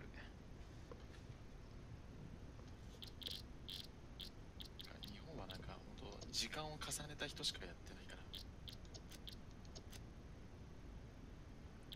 結局本当に日本で強いのかどうかもわからないしね。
最近ノンカップやってないけど、次のドンカップ出たいな。出ます、イングさん。やるって言ったら。いや、出ますよ。別に全然。俺、ドンカップ決勝まで行ってるからな。2回大会に。じゃあ、他にやりそうな方を募集して。結局、あれなんですよね。時間合わなくて、仕事とか言って、ドンカップ出れないんですよ。前そうだったんですけど。あれ、ドンカップって休みの日でしょ、絶対。土曜日か日曜日だっけ。そうですね、土曜日の夜とかなんですけど、いやー、間に合うかなとか言って、来れない人多いんですよね。まあ、土曜日で確実におる人か。カムイさんは遅いから無理やと思うわ。日西さんはその頃になったら潰れてまうからな。そうですね、もう。やけど、まあ一回ね、連れて行ってあげたいっていうのはあるけど、カムイさんも俺も DMM の大会、PJS の前の大会出てんのよ。そのそうなんですね。そう、PJS に出るための、みたいな。何だっけ、ドイツ行きドイツやったかな、もうどこやったか忘れた。マカオやったかな。いやドイツか。マカオは、そうですね。とにかくその大会で優勝したら、その海外の大会で、ベルリンやわ、インビテーショナルっていうやつに出れるということで、だからパスポートも取らなきゃいけないみたいな、そういうので、まあ結果的にはあれだったけどな、全チームの中でちょうど真ん中ぐらいの感じだった。でも結構大げさですね。愛さんと俺とカムイさんとで村長っていうガチエンジョイそばに今ジャパンルーザーという名で聞きました。ミクさんも不定期ですもんね。そうなんだよね。まあ、コピックさんはそれになんか大会とかもう緊張してダメでしょ。自分はいいですって絶対出たくないです。負けさんも学生ならなんかバイトとか入れなきゃ来れそうですけどね。まあ負けさんはまあ親との兼ね合いやろうね。勉強しなっつってたまに怒られてるから。そうなんですね。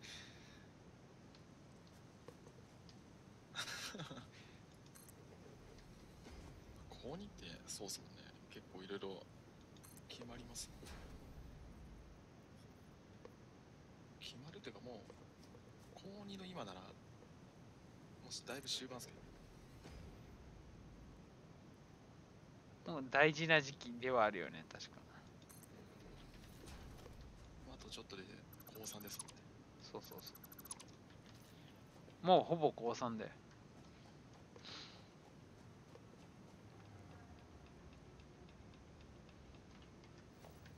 スパタンさんはまあそういう人でもないですしね。そうだね。まあだから愛さんはいけると思うな。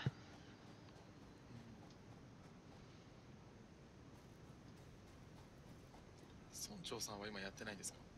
村長はもうね、そのアークをカムイさんと俺とでやってる時に一緒にやってたんやけど、もうこうやってみんなで集めてきた資材を1日で自分一人で使ってしまって、ああごめん全部あったから使ったわみたいな感じで俺たちの激鱗に触れてキックされたという。そんな悲しい別れがあったんですね。そうそう。てめえふざけんなよみたいな。ちょっと面白いですけどね。関係ない自分からするとその状況。あってから使っちゃった。いやそれ1回なら怒らないよ。毎日それなんで。いいじゃん。別にまた取ってくるよ。とお前取ってこねえじゃんみたいな。日曜日丸々1日使って3人がかりで鉄めっちゃ取れたねみたいな感じで、で月曜日に倉庫見たら空になってる。何に使ったんで、何に使ったんって言うと、いや、そのなんか、拠点を作ろうとしたんだけど、やっぱりかっこ悪かったから壊しちゃったとか言って、いや、資源消えてるしかも結果も残ってないっていうね。データが吹き飛ぶのと変わんないぐらいひどいですね。そう。だからこれはちょっとあんまりだよねっていうことで。じゃあお別れしようか、彼とはということになりました。このサーバーですか？もともとアークでできたサーバーなんですか？これはね、これ何だったかな。いや、これ PUBG だったと思うよ。PUBG だね。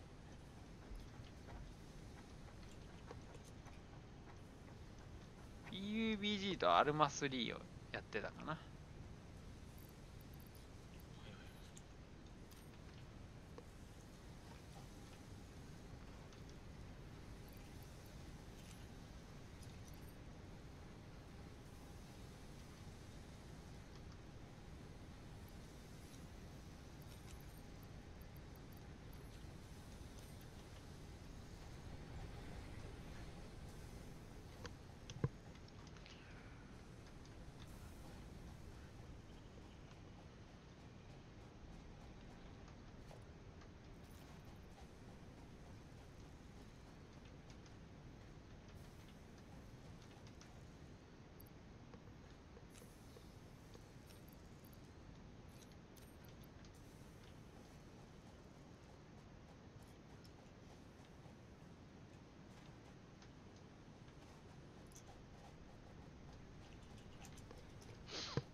いや、やっぱ元はアークだったわ。そうだ、アークだわ。アークなんですね。アークで、当時やってた人はもう、ケフって人しか残ってないかな。ケフどうなんだろう。てかすごいいるなこのサーバーと思ったらガチエンジョイ見てたわ。ガチエンジョイは、多分それさ、福岡えぐいと思うよ。もうだって普通に土曜の朝とか日曜の朝とか3パーティーとかになってるもんね、今。かそり倒してるよ。そうっすね。3人、そんぐらいですね。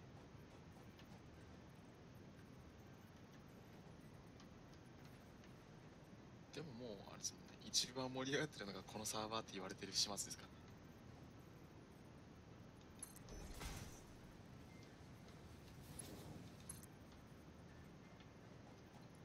卵を持つサイコパスのシラスマナナス。すごい名前だ。それは俺がアークやってた時の視聴者かな。かわいいドラゴンズだよ。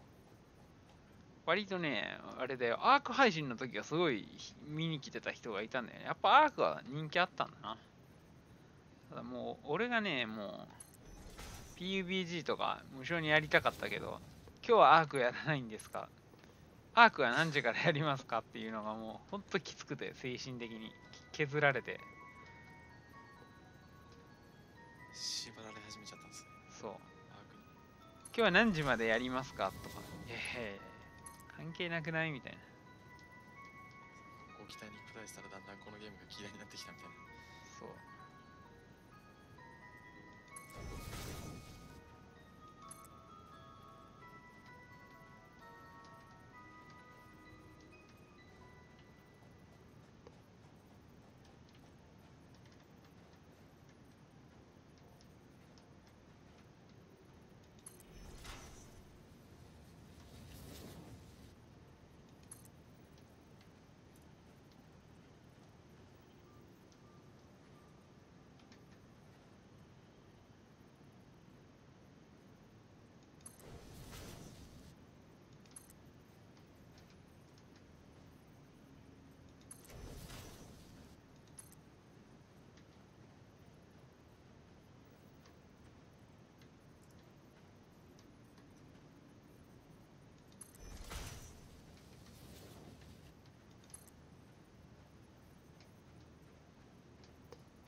人妻なんてオフラインにしてガチ炎上にいる始末だからな。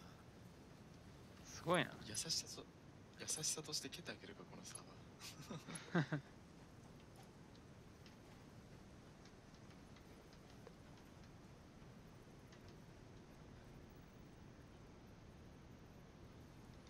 人妻しょうがないよ。だって来たら来たで地獄見たしな。ジョロロロロロロ。あの後どうなったんですか？いや、あの後まあつがなく数試合やって解散になって。はい、みんな察しだったけど、予想通りの察し状況だった。みんな遠い目をしていて、そうっすね。まあそうなるよねっていう。みんな大人だから何も言わないけどみたいな、自然消滅みたいな感じですよね。そうそう。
FPP なんかタイムゾーン変えないとエランゲルとミラママッチしないレベルだから。タイムゾーン変えたらチーターウェルカムで。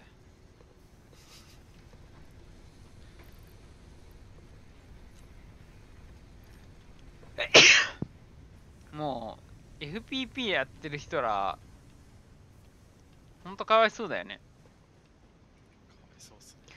練習するにももう入れないしね、サノックしか。なんでサノックしかやらないんですか、宮来たんですけどとか言ってるやつがいるから、じゃあお前ランゲルマッチするまでやってみろや。本当にやるんだな。ビケンディなんかもうもはやっすかね。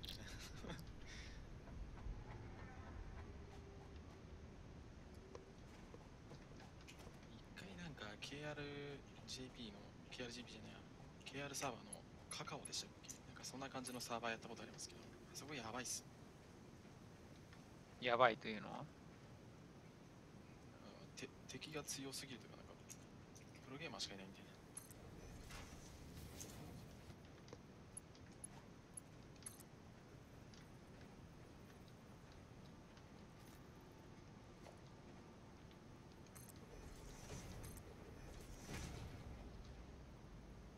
ガチエンジョイで韓国人がめっちゃうようよしてた時に、韓国人って言ったらカカオサーバーやるとか言って、あ、じゃあやりますよ。カカオだっけな、なんかあるんですよね、韓国の中のサーバーが。そしたらなんかもうそれはどうやってやれるの？そのホストが例えば違うさ、例えば KR にいたりとか、またまあササアメリカとかそういうところにいた時に自分たちを招待するとそのサーバーに接続されるんですよ。へえ。そのマッチに入るとできるんですけど、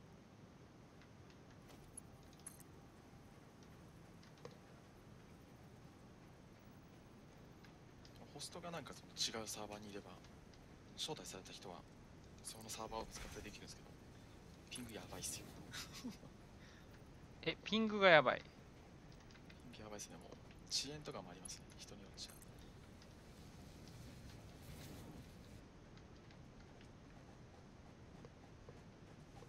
瞬間移動しますよ。忍者みたいに。それはなんかやべえな。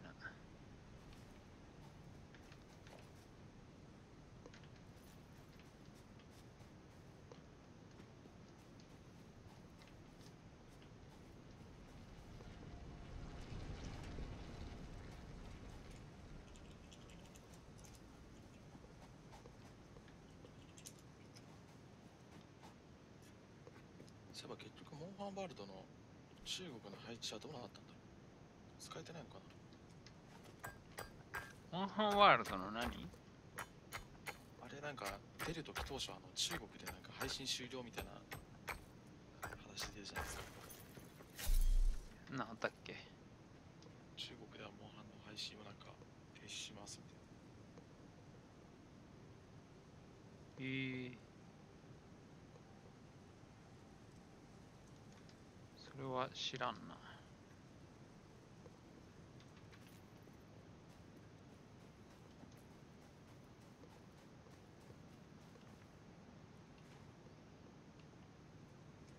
結局それはずっと配信停止のまんまなんだ。あ、なんかテンセントとの契約がどうこうって言ってたやつじゃなくて。あ、そうですね。その Wii ゲームとかいう。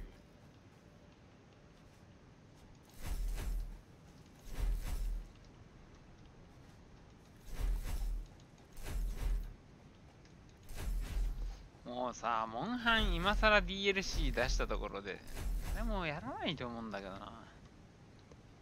新規はやるかもしれないけど。そんな時の定価先輩ですよ。3つのアカウントが今モンハンやってますよ。あほや。今更ですがとかいうタイトルにしてな。草生えるわ。しかも Twitch で放送してるじゃないですか。ウォッチとしたら見れた。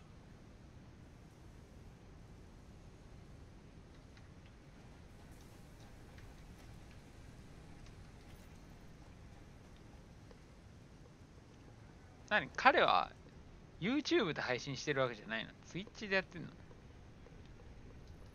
なんか、ぽいっすね。Twitch なのかな。 YouTube に見たらだいたい1人か2人見てるから、この間コメント書きに行ったけど、やってるかっつって。定価先輩のこのコスプレ衣装みたいな本人なんですか？違いますよね。それ違う。なんか、そう、コスプレらしいよ。あ、そうなんですね。そうそうそう。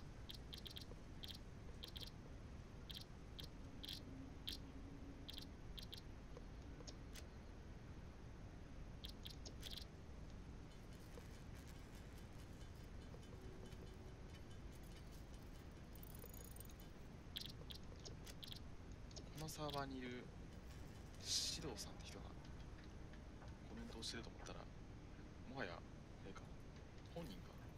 違うな。え？シドウさんとモンハンをしてるっぽいですね。いや、絶対違う。だって獅童さんってあれやもん。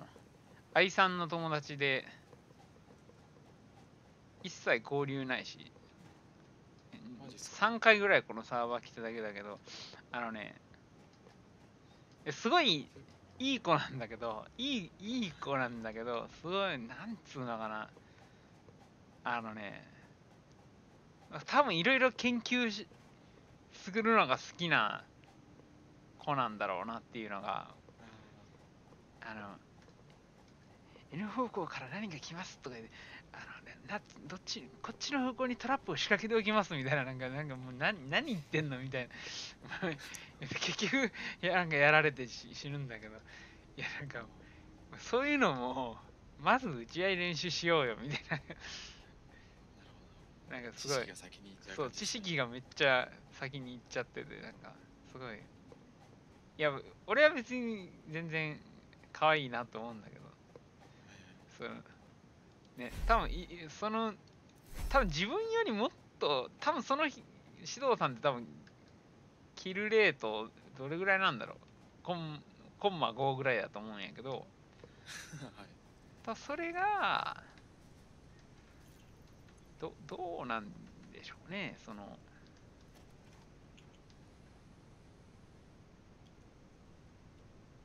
すごいですよ。シドさん、めっちゃコメントしますよ、テイカ先輩の Twitch。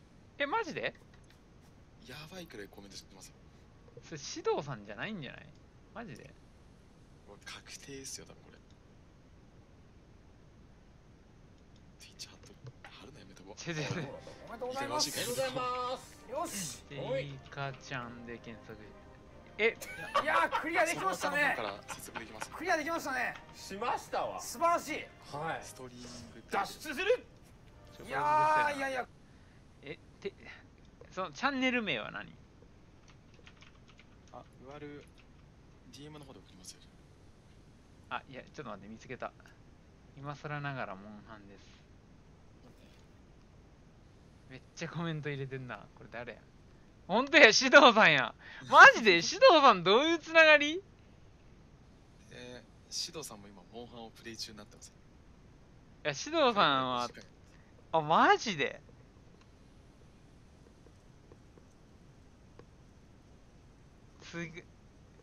うわ、めっちゃなんかあれやん。細かいこと言ってるやん。なんか、それの語枠、追加報酬ですね。とか言って。ていかちゃん、ダリーなとか思ってそう。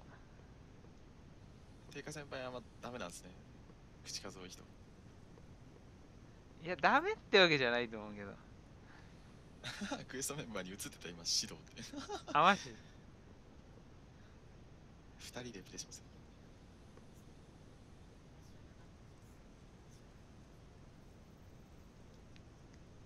草。でもコメント打ってるってことはボイチャはしてないってことなのかな？ぽいっすね。すごいな。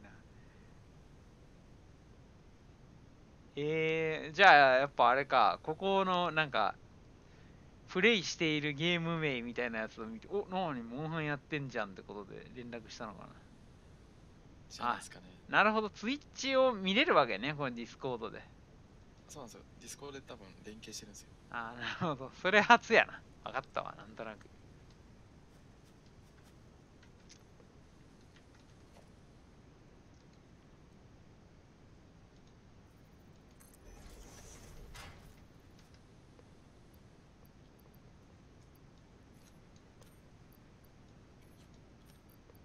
私たちいつから友達になったっけみたいなののまさにそれを見てる気分。意外なつながりというか、自分にとっては意外でもなんでもないですけど。いいじゃない、いいじゃない。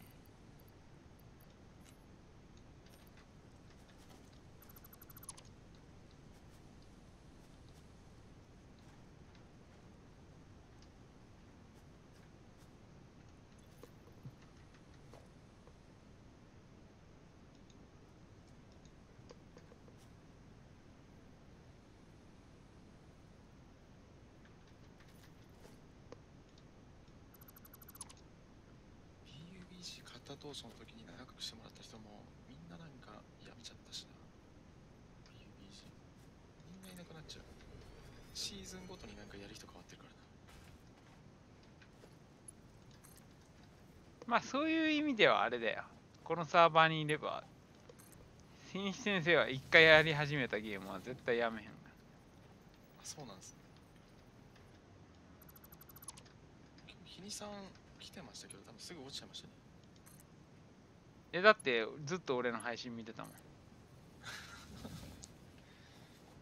日西先生も絶対これおもろいって思ってくれてるはずやから。だから日西先生がそれ変われへんから、なぜか。はいはいはい。諸事情によってですね。そう。そこをなんとかしてあげたいなとは思うんやけどね。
サーバーを気に入るかどうかわからないですけど、はいるんですよね。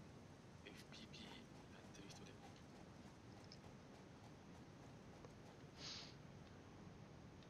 イ F ットっていう人なんですけど、コレットさん？コイットですね。KOIT です。それ知らんな。なんか、あれだと思うよ。別に、ね、それしか、FPP しかできないっていう人はちょっとしんどいかもしれんな、ひょっとしたら。こうも TP、ともと TPP やってて、最近 FPP ずっとやってるみたいな感じの人です。なるほど。まあ、それやったらね、普通にいいんじゃないでしょうかと思うけど。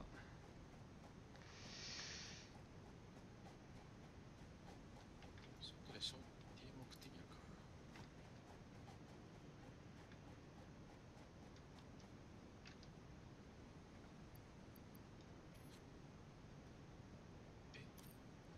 うせやん。何ブロックされてた。今 PUBG ソロでやってるんですけど、 FPP カンポン誰一人として降りないんですけど、ドックスも一人しか降りない。どこ行ったのみんな。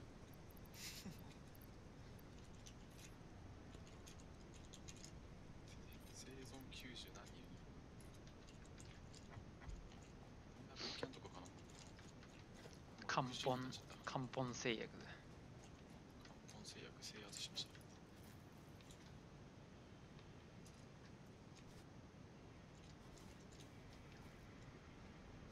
TPP もそうだけど、ソロってなんか女の子みたいな姫出しそうなんだよな、たまに。いや、わかるわ。もうホラーゲーだからな。PUBG はホラーゲーだから。ヒャーってなっちゃいますからね。あったんかーい。 FPP でも最近イモるやつおるからな。いますね。部屋入ったらドアのラッカーにみたいな。そうそう。ようみたいな。お前、それほんと楽しいのかと問い続けたいわ、俺。ほんまにそれでええんか、お前って。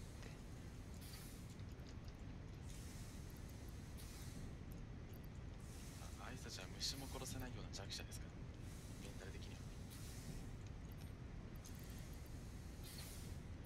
正当防衛だっつって言ってきますから。やべえやつ。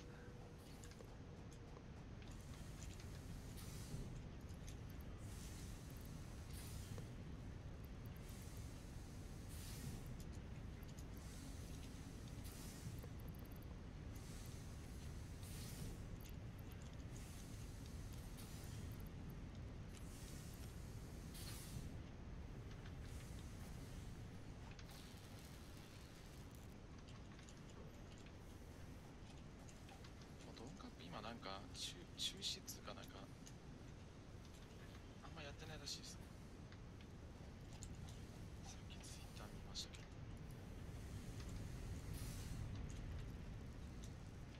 月1とかそんぐらいしか開催してないらしいです。それあれでしょ、プロとかぶっちゃうからでしょ。ああ、それなんですよ。なんかこれから改善していって前のように毎週できるように努力していきますみたいなツイートをしました。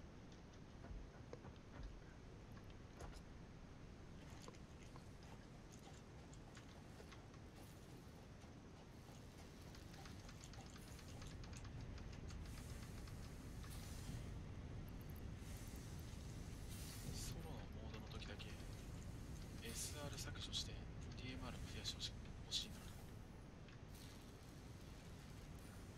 ドンカップはもうあれなのかな、スクワットしか人気ないのかな。ま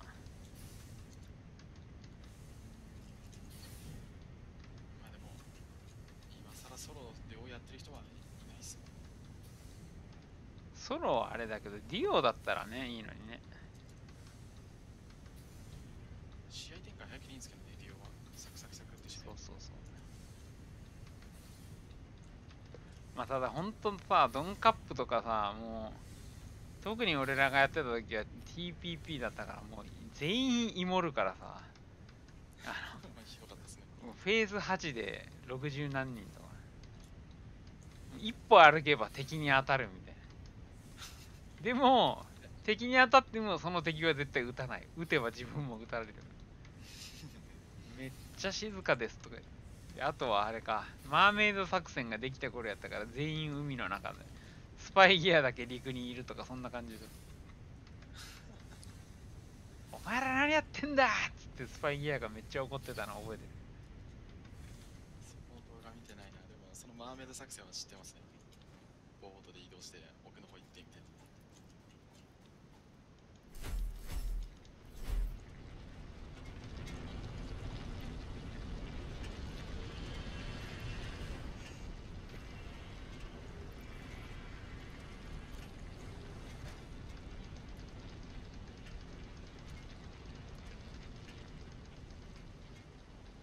やべ、スマホも拾ってない。終わったなこれ。め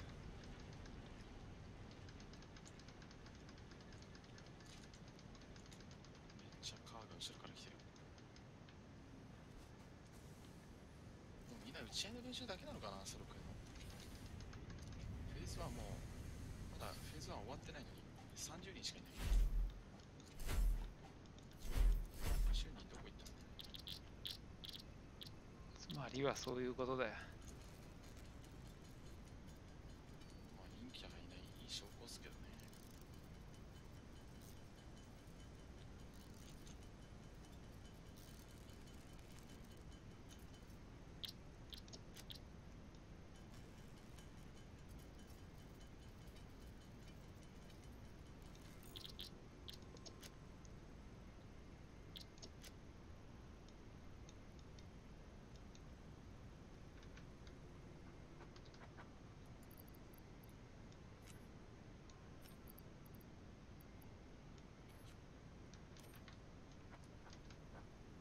セカさんももともとアークですか？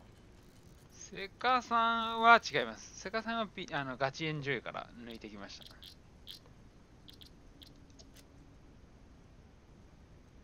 セカさんでしたっけ？アペックス、エイペックスやってる。そうそうそうそう。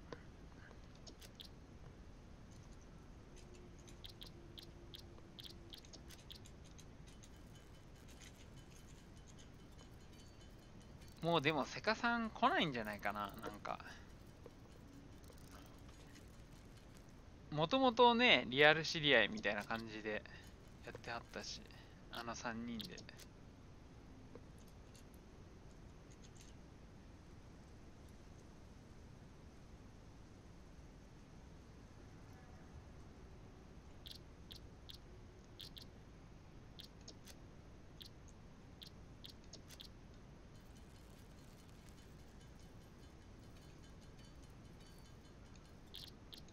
あれこれなんかパルスの時間早くなった。いや人数によって変わるんでしょ確か。エリア閉まって2、30秒でもうパルス次来た。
立ち回りって何が強いんだろう。エリア際にいてもなんか後ろから来そうだな。ソロの場合はアンチど真ん中、個室の中でしょ。サイが構え。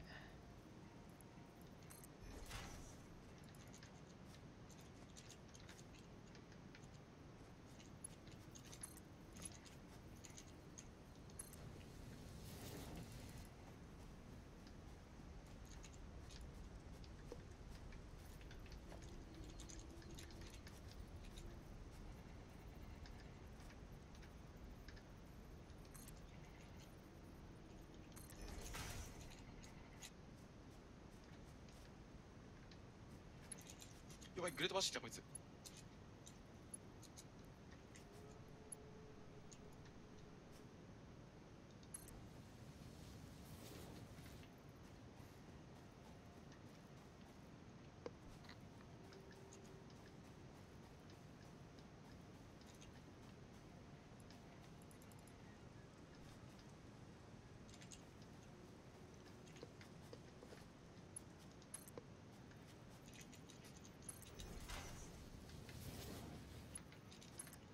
死ぬ間際にグレ投げてくるのやめて。それ一番嫌いだから。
タットモックの左上らへんに丘が最終アンチです。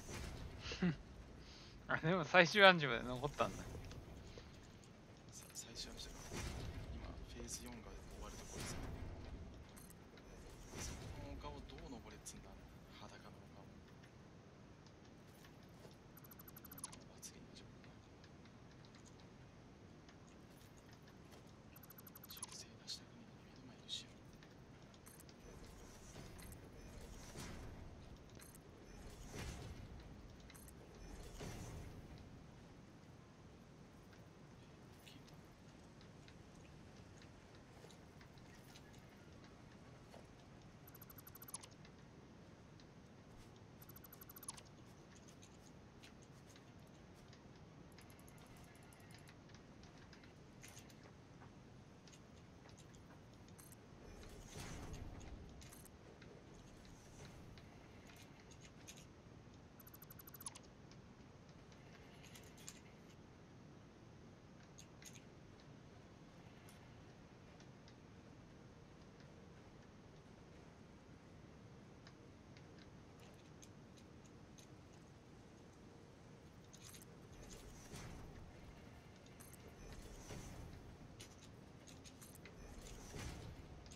いや、やめてくれ。よせ。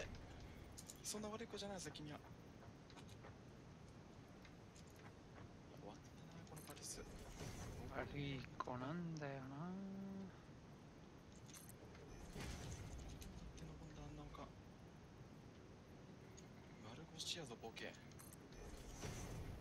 丸腰で来る方が悪いんだよな。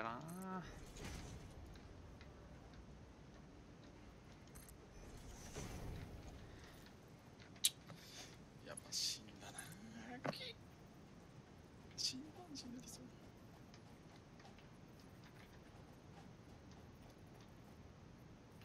3キル7位でしたね。え、ブルー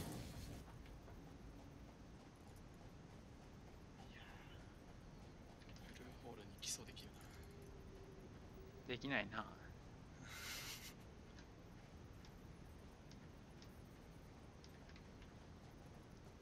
FPP においてなきゃいけない遮蔽物でもない場所をエリアにするってひどすぎる。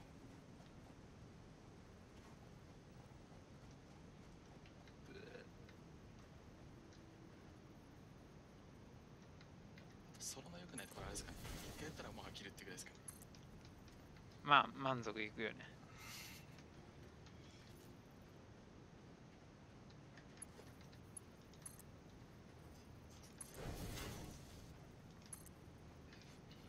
募集あと1空いてるかな。待ってますね。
コイントサンデージなんですけど、驚異的に6倍フロートが得意としてますよ。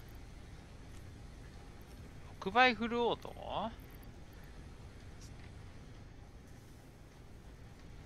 や、やっぱこれ強いわとか6倍出た当初からご了承してたりです。4倍よりもね、6倍の方が早いんだよ、ADS が。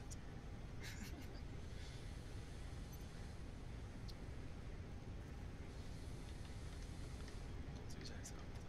下げるだけだよ。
速攻で入ってきたこの人。エ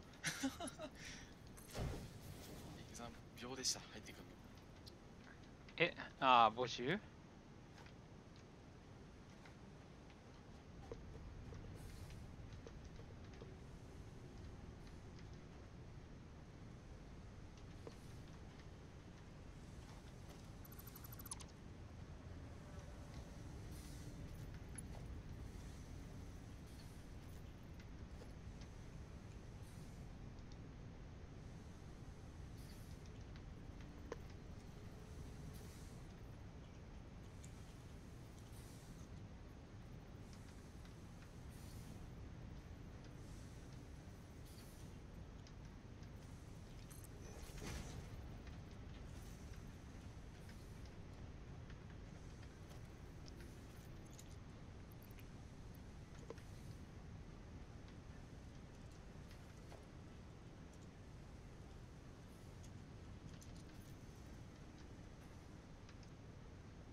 小糸さん、ツイッターをそのまま ID に貼ってるんだ。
R&D has repurposed a common engineering tool to assist you in your defense against the local wildlife.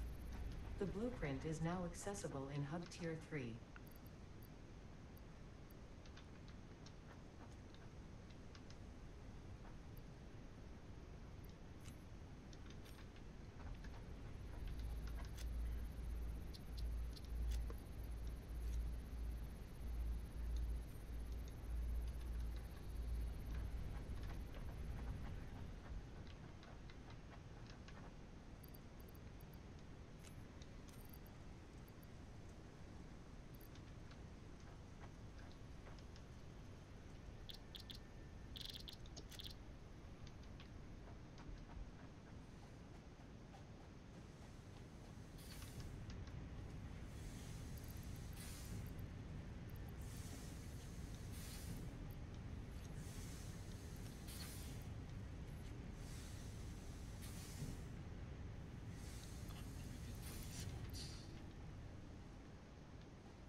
えアンリミテッド e スポーツっていうチーム。アンリミテッド、いや、知らんね。ジャパンアマチュア e スポーツ、アマチュアなのか。PUBG 部門を再建することをいたしました。シーズン4からの参戦になりますが、PGS への参加を目標に長い期間をかけてじっくりチーム力を上げるための活動をしていく予定です。前まであったでしょ。いや、もうあれなんだよね。今回も、PAR っていう3部リーグ的なチーム PAR。そうがもうそうだったんだけど、もうほとんどもうなんつうか早いもん勝ち申請なのよ。ドンカップみたいな感じになっちゃってて、そうなんですそうだからもう今まで一部で戦ってたようなチームが落ちちゃって、ほんでその後ゼロ回戦って言われてるんだけど、ゼロ回戦敗退で出れてないプロチーム何チームかあって、記念出場したなんか100勝みたいな、ふざけた名前のなんかなんかありますね、100勝っていうチーム。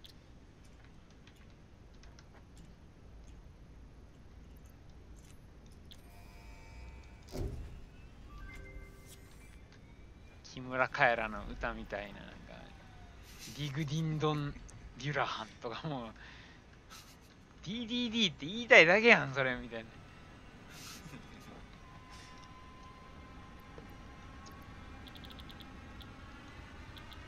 あれ成功だったんだ。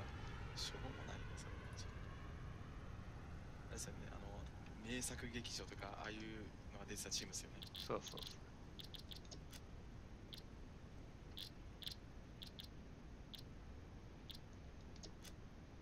大会始まる前のチーム紹介好きなんですよ、毎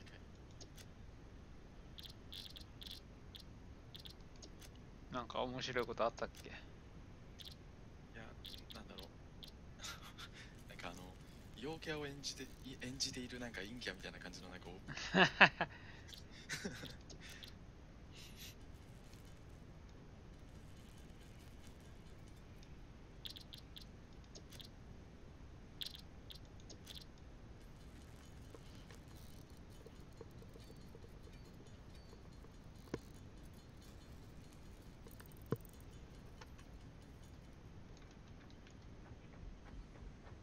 陽キャを演じているかわいそうに。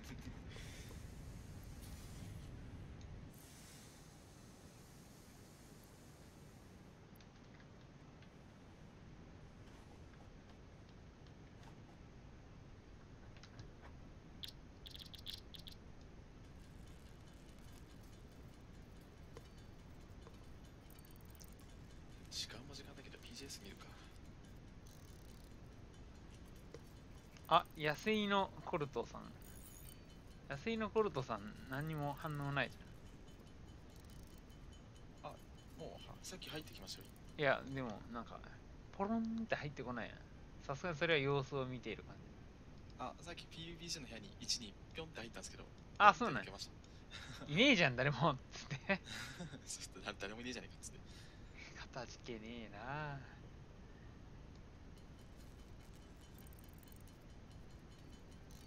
イライトじゃねえ、配信アーカイブ。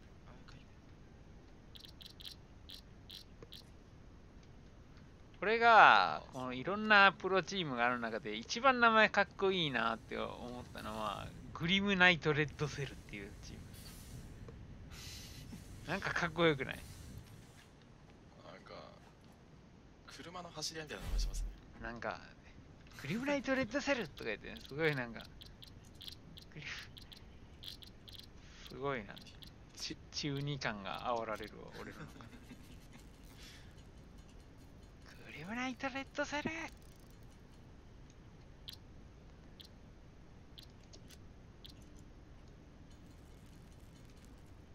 どういう理由でつけてんだろうな、チーム名って。サンシスタースーサイダーズって結構センスあると思いません？なんか太陽の妹たちの自殺何なんだよ。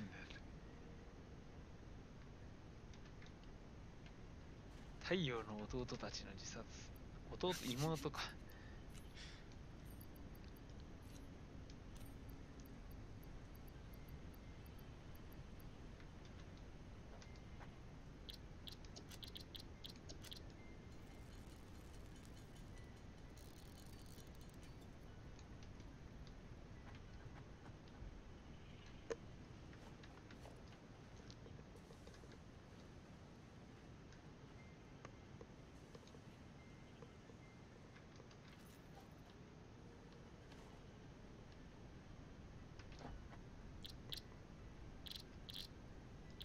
カブハが打ち合うときに口をパクパクさせるのが印象的。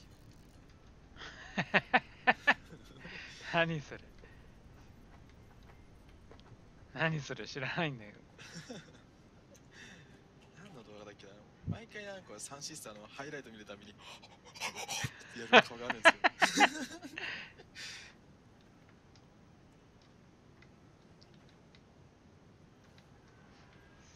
それはちょっと熱いっすね。あの顔が印象的すぎて。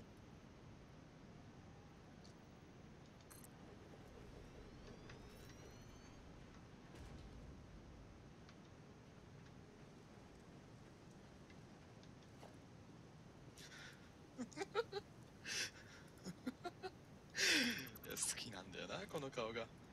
何よ。好きというか印象的というか、これの30秒ぐらいから見た方がいいかもしれないです。30秒だったらまあ1から見た方がいいかもしれないですけど、この顔が印象的すぎても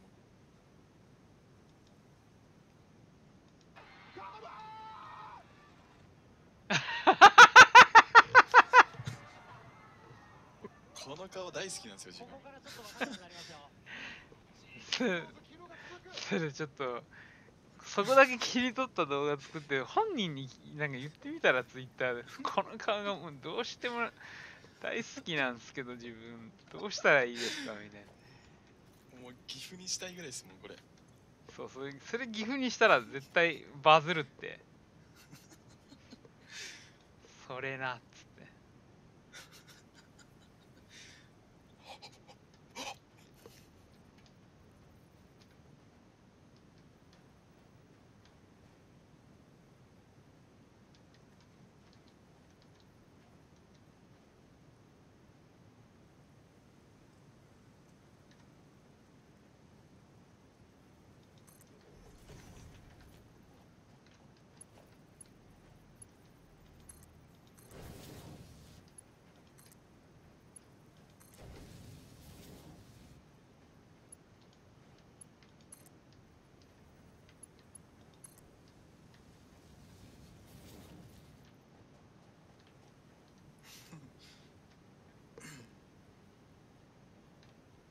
ラスカルジェスターって強いんですか。なんかたまにめっちゃ強いって思うんですけど、常に強いとは思わないですよね。なんか思わないね。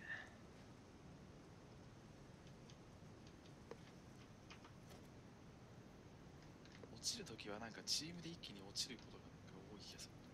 チーム一人崩れたらもうなんかこうバタバタバタバタってドミノ倒しみたいに崩れていく。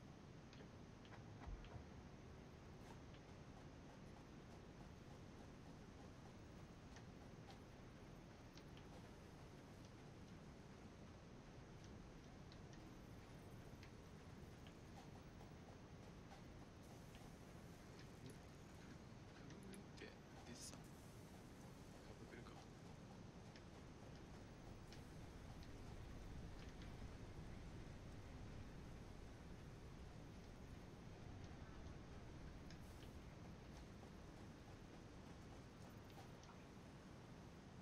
あ、これか。グリームナイトレッドセル。GR。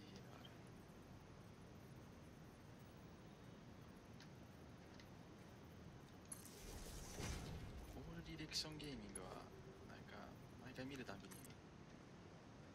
車のエンブレムに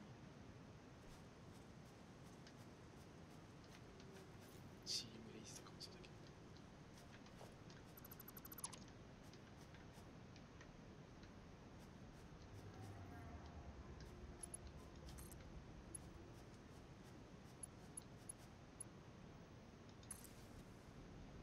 プロゲーマーってなんかもう二択っすよね。めっちゃイケメンかめっちゃオタクかって感じですよね。確かに。両極だね。一般の人いないですよね。失礼な話ですけど。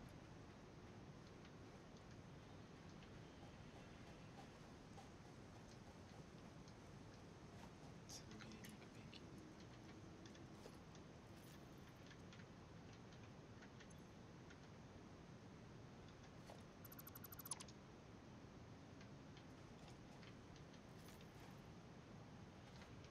スモーキー、あれですね、学ラン似合いそうっすね。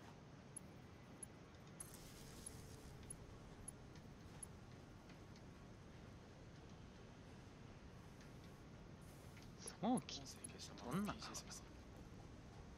スモーキーなんかあれですよ、学生のなんか生徒手帳みたいな顔してますよ。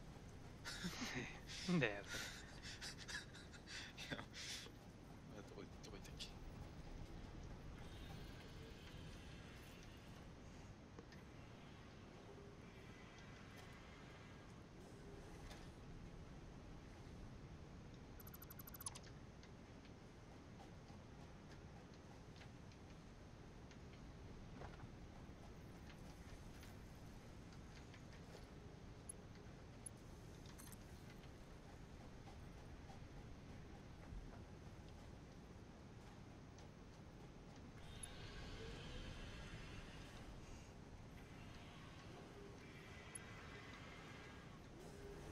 あ、クラスにいたわ。こんな人って感じですよ。左から2番目ですけど。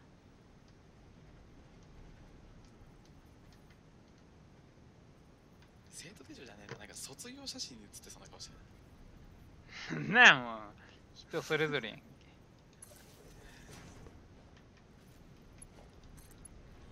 絶対知らないけどね、知ってる顔してる。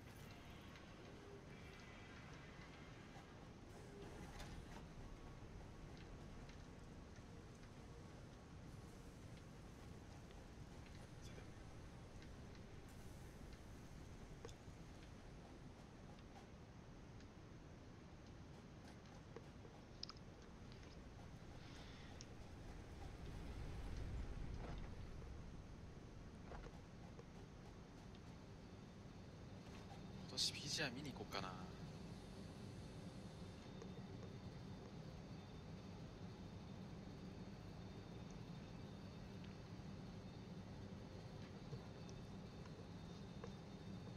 れですよ、ガチ炎上でやってた時、この前のベリルベベルリンの戦いあったじゃないですか。うん大会じゃない、ベルリンの大会。うん。あれなんか中学生かなんかが取ってましたよ、チケット。え親と見に行くっつって。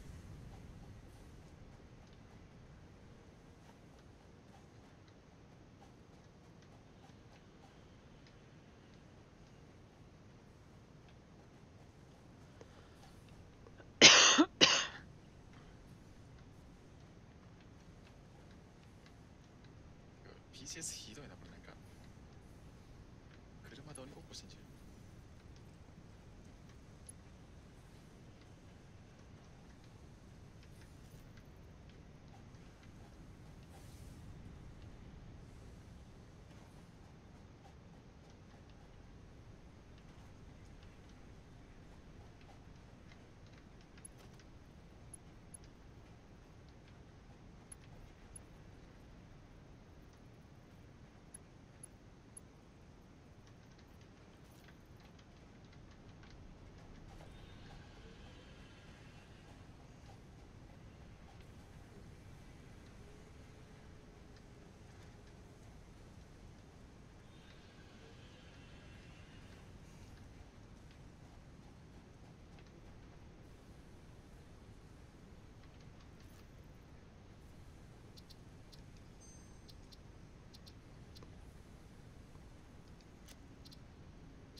毎回見るとスナックか知りたくなってくる。なんかねえかな。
よいしょ。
あれ、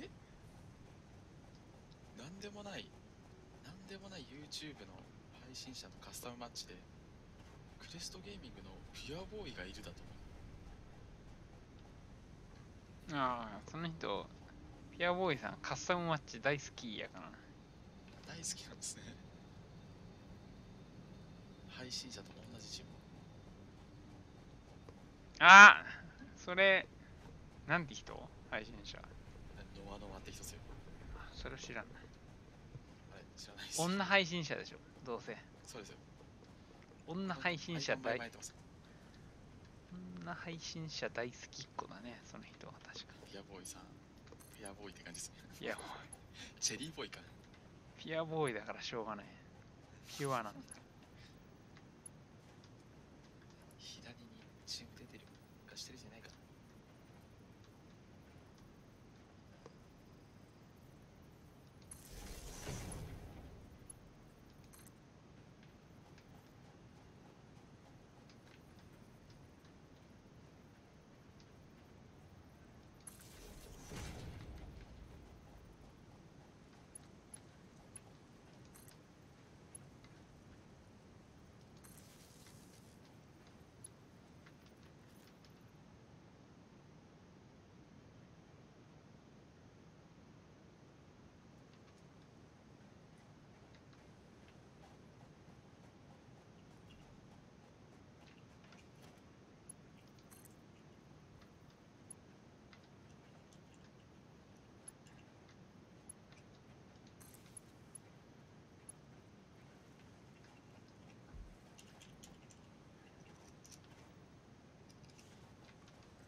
イブさん、笠町行きませんか？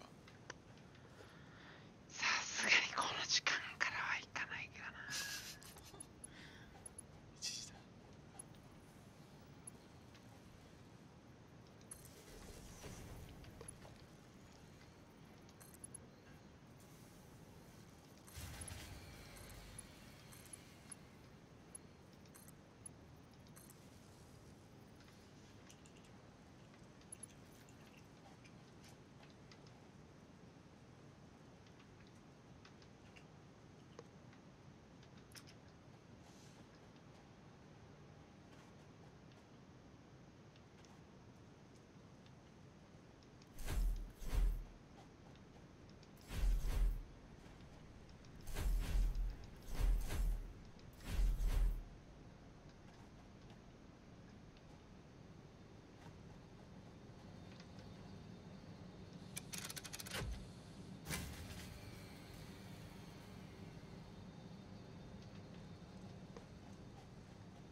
のチン TV って今何してんの？ノッチン TV よ懐かしいな。の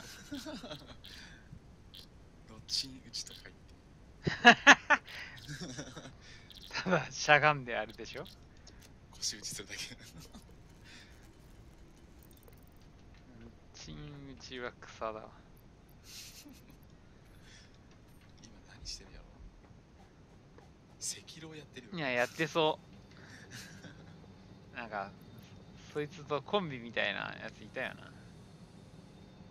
ああ、いましたね。あと誰だっけ、マッソー TV とかでもやってましたよね。UBG。だね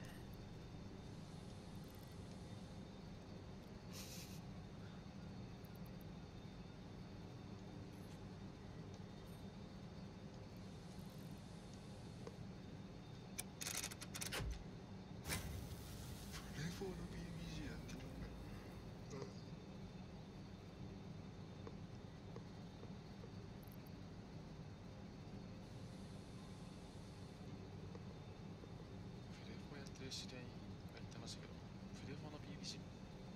しいですよ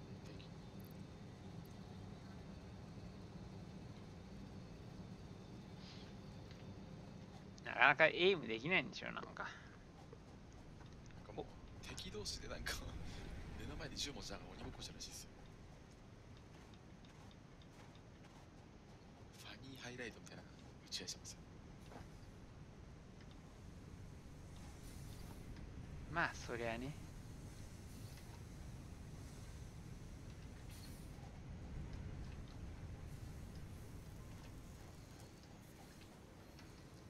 だこれ、この前まで YouTube さんにディスコードサーバーになったんだ。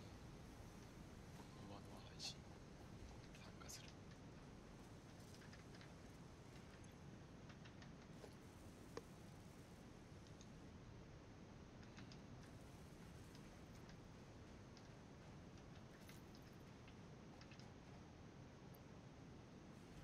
起きて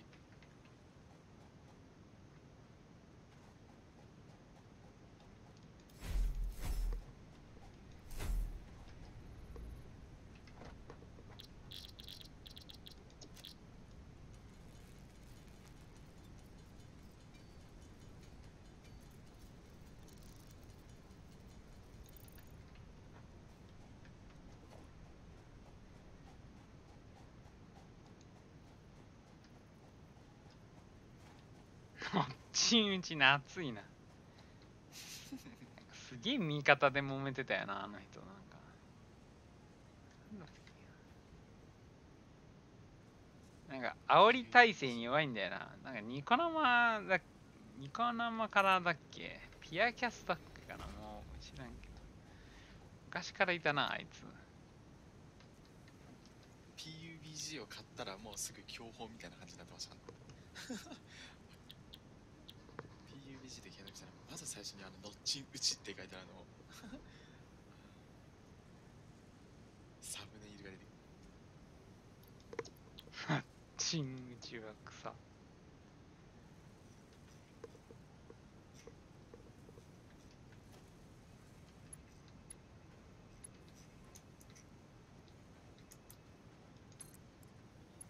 再生リストにねえかな。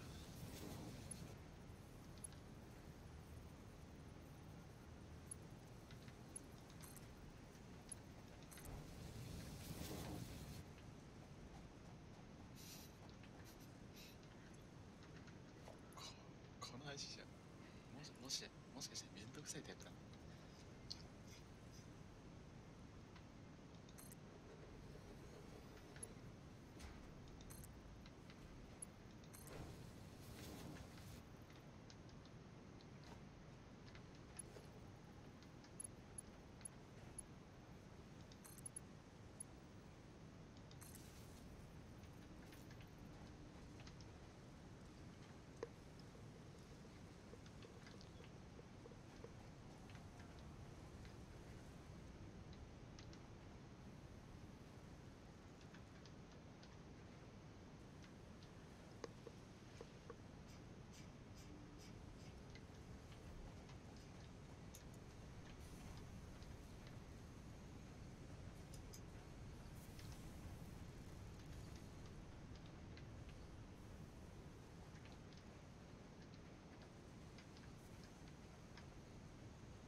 AZ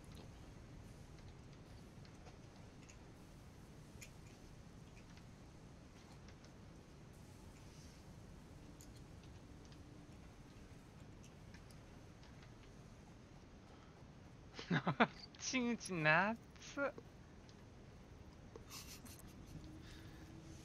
浸ってがイングスさん。いや、なんか当時は本当なんか競争みたいになってたもんな。なんかスタヌとかと張り合ってるつもりだったんだよな、確か本人は。そうなんですね。あと、なんだっけ、父の背中の人たちと。ああ、で、なんかもう、他の配信者からも、のっちんさんの話はやめてくださいとか言われて、のっちんさん配信始めましたよとか言いまして、視聴者奪ってこいとか言って、のっチンさんの話をするなら出て行ってもらいますとか言って。あの人ってもともとなんですか、ただのゲーム配信者ですよ。ゲーム配信者だね。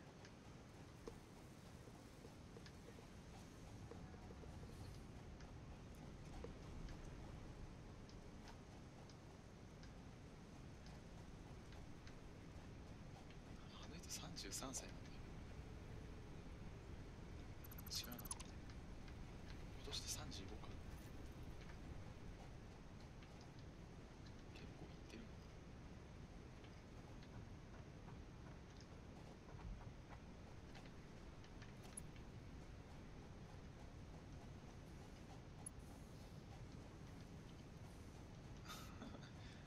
オバシとコラボしてんじゃん。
アマゼっていうチームなのか、これ。アマゼは残念ながらすごく弱かった。この間パー出てたけど全然ダメだった。今カスタムでチームじゃないですけど、なんか、なんだろう、2人か3人かでやってますよ。ケツから数えた方が早かった。残念ながら。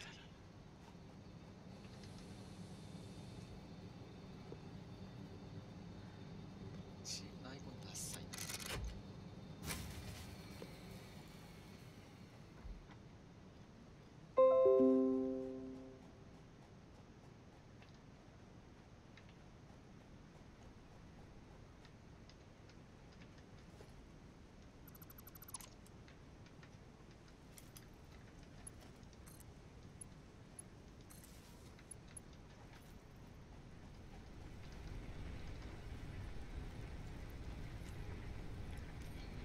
スポンサーでキーマついてる。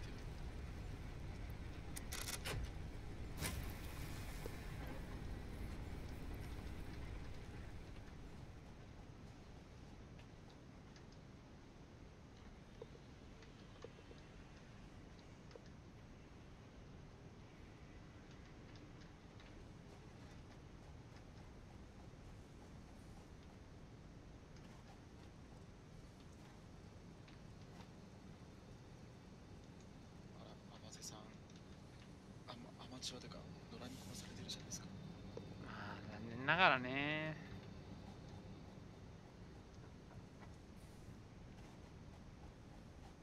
悲しいけどすごく弱かった。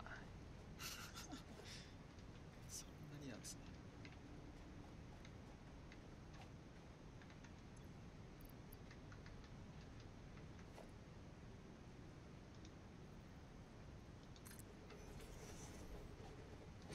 24になっちゃって負けたな。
この人の報告の今見てる配信者のディスコード様があるんですけど、この人のテキストチャットに報告ってとこがあるんですけど、うんゴースティング行為がありましたってので、たかが1回の試合で4人も出てるの面白いんですけど、終わってんなこれ。なんだったらハック使ってるし。何よそれ。でこんなカスタムでハックを使ってんのボケだな。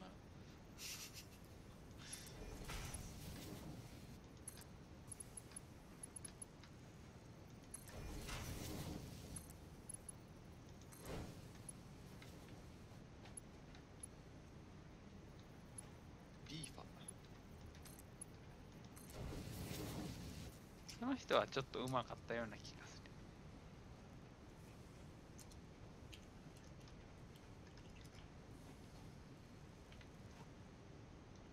これでもプロなんだ。プロだよ確か。デトネーションゲーミングブラック元6キルで1位でした。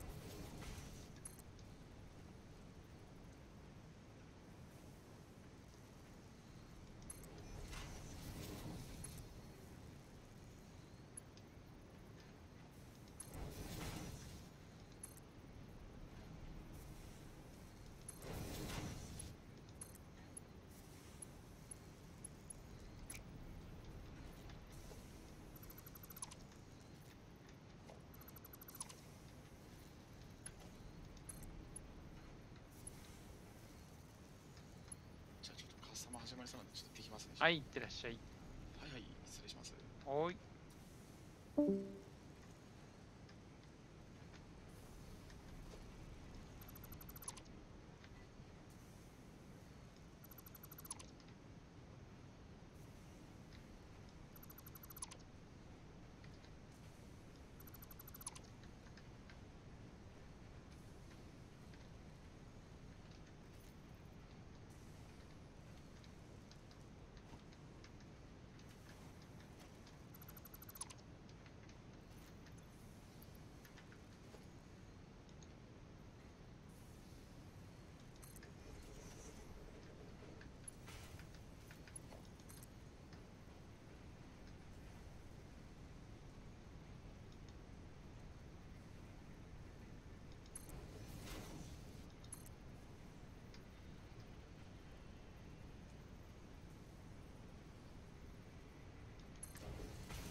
そこは何で発電してるんだ？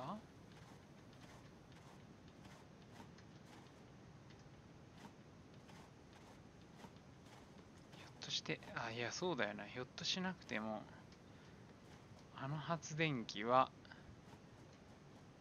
バイオマスだった気がする。まあでも、一機だけ動かすのや、バイオマスでいけるなら、バイオマスでやりたいよな。たまには見に行けよっつうことで。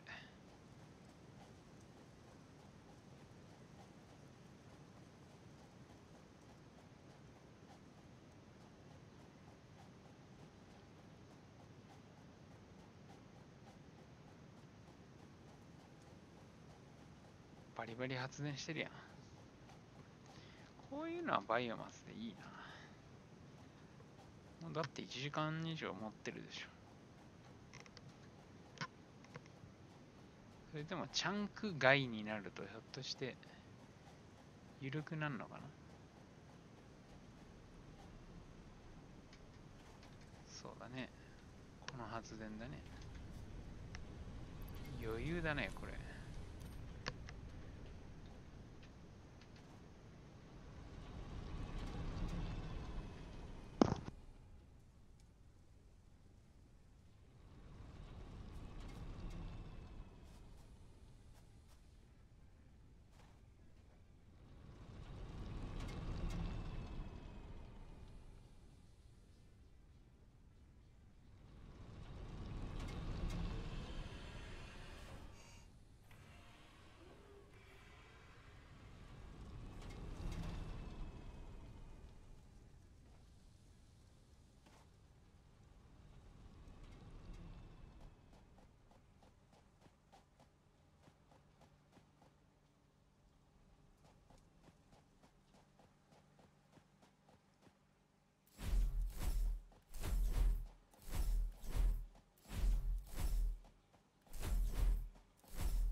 Milestone reached. Logistics have improved by the means of a container with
さて、ぼちぼち落ちようかな。あ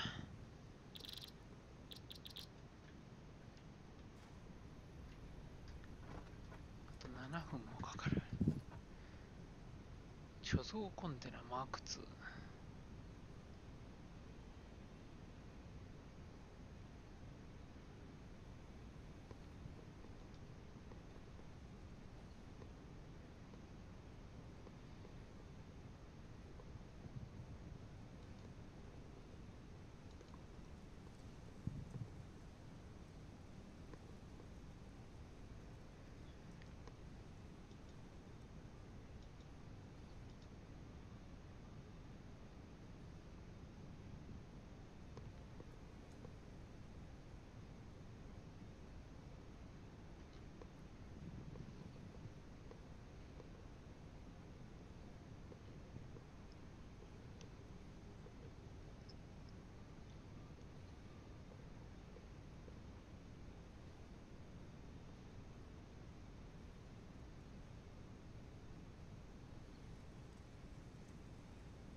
究なんか進めようか。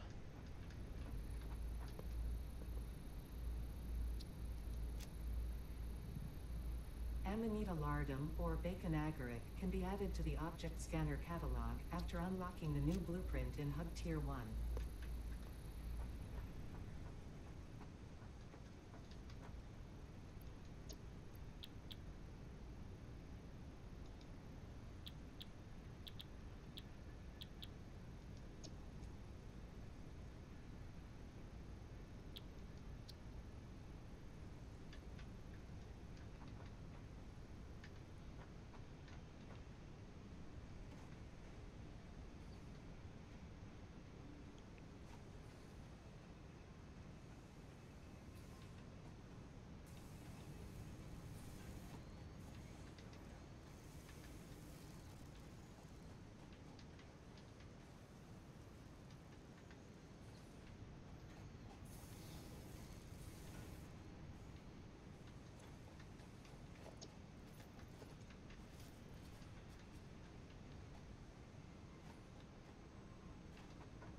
次のティアに行くにはこいつか。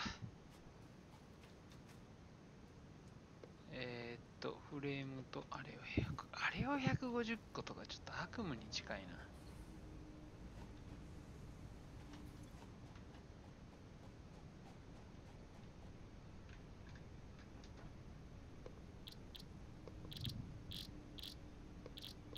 モジュラフレーム。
何個だっけ。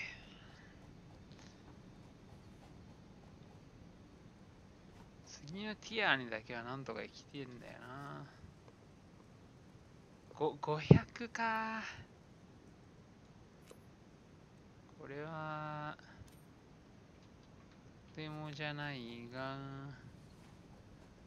ライン作らなきゃ人力では無理だと思うが、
作るにして、まあいいや。当分は手作業で頑張る。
うわおめでと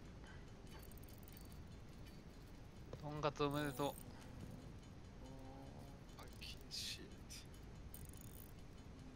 ー、カスタム、なんか治安維持のために、あれなんですよ。ディスコードサバに入って、ボイチャに入ってからやるんですよ。うん。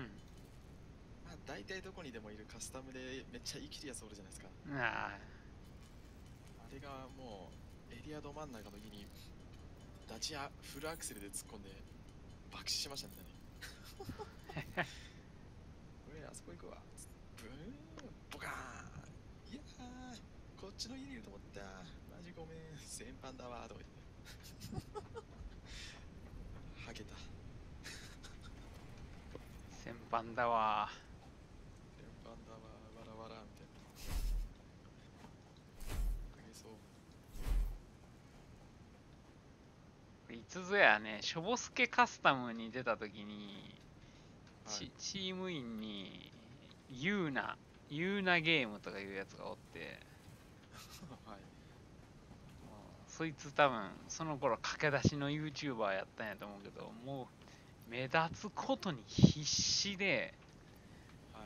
もうとにかく喋りまくってうるさすぎて、お前のせいでもう会話できへんねんっつって文句言うたって。ちょっと静かにしてもらっていいですか、敵がどこいるかわからないんで、みたいな。インクさんらしいですね、でもなんか。やめてもらっていいですか、売れたいのわかるけど、みたいな感じで言うたった。売れたくて必死か、みたいな。絶対お前の YouTube ら見えへんからなって。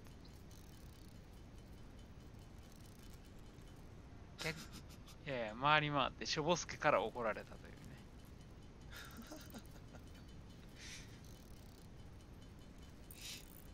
イングスさんらしいじゃないですか。思ったことビシっていう。お前マジやめろやってそういうことを女子に言うのやめろやってガチトーンで怒られた。Twitter の DM で。あ、はいっつってい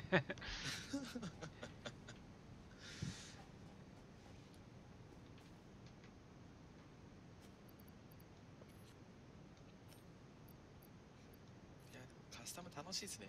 もう、何より軽い。そう、軽いのはいいよね。ぬるんぬる動く。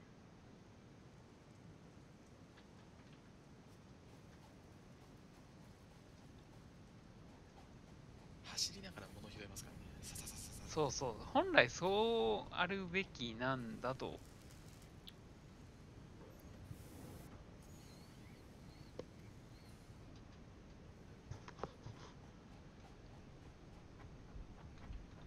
お、帰ってきてるやんけ。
てえわ、やりてえな。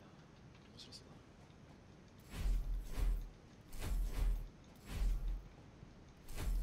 だな。これ買いなさいよ、これ。今の規模の多分ね、8倍ぐらいのサイズにしないとうまく組めないと思う。こんな汚く上に下に分かれちゃうから。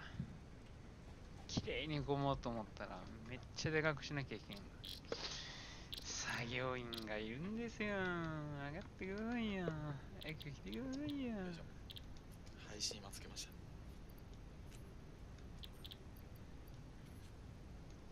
お願いしますよ。ネギさんの力貸してくださいや。でもお安いんでしょ。安いというか、安くはないな。なぜなら無給だから。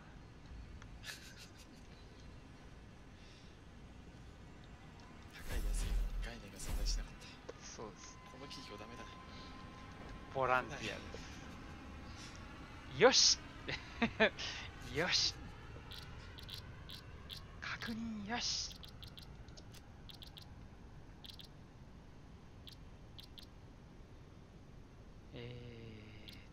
よくわからんが、まあ動いてるからよし。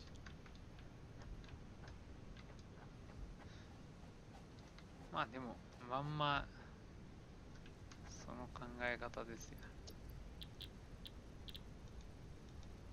全てのティアが終わったってことは、いよいよあれをやるためになるから、モジュラフレームを作りまくるためにも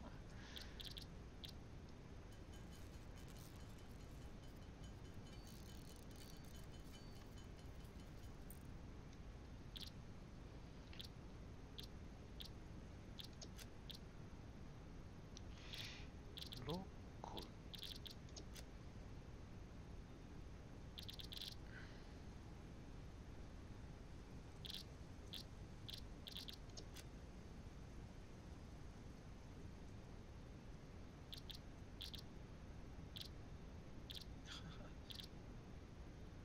今やってるゲームの設定が PVC になってるものですね。あ、嘘。あ、本当だ。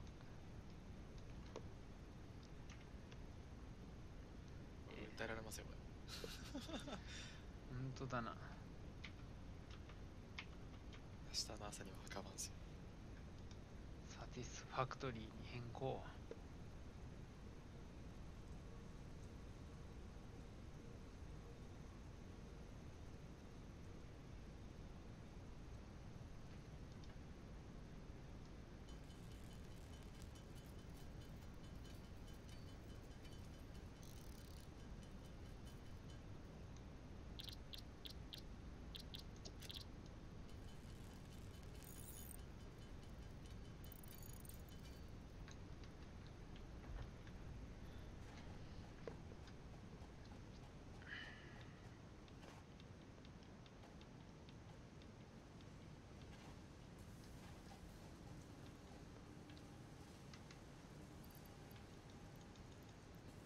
このサーバーの人、あれなんですよね。PC の電源を落とさない人多いんですよ。多いね。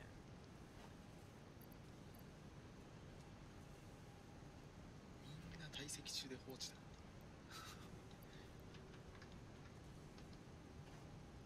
電気代5000円になっちゃうよ、そんなことしたら。あ、そんだけニートさんが多いってことですね。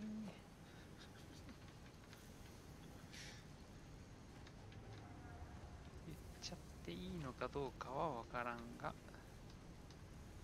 退席中か睡眠中。そういうことですね。ディスコードでその人を監視できる。危ねえぜ。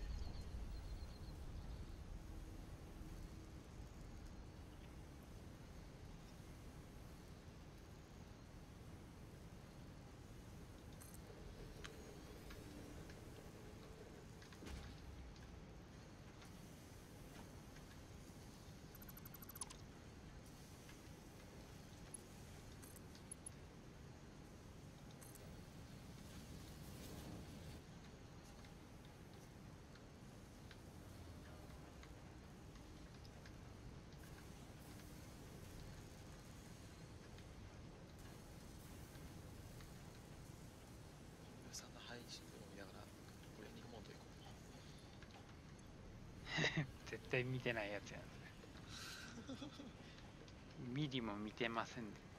てかトレも、いくらやってもな。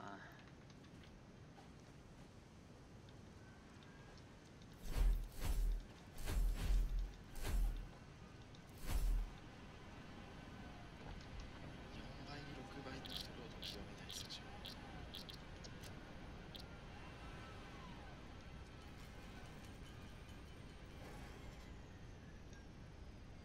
しまった。DMR のタップとかもめっちゃ極めたいですね。ミニタンタンタンタンタンタンタンってやつ。でも結構やってるやん。俺はなんか、タップ早いなーって意識してるんだろうなーっていう気はしてるよ。ネギさんの DMR。ちょっと張り切りすぎ感若干あるけど。ただ当たらないんですよね、あれがまた。本当にタップ勝負したいなら SLR は持っちゃダメね。SLR なんかやばいっすね、あの反応。そうそうそう。だからやっぱりそこ超タップでやりたいならミニ一択です。まだまああっても S ケースぐらいですよね。 S ケースもなんかやろうと思えばできそうな感じなんですけど、そうやね、やろうと思えばできるね。ちょっとなんか山なりというかポンポンポンポンって感じで。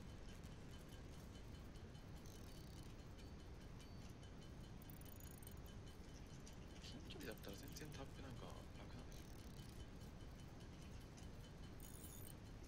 腰打ちでいいレベルだから。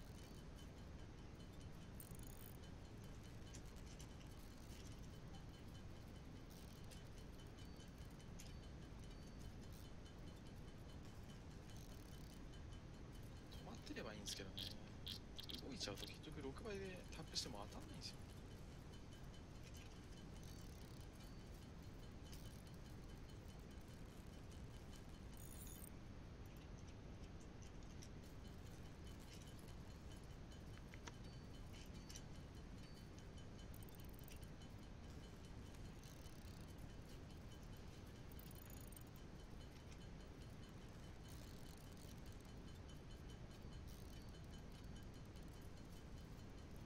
ポチポチポチポチポチポチぐらいならいけるな。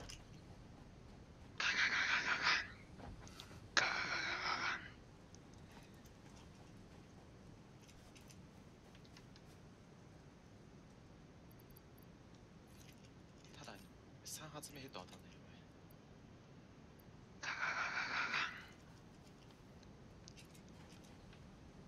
やっぱミニ4スコで練習するべきだよね。やっぱ4スコなんですね。4スコっすね。8スコだとプロの人でもカンカカンカカカンって感じ。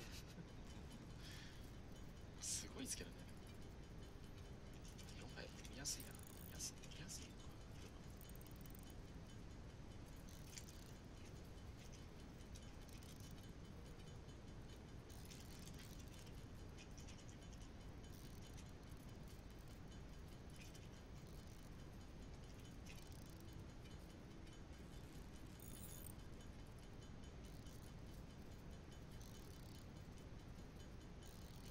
やっぱ止まんないと無理だな。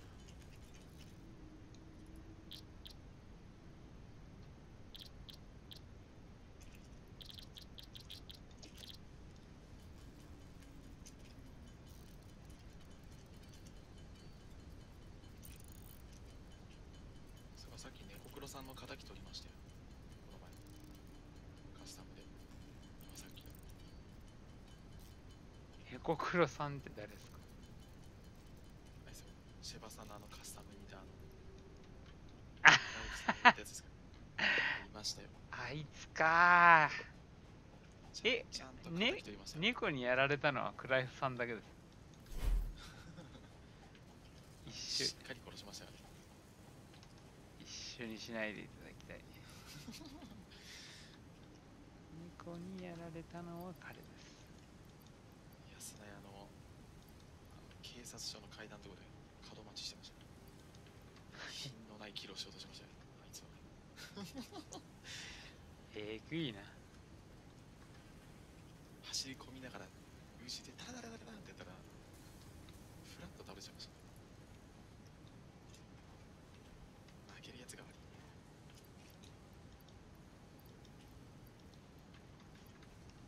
めっちゃ反応遅かったの多分飛び込み強いんでしょ。かもね。相手のボックス見たら16で弾は3発入れてたんですけど、自分が出た時落としてないんですよ。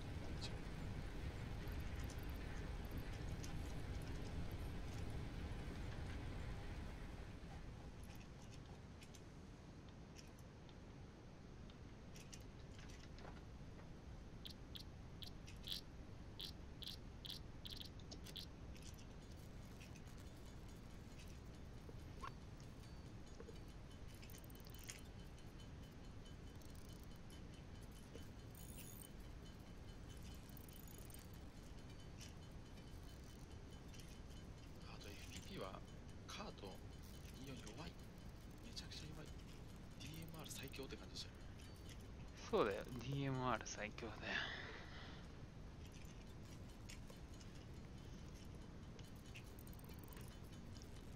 カーは本当にね、遠距離からやんないで、中距離だったらリロード中に2発3発撃たれちゃう。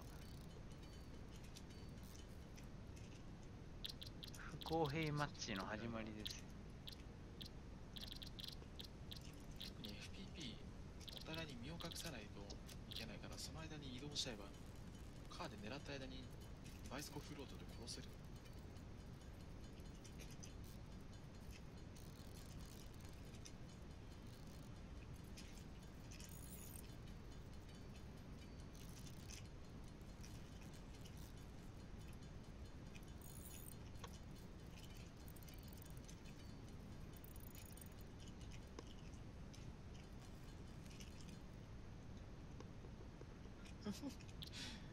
FPP スクーター怖い。車体が見えないから自分がただ走るの速くなったように見える。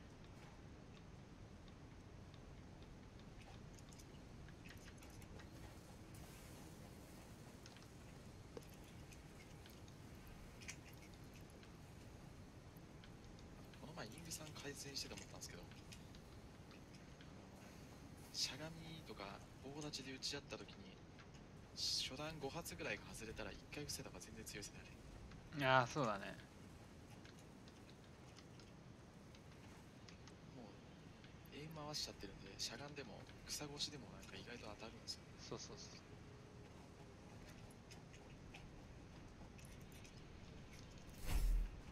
まあ相手のね、あれをカットするっていうのもあるけど、車線を。そうですね。最近めっちゃ使ってます、それ。特にパルス街から来るやつとか、そういう打ち合い方します。後ろいるっつって打ち合ってしゃがんで伏せて、ノッチン打ち、ノッチン打ち。ノッチンパート2です。チンちゃんとエリスします。そんなんあんの？それ今作ったってこと？今作りました。ビビるわ。そんな進化系。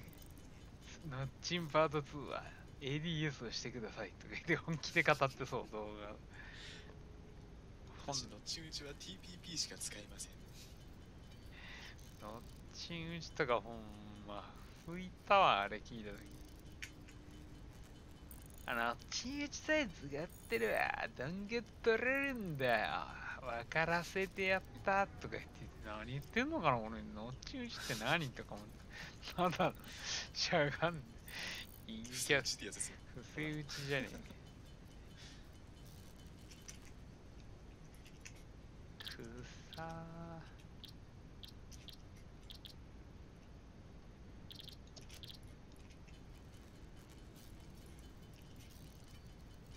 TPP 楽しくなってきちゃったぞ。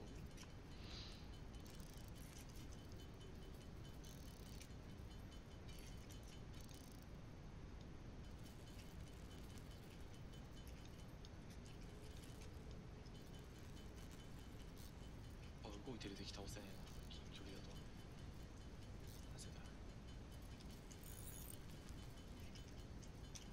曖昧になっちゃうんだよな、100メートル以下って。狙っていいのが下手すぎて分かんない。そのコンマ1秒があなたの命を変える。変えないんだよな。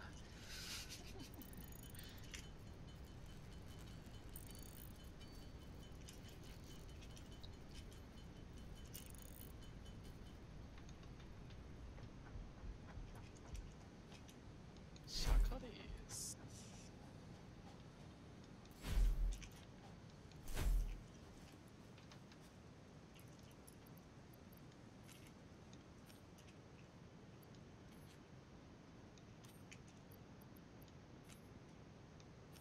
ひえ、あと150個も作らないかなのか。 FPT の星打ちの精度高すぎ。どうなってんのこのゲーム。FPP のディーン腰打ちがもう本当に当たってしょうがない。愛用しています。ネギマル TV。ネギマル TV。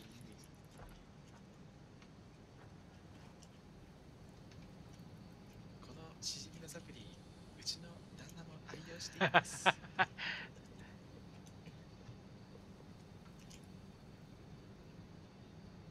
あったね、そんなものが。もうこれを飲んでからもう歩くのも楽で。階段の上り下りが。苦労しねえんだよな、そんな人生。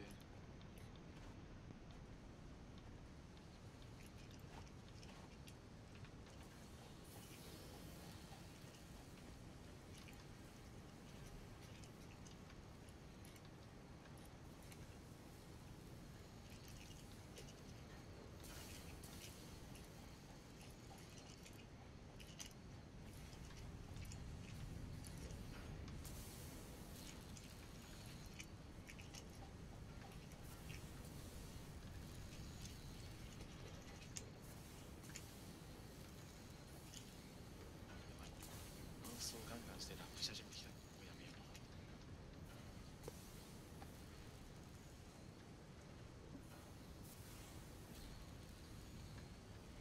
トレーニングモードたまに有効的なやついるんですよね。トントントントンって打つと射撃練習に付き合ってくれるやついるんですよ。じゃあ次お前が走る番だっつって。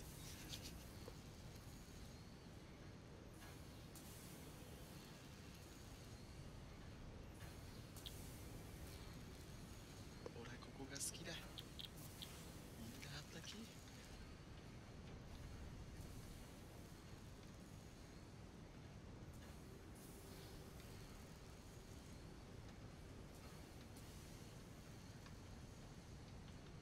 村長さんってみてえな。いるからまだ円柱様に。いるんじゃない。なんとか JP ですよ。ルーザージャパン。ルーザーいや違う、ジャパンルーザー。よくそんな名前つけたなって思うけどな、本当に。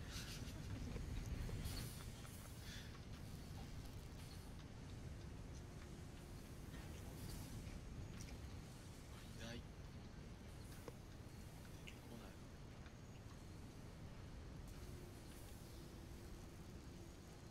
国を呪うようになってて草って思った。いないよ、ジャパンルーザーって人。証明しちゃったよ。ID 変えたんだ。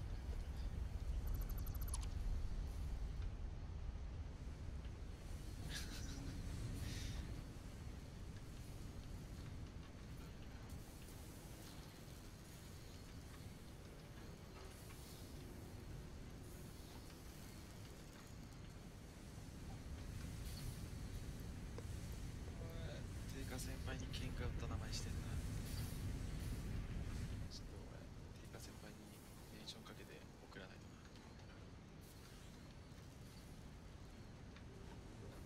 先生の僕っすよつって。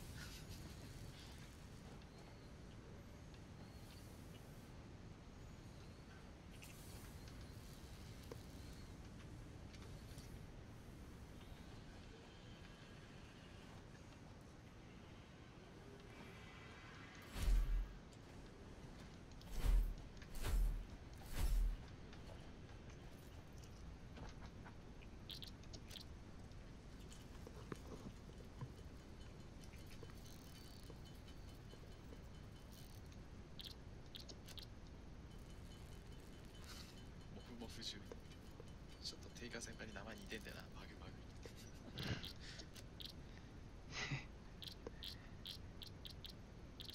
スーパーハイ戦士とりあえず。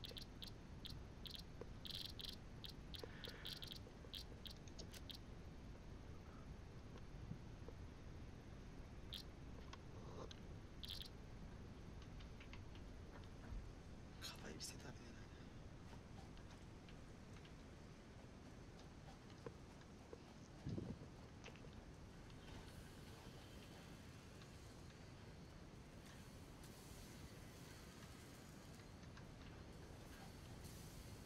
スクワットの FPP の KD どんどん上がってってる。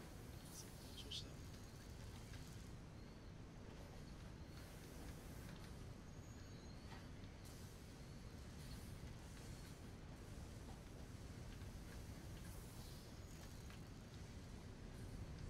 普通にやれば FPP って KD2 ぐらいはいきますね、多分。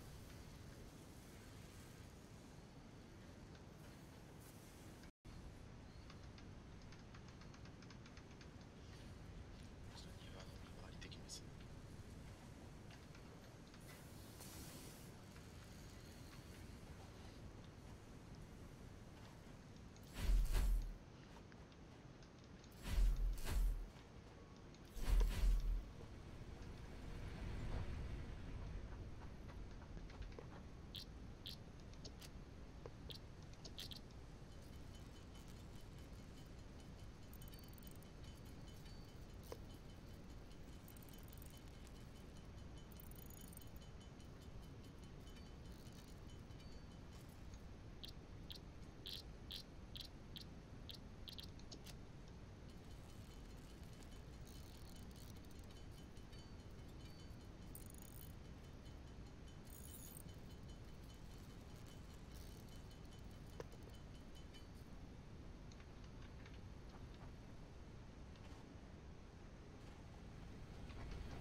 お、テイガちゃんだ。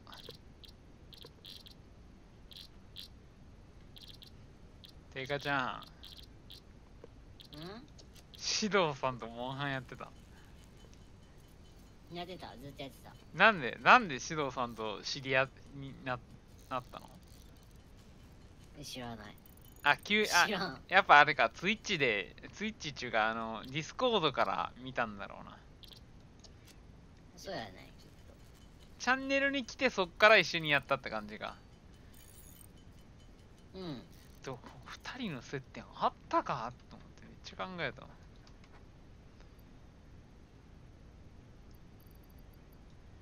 前回か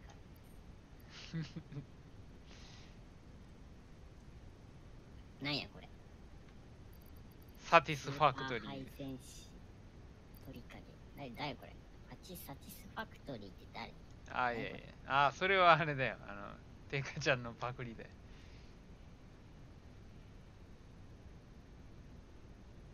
パクリ？何あ、いや、違う違う。俺が今やってるのは、あれ、エピックゲームっていう、スチームじゃない方のやつのゲーム。工場ゲーム。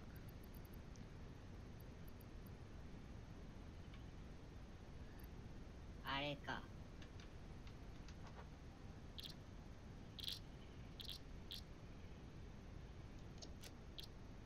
9時間くらいやってたやつか。そう。今日も10時間目ぐらいかな、これで。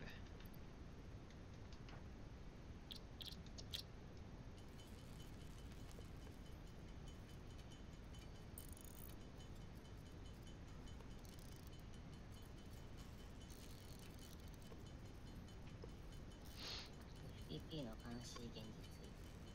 何これ。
これでドンカツね。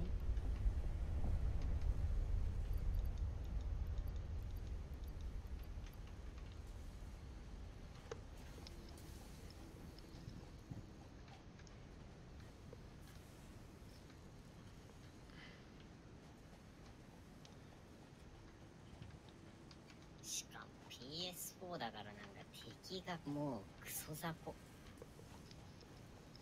それは言えてる。この2人のドンカツのや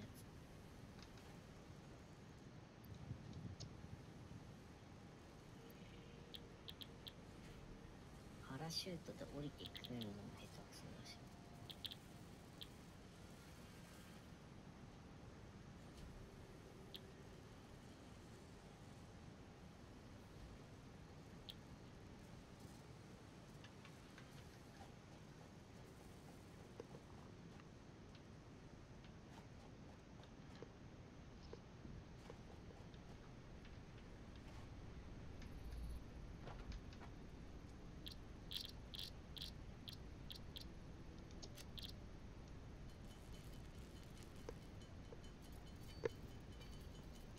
テカ先輩の真似してるやつ、許さんって言ってたよ、ネギさん。どういうこと？真似してるやつ。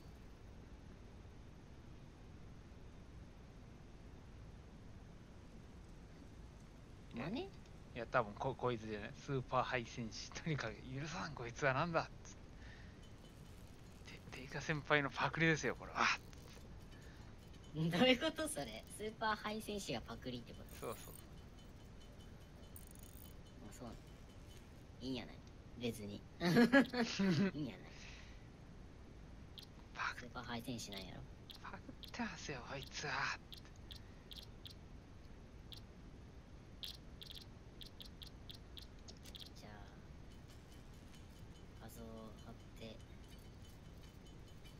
日配信し。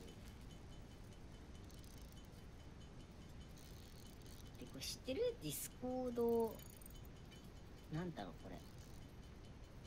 ディスコードかなりあら、定価先輩じゃないですか。どうもです。おはようございます。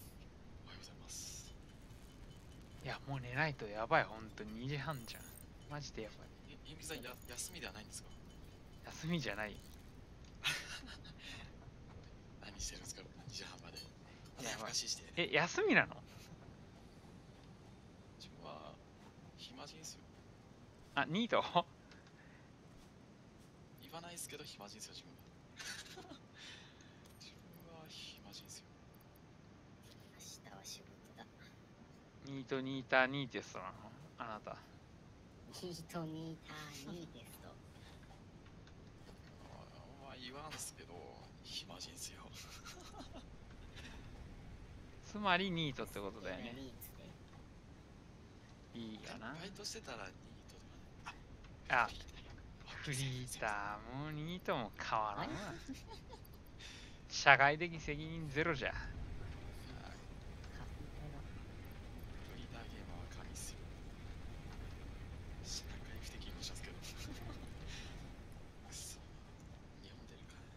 いや、でもさ、ほんと、なんか、いいよね、そういう、なんか、絶対そっちの方が人生楽しんでると思うわ。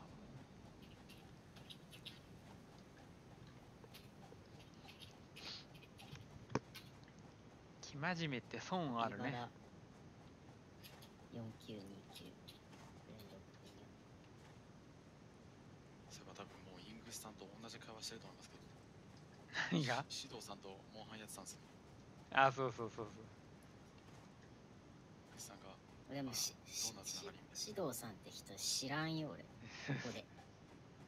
ここでな。いや、ここで PUBG、知らんけど。愛さんの友達かなんかで、あ、そうなん。すごい最初のコメントが初めましてだからね。あ、そう知らんもんだって誰だと思ってあのサーバーでって言ってと思って見てみたらいた。本当だ、いた。ユーザー音量 100% だもん今見ても。直しとこう。21くらいにしとこう。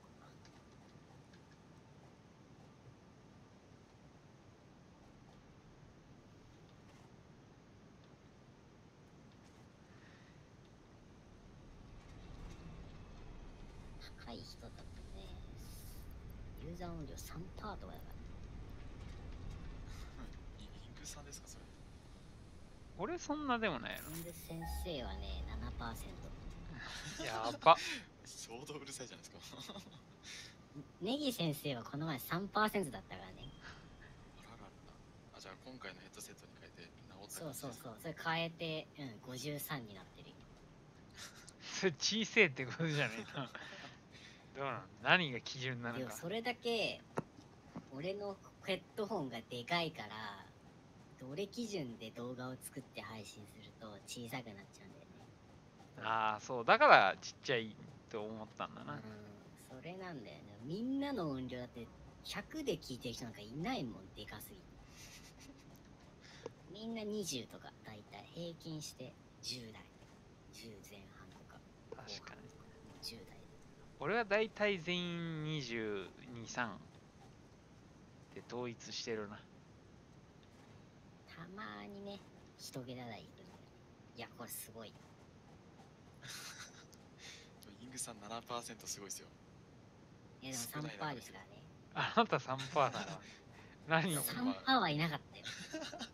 何マウント？過去一番かもしれん。本当だよ。じゃあヘッドセット変えて正解っすよ。正解。音が小さくなった。そうすわあ、すごい。ノアノアサーバーなんかすごいやってる。何これ。カスタムやってるんですよ。でも結構ここそういえば有名だな。なんとかサーバーでドンカツとかツイートで見るもん。あ、そうですか。さっき一回やってきましたよ。やったんかい。え、そんなにノアノアって有名なん？あでもなんかほぼ毎晩やってるような気がしますよ、カスタムは。だいぶ前からやってるのは確かです。あれかな、 PUBG パートナーズとかなのかな。多分そうなんじゃないですか。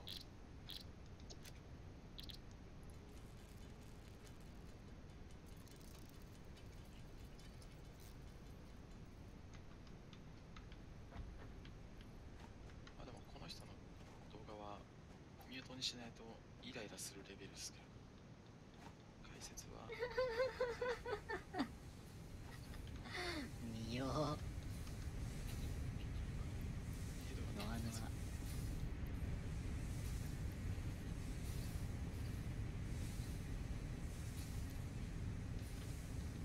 これあれだよね、一緒にやるんだよね。このそうですよ、この人も一緒にやるんですよ。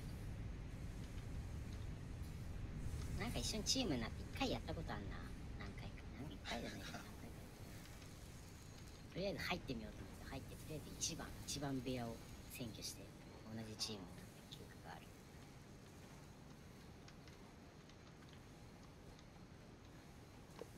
ディビジョン。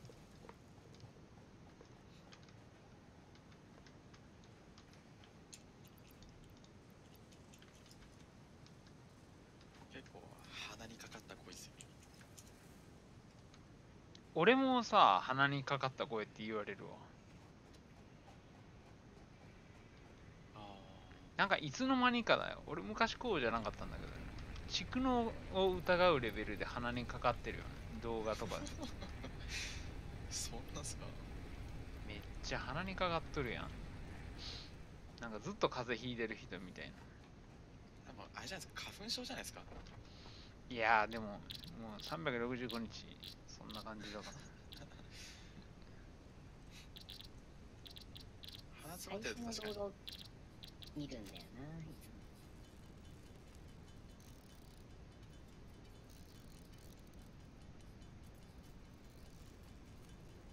あ、そういえばさっきやって思いましたけど、イグさん、まあまあプロゲーマーいますよ、このカスタム。いやだって一チームです。プロゲーマーのカスタム行けば、ほぼ全員プロゲーマーや。いや、いや、あの時のシェバカスは、もう、V3 フォックスとみんな警戒してたから、多分また人増えると思うよ、プロゲーム。いや、あいつらのチームがなんか、研究してたとか言って、クレストゲーミングラピッドのをなんか検問したんだよね、初めてなんか。はい。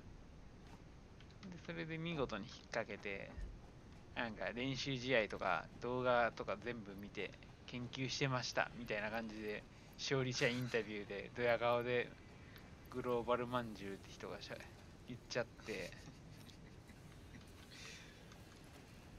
言わなきゃよかったのに。言わなきゃよかったのに。でもあれみたいですね、ボクシングの試合前の発言で煽るだけ煽って大会で KO みたいな。言わなきゃよボクシングだな。ボクシングも見に来るかな、次の相手。基本見るか。見る。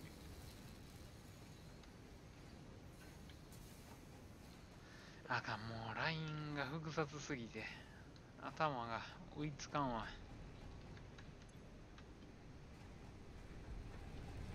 ああ、そうだよね。この声だよね。聞いたことあるよね。うん、あるあるあるある。なんか一人でずっと喋ってんだよね。そうなんですよ、この人めっちゃ喋るんですよ。で他の人とチームで組んでんのに一人でずっと喋って。そうなんですよ、この人憑依してますよ、なんか多分。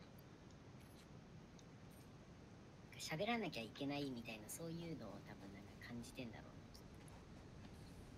う。ずっと常に言葉を発してなきゃいけない。それなに女性？女性ですよ。そう、女。多分イングさんめちゃめちゃ嫌いなタイプですよ。黙ってもらっていいですかって感じですよ。いや、でもそんなんじゃないんだよね。ちょっとちょっと、うん、それを取った感じ。少し取った感じ、それを。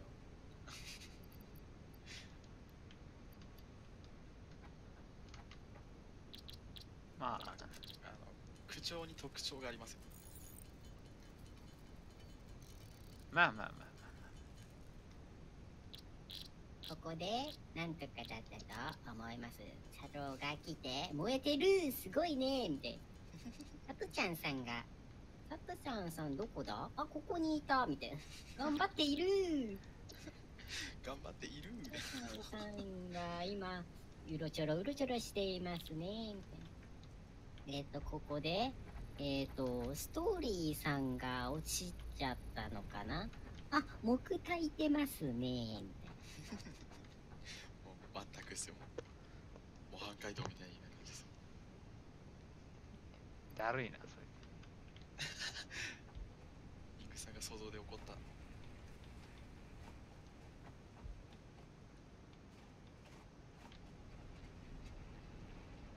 ゴースティングでバンしましたとか言ってるけど、ゴースティングする勇気がもうない、これ。洗脳されてくる。あれやばかった。このノアナーさんって人の素晴らしいところはあれですよ。どんな時でも感情の起伏が現れないことですよ。現れる。常に同じトーンで棒読みす死んだ時も。それゲームやってて楽しいのかマグロってコメントしようかな。バンされちゃう。な。なあマグロ。ダメですよ。触れちゃいけないですよ。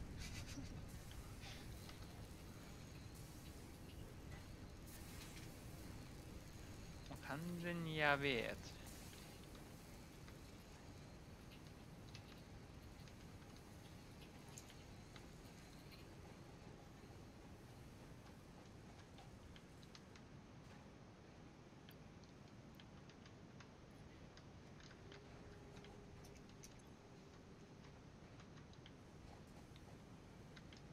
いやーもう回りきらんな。銅鉱石、銅鉱山もう一個作る。俺もちょうど今調べてた。マ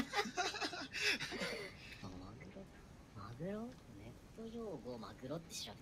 そしたら一緒になんか3つ出てきた。マグロの意味。マグロは寝たまんまの女だろ。何もしない女性。列車にひかれてバラバラになった死体。マグロって言うんだ。言うよ。それは初耳ですね、自分も。マグロ拾い行ってくるわっつって。俺らが大学生の頃はマグロ拾いっつって、JR のなんかヤシャゴ受けか孫受けぐらいの変ななんとか組とかいうところの深夜のバイトでマグロはマグロ拾いっていうのが、あるね。お金がなかったからマグロ拾いとか言って本当だ、マグロ拾いバイトで出てくるんじ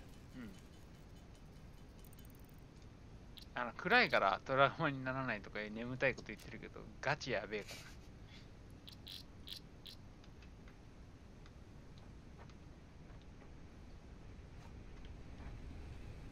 寿司ネタの中ではマグロが一番好きな子がマグロでちょっと残念。お金がなかったからマグロ拾いみたいな感じでした例文で出ています。ゃん。1個前ひどかったな。マグロで残念。マグロですか。マグロっぽい声してるね。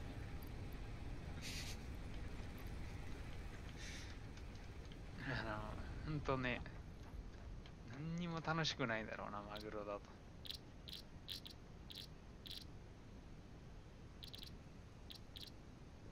さマグロみたい。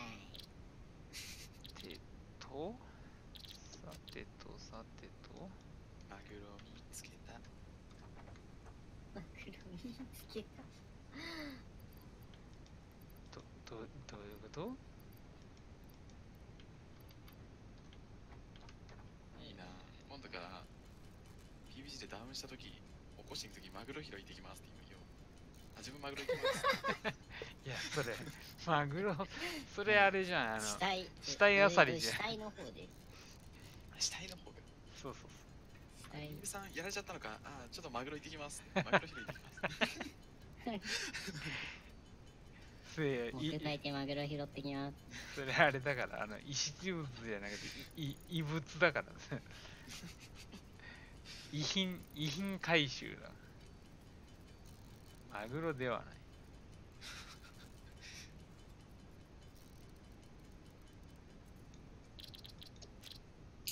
相続日にさんのなんやマグロ広いっていや、ひねさんの世代やったわ。知ってると思う。わかります。じゃあ、うわははははって言いますね、じゃ言うな。マグロってまあ、一番手っ取り早く男で稼げるバイトはマグロか銀賞かやからな。薬の睡眠薬の実験台とかね。あ。特に治験とかそういう系のやつですそうそうそう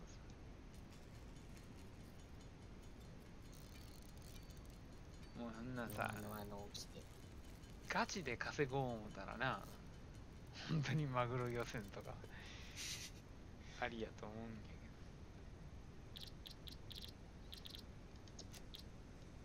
本当もらえるらしいですね。1ヶ月とか帰ってこれないらしいですけど。カニ港船は、カニ漁の船はガチでやばいらしい。もう、船の中で、もうすでにカーストみたいな感じで決まってしまって、最下層のやつが、口減らしのために、放り出されるらしい。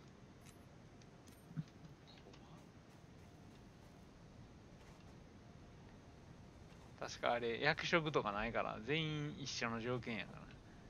売り上げを割る人数や。ああ、これか。俺に逆らったらクリアと。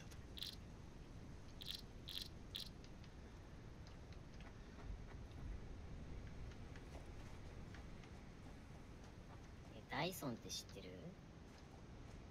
ただ一つの吸引力。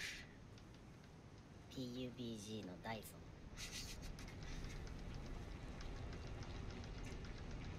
ハイソンなんか聞いたことあんな。なんだろチーター？う。いや、ダイソンってやったらツイッター出てきそう、ダイソンの1がさ、ダイソンの1じゃねえ、ダイソンの I が1なんだよね。知らん。ああ、それなんかドンカップでチート使ったやつや。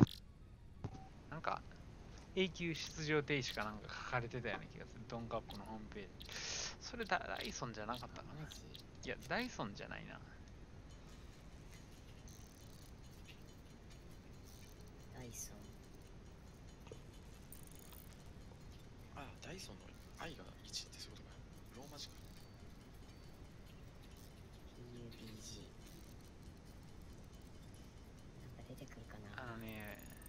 ミミッチさんっていうツイッチの、いや、なんだろうな、ラッドっていうショボスケとかと同じこうツイッチを日本に広める会の、そこがやってた PUBG 大会でチート使ったやつおって、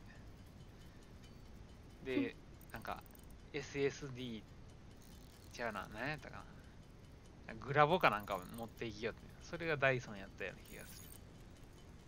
ああ、聞いたことあとパブリンピックかなんかもあったな、昔。一応ダイソンの専用フォルダがあるんだよね。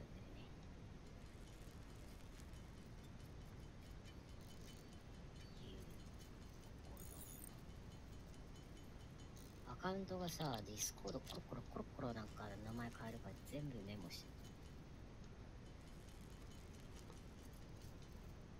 どれだっけ？いや、今んとこ3つなんだよね。アカウントも違うんだ。アカウント2つあんだよね。2080 1641で今のとこ確認してるんで。で、なぜかね、そのファイソンにフレンド送ったら、そのままサーバーに招待される。マグマグ。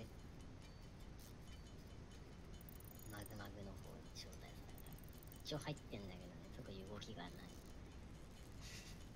潜入操作みたいな。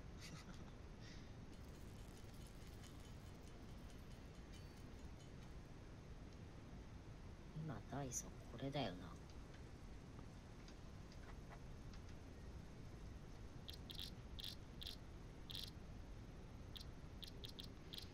1641これだな。今普通多分アカウント2つだな、こいつ。ダイソンのアカウントは1641と2080だな。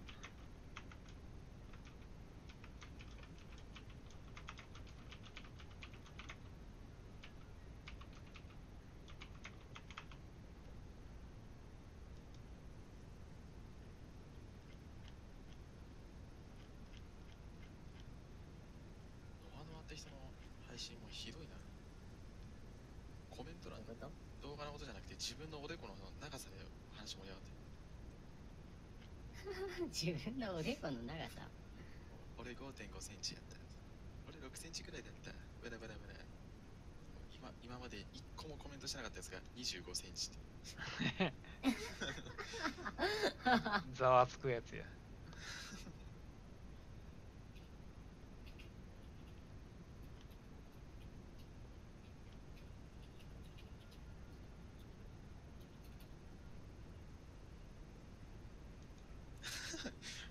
何してるんですか175センチって定価先輩なん私ので身長です。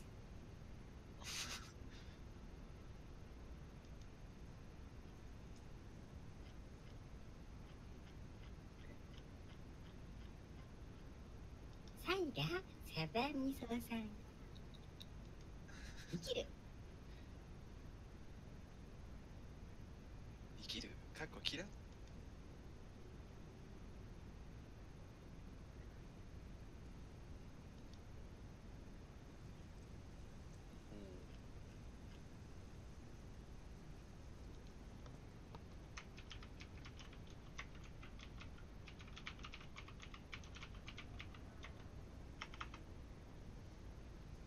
オカピって誰だっけ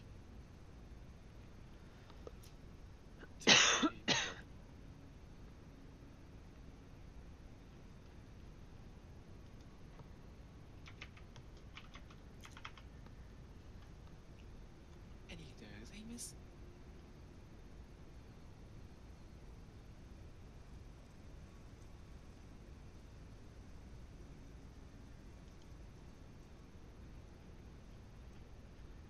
すごいじゃん。エスペックス H20 ワンマンで6キルしてんじゃん。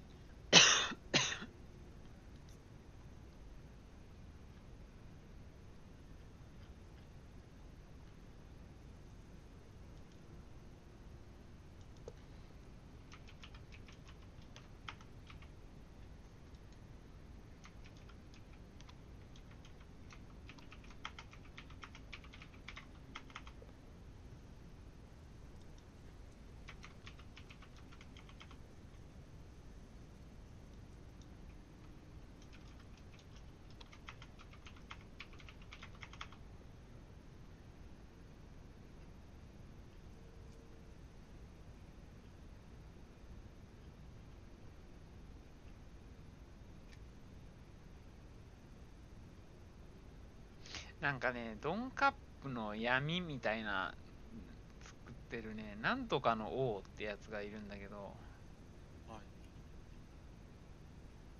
そいつペナルティプレイヤーリストに入ってたんだけど、もうペナルティプレイヤーリストのサイトが消されてんのな。あれやないの、低価格 .com の王やない。違う。何やったかな。そういえば今イングスさんとドンカップ出ませんって話してるんですけど、定価先輩来ます？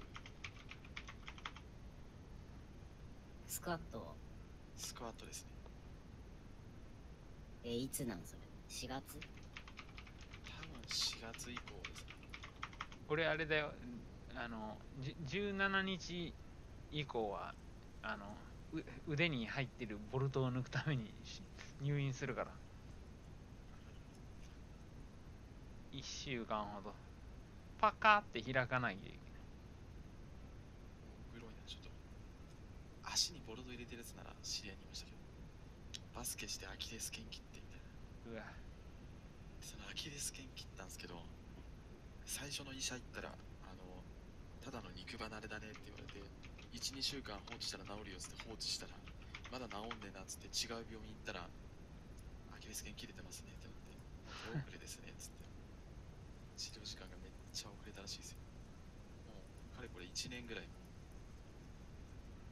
入れっぱっすよ。松葉勢。歩けないのそれ。歩けますけど、もう走れないですね。階段とかも極力下げてみたいな。曲がんないんだ。あ、万民の民や。わかった。万民の民。万民の王や。万民の神や。な。万民の神出てきた。万民アンダーバーゴッド。こいつや。バーミヤン。万民の神チャンネルや。スカイラークじゃないです。どっちやったかな。こいつなんか11の番号になんか変なやついんの。なんだこれ。11番。消えちゃっ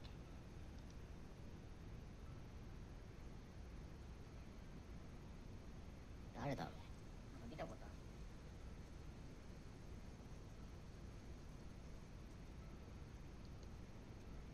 ある。あのね、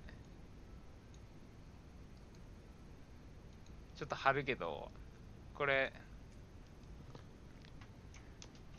こいつのこのバナー、これ俺が作ったバナーDMM。ええこれツイッターアカウントこの人ですよ。そうなの。そうそう、こいつこの動画の中で俺出てくるから。本当だ、いるじゃん。いるじゃん、もう。すでに。アカウントが載ってるよ。俺は発射で信用。しかもインゲさん、これあれじゃないですか、映されてほしくない部分映されてるんじゃないですか。いやでもすごいことになってるから、まあ見てるわ。スカトロがいいです。俺多分プロゲーマーになるってなった時に出してもらえないぐらいに DMM に多分この時に一緒に騒いでたやつなんかプロゲーマーになってさあ出ようって時にあなたは永久バンされていますとか言われてPPPPPP とかいうやつで、そいつ今リキューとか名前変えてなんかアマチュアのなんかやってる。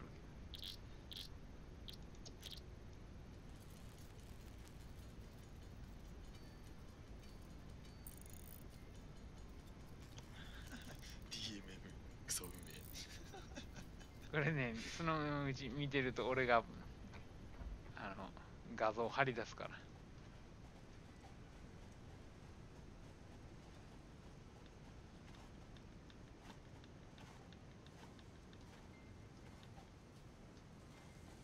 エボリって人知ってるなこれ。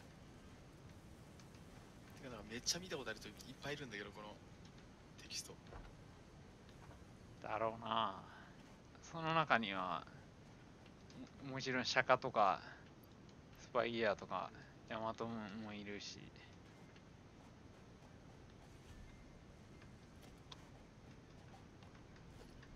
この BGM 懐かしいな。涙出てくる。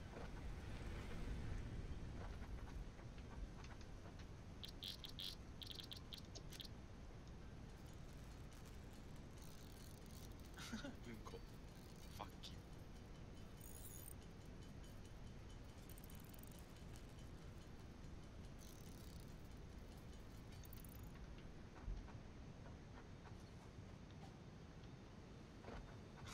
ひどいなこれ。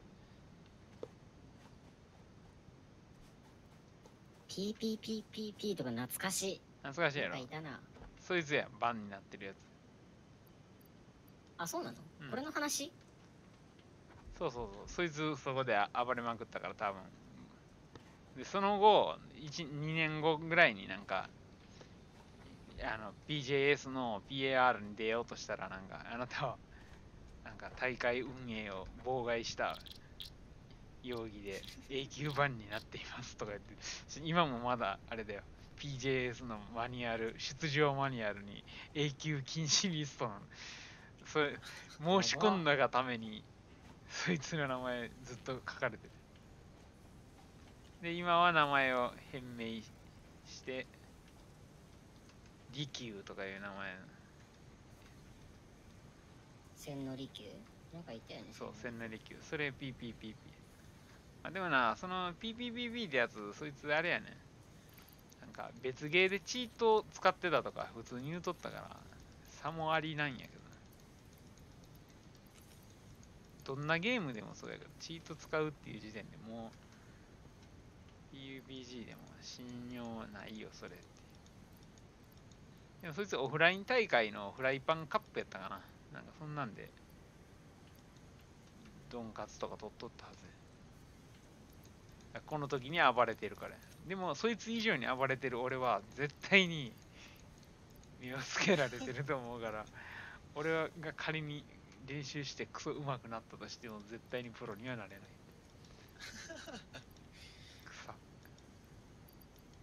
草でしょ、なかなかな。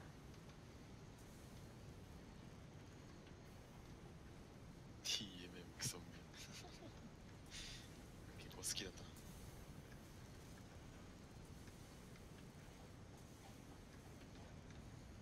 ここのスタンプにいないのがちょっと悔やまれる。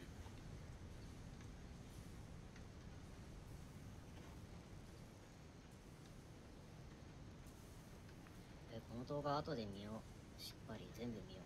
面白そう。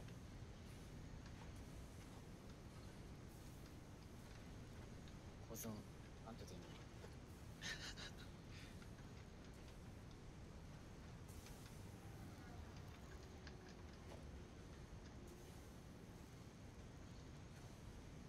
5時間の待機時間が生じるに至った。地獄だったよ、本当にそれは。本当に地獄だった。どういうこと？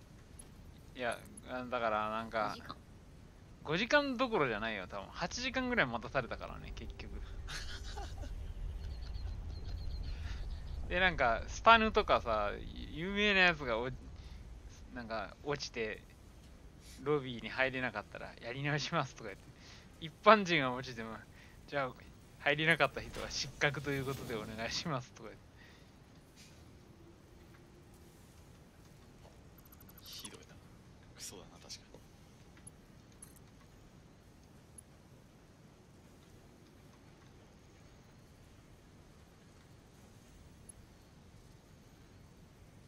そもそもひどかったからな、この頃 PBG。起動ができないからな。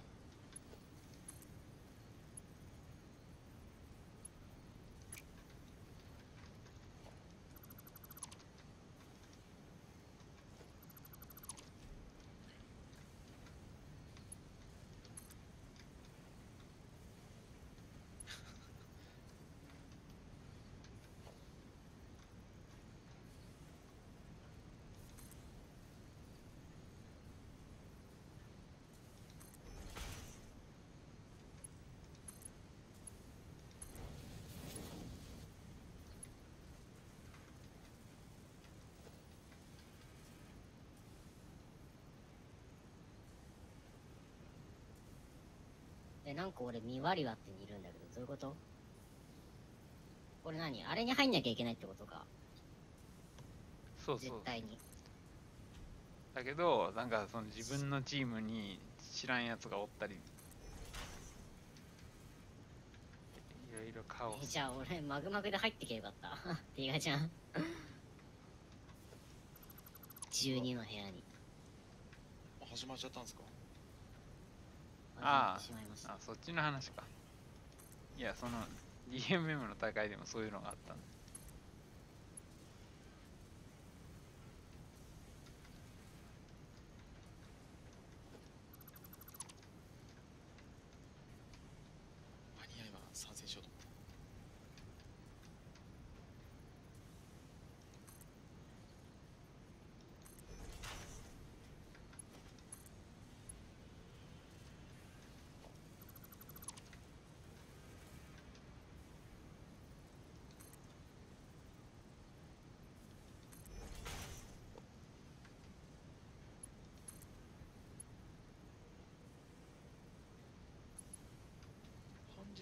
NG ワードは H。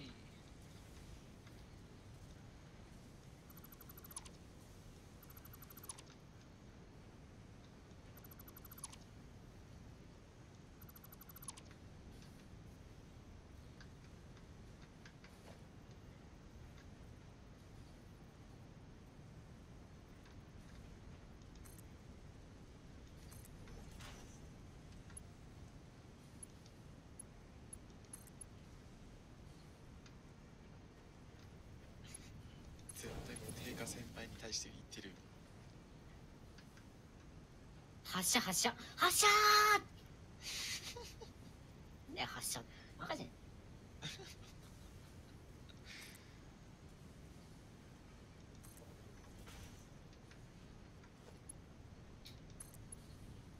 出社そのうちなんか言いそうだな、なんか NG は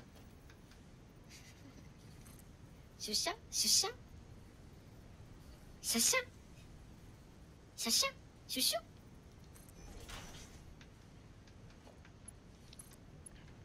川桂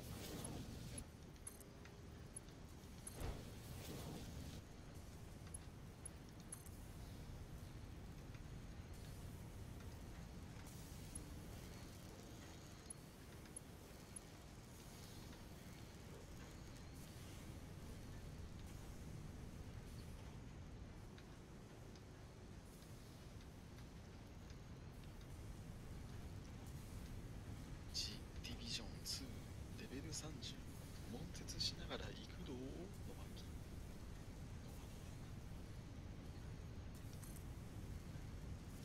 504回再生。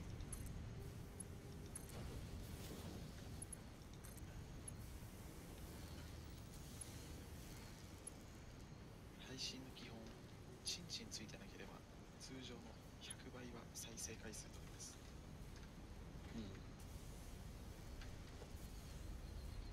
そうやって書いてあんの？いや書いてないですよ。偏見数字。書いてあんだけどびっくりしたびっくりした。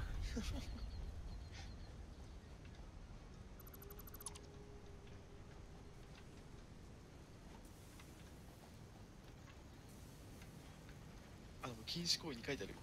小中学生は開催時間が遅いので参加はできません。どうやって確認するの？じゃあやめて、それやめて。じゃあ毛が生えてない人は OK ですって音符パークで聞きますよ。毛が生えてるのでいいですか？中学生オール OK や。チンチンついてない人。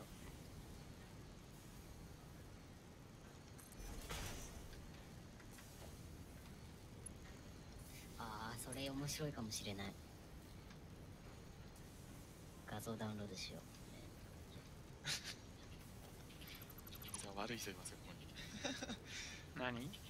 嵐の卵がいますよ、僕。いや、嵐じゃないよ。ただ本当に純粋に面白い言葉だな。これだな。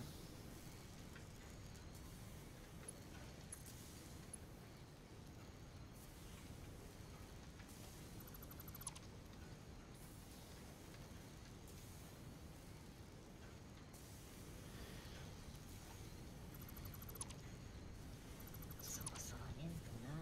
明日は忙しい。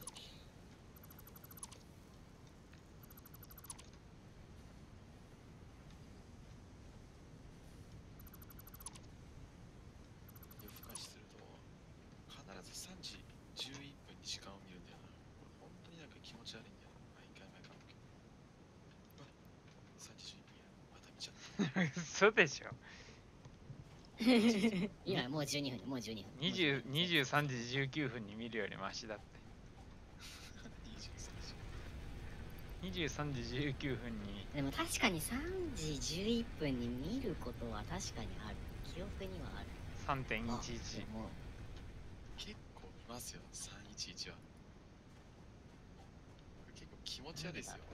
23時意識してっ19分に。からだろうな。記憶に残りやすいんでしょうね。ブサイクだって。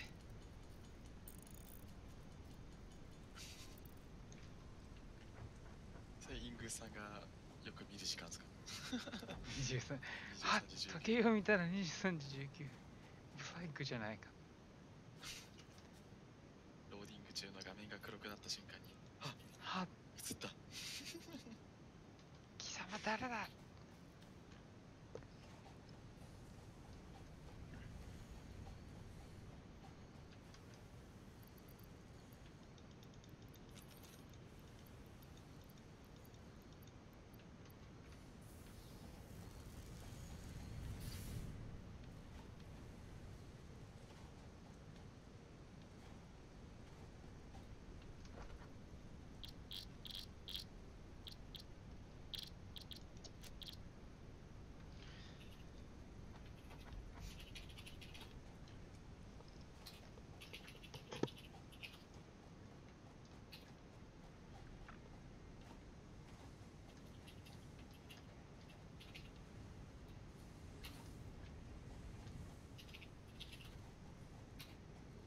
イングさん、ノアノアっていう配信者とイングさんの配信くっつけながら見てますでしょ。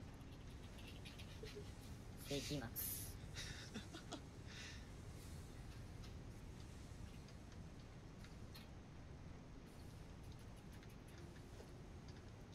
声だけノアノアで画面はイングス配信。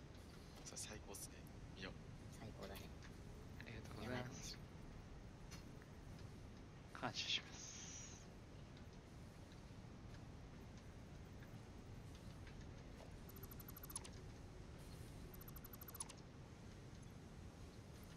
思わず両方タブ閉じた。どういうことだよ。殺す。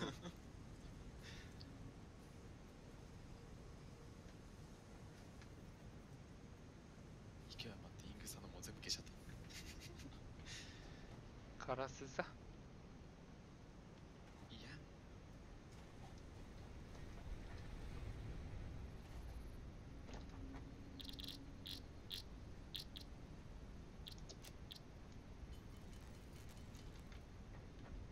最近スチーム見てね、なんかセールやってんか。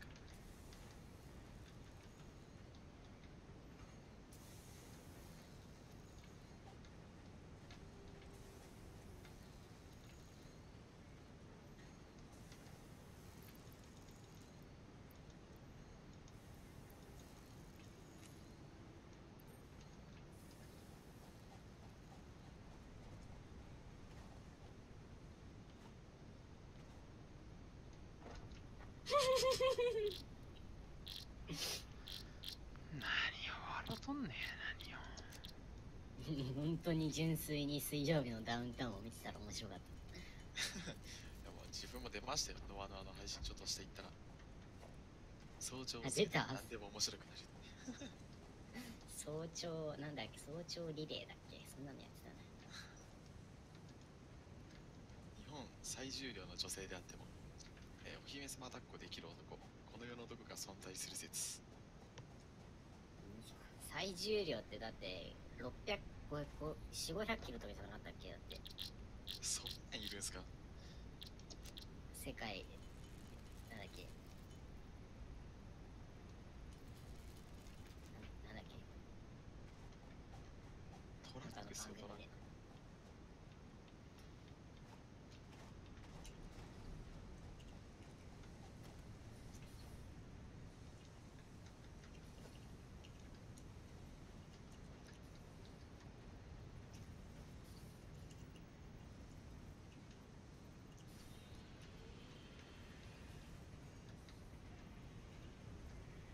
いやこれナーバーまとめ今メンテナンスしてんの開けなかった。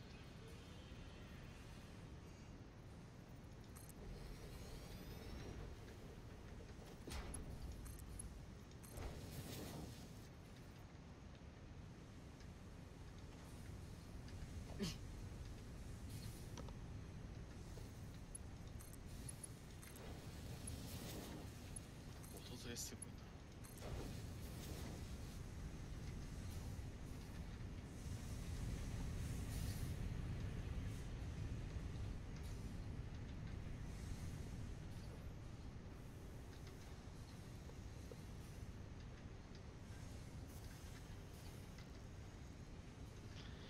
さて、じゃあ俺は寝るわ。あら、ゲームセーブ。悲